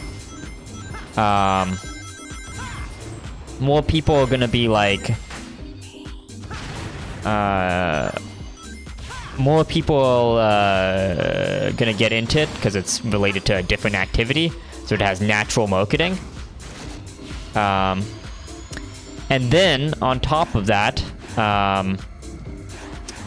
people feel like it's like stock trading. How people get into stock trading and lose all the money doing that, doing like options trading and stuff. Those like, they think like, oh, people lose money, but not me because I know what I'm doing.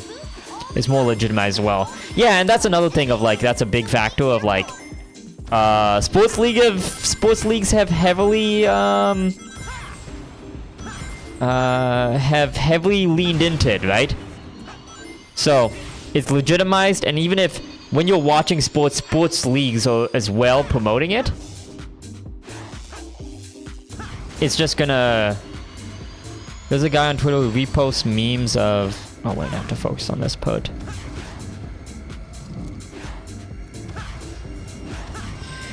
There's a guy on Twitter who reposts the memes with the Stake watermarks. They were outdated. They are the sponsor. Crash was going to get it. I told him if he wants to do it, to go low risk and not go for big payout. Yeah, it's. I mean, okay. And this goes back to that fact of like 60 to 70% of people want sports gambling to be legalized. Like, people want it because it is fun, right? And I'll admit, right, like, cause like, I used to, for like the UFC, I used to do like dollar bets, right, on like, on the main events if we went to go see them in the, if we went to go see them, like at a bar or something, and like, it made the event way more fun to watch. I'm gonna be honest, I'm gonna keep it 100p.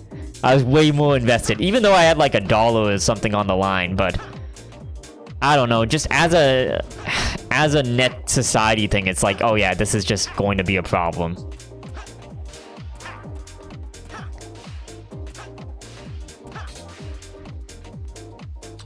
But yeah, I mean, it's so tough because people want it.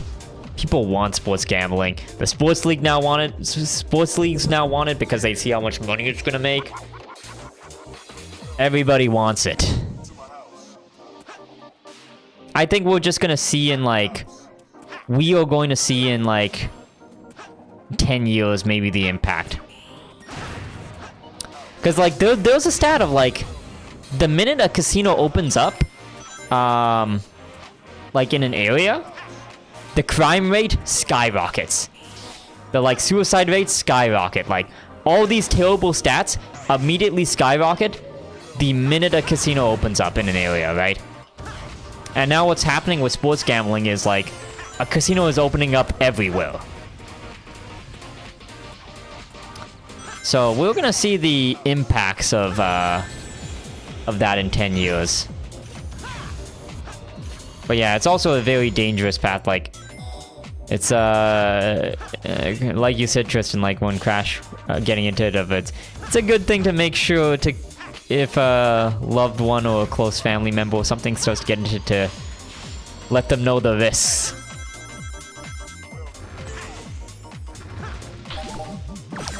Because no one ever starts gambling thinking they'll be a gambling addict.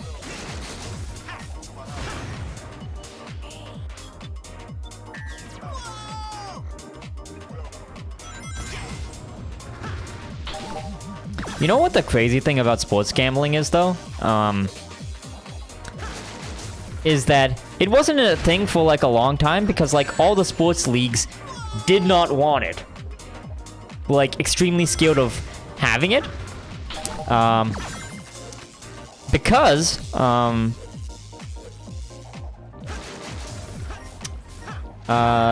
like they were like, if you do sports gambling, right? If you have gambling in any sense, right? People are going to try to fix games, right? It's like going to happen. It's like not a thing that's possible to not happen. And so leagues were really against it for the longest time.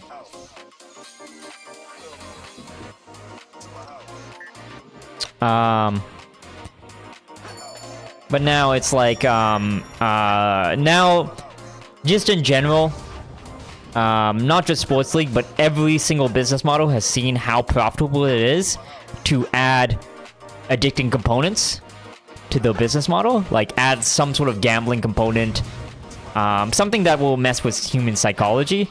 So now sports leagues are like, okay, we can't. There's too much money on the table. But it's crazy that, like, they were so against it for very obvious reasons, because, like, there is going to be problems about match fixing. Like, even in the NBA, there was already that problem that happened. There was that guy on the Raptors, I think it was, who was, like, a kind of bench player who, like, got caught because, like, he fixed, he bet on himself, like, or he got people to bet for him of, like, how many rebounds or something he would make. The $10 weekly, $10 week, only pick what you're confident about. $100 payout a week is still better than thinking you could have won 13 million. Yeah, and I mean, like, honestly, starting any gambling thing is, like, you should set limits, right? Because, and more specifically, right, it's a much more positive thing to see it as an entertainment expense, right? Of like, hey, $10 a week to, like, do this entertaining thing. Because I'll be honest, like, it does make sports more entertaining, right? So, seeing it as, like, something of, like, hey, like, for me personally, of, like, hey, you know, you have a $5, $10 limit on this UFC event to bet, right? It's not a terrible thing, because you see it, if you see it as an entertainment thing of, like, oh, it'll just make the event more entertaining.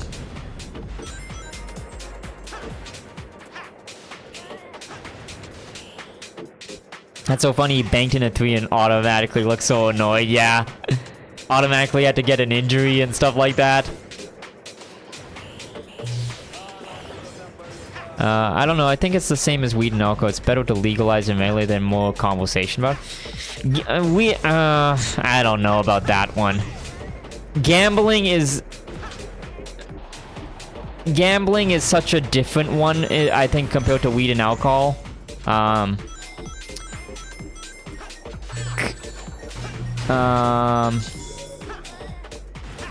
Because yes, there's always going to be gambling. There's always going to be black market gambling. But the biggest problem with gambling, right, is that when you say like regulate, right? Like, is that really what's going to be happening if it's legalized? Because like, what's happening is it's just more easily accessible. And more of the parties involved, like sports leagues, are more able to make profit from gambling, right? So it's more promoted. So I think, in particular, like... Yeah, every ad has to show get help and stuff. I think, so we're gambling... Like, obviously, when you regulate anything, you will increase the usage of it, right? But I think what gambling differs is that it's very, how do I put it? It's like the usage increase of gambling is just by default, no matter if you regulate it or not, right? By default, there's going to be just a larger number of people who ruin their lives, right?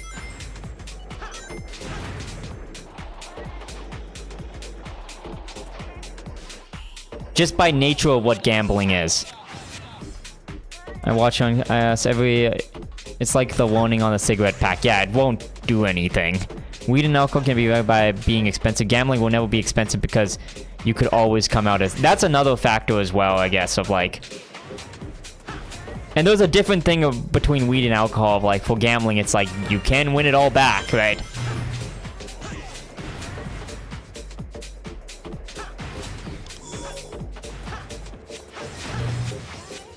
So yeah, I don't know. I think net overall of like...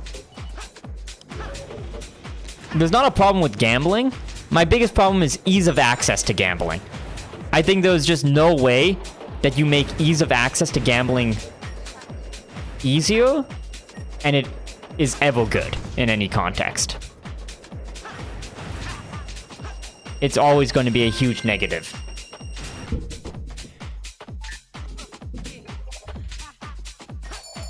Because again, it's the same thing as that stat of like the minute a casino opens up in the area, like crime in that area goes higher, suicides in that rate in that area go higher, divorces in that area go higher, right? It's one of those human nature things of like, by default, by human nature, just humans are very, very bad at controlling themselves with gambling. And then by default, there's just going to be a percentage of people that just are not able to safely gamble, no matter what you do. And they will find out the hard way. The only way to find that out is the hard way.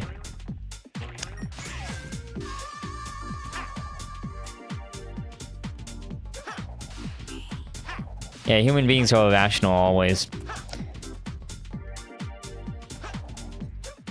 The interesting thing I find in the last few years is just how many business models are taking advantage of human irrationality, right? Not that business models didn't always do this, right? It's not like this isn't a new thing, right? Around like, oh, businesses want to take advantage of how humans act. It's just more of like, it's going into the realm of like, the only successful business models seem to be the ones where it's like taking advantage of people, you know?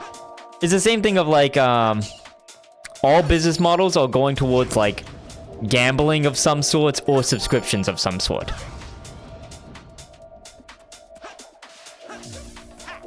Because humans are just very, very bad at controlling their aspects around those particular things of like, in the case of subscriptions, of seeing the long-term price of something. In case of like gambling, it's, well, gambling.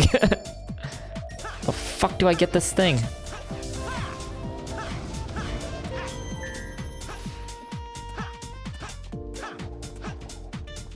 I should go to bed, but I'm having so much fun playing video games. I like video games so much. I want to keep playing, but I need to do Pody stuff tomorrow, but I want to keep playing. How many challenges do I have left? I got through a good number of challenges, though. 79. I am close to... Dude, do I just do it? Do I just power through? I only have 10 challenges left. Nah, I should... I don't know. I want to keep playing video games, though.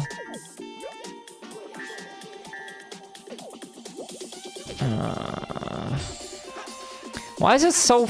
Why does it feel so good to play video games at night? When you know it's gonna mess up your sleep schedule and... I hate it so much that it's so fun.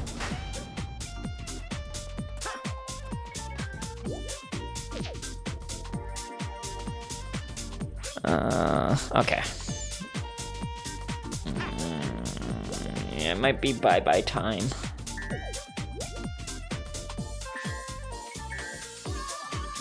Might be bye-bye time.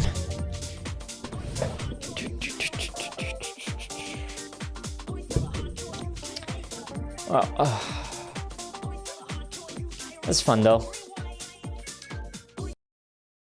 Let's put on some good night music.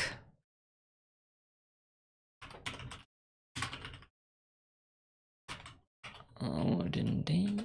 Let's put on some goodbye music.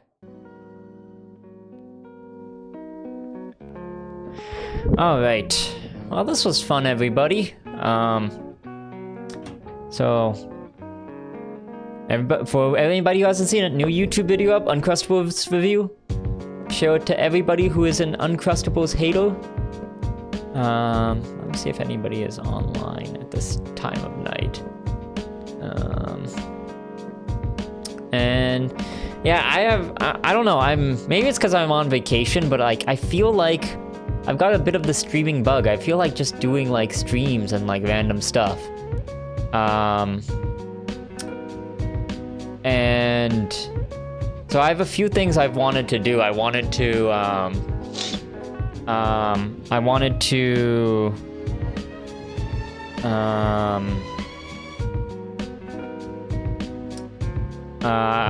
I think so me and Sav are gonna do a Sonic cooking stream, because I haven't done a cooking stream based off of the that Sonic cookbook I bought. So yeah, we're gonna do a Sonic cooking stream sometime. Then also I want to do Raj Awards as well. You did buy that, Tristan. You did directly contribute to the... We're gonna raid this person because I think this person's a trophy streamer. Ooh, and a game designer. Oh my god.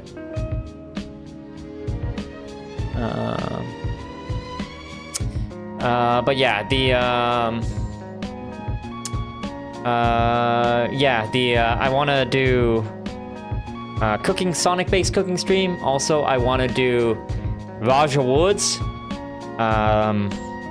Raj 2024 Awards. Best game, worst game. So yeah. I don't know, I have the streaming bug. I feel like, you know, I feel like doing some cool stream stuff. But yeah, good night, everybody. Bowser, if you're still here and you haven't seen it, look, this is my PlayStation Portal. And yeah, a good time. Stuff coming up, so strap in. Oh, why not, man? I mean, my parents got it for me as a gift. My family got it for me, so I was like, it was one of those things I would never buy for myself, right? But you know, given as a gift, I would like it. So, anyways, thanks for watching, everybody. Treat yourselves good. Happy New Year to everybody if I don't see you, and remember, Raj loves you.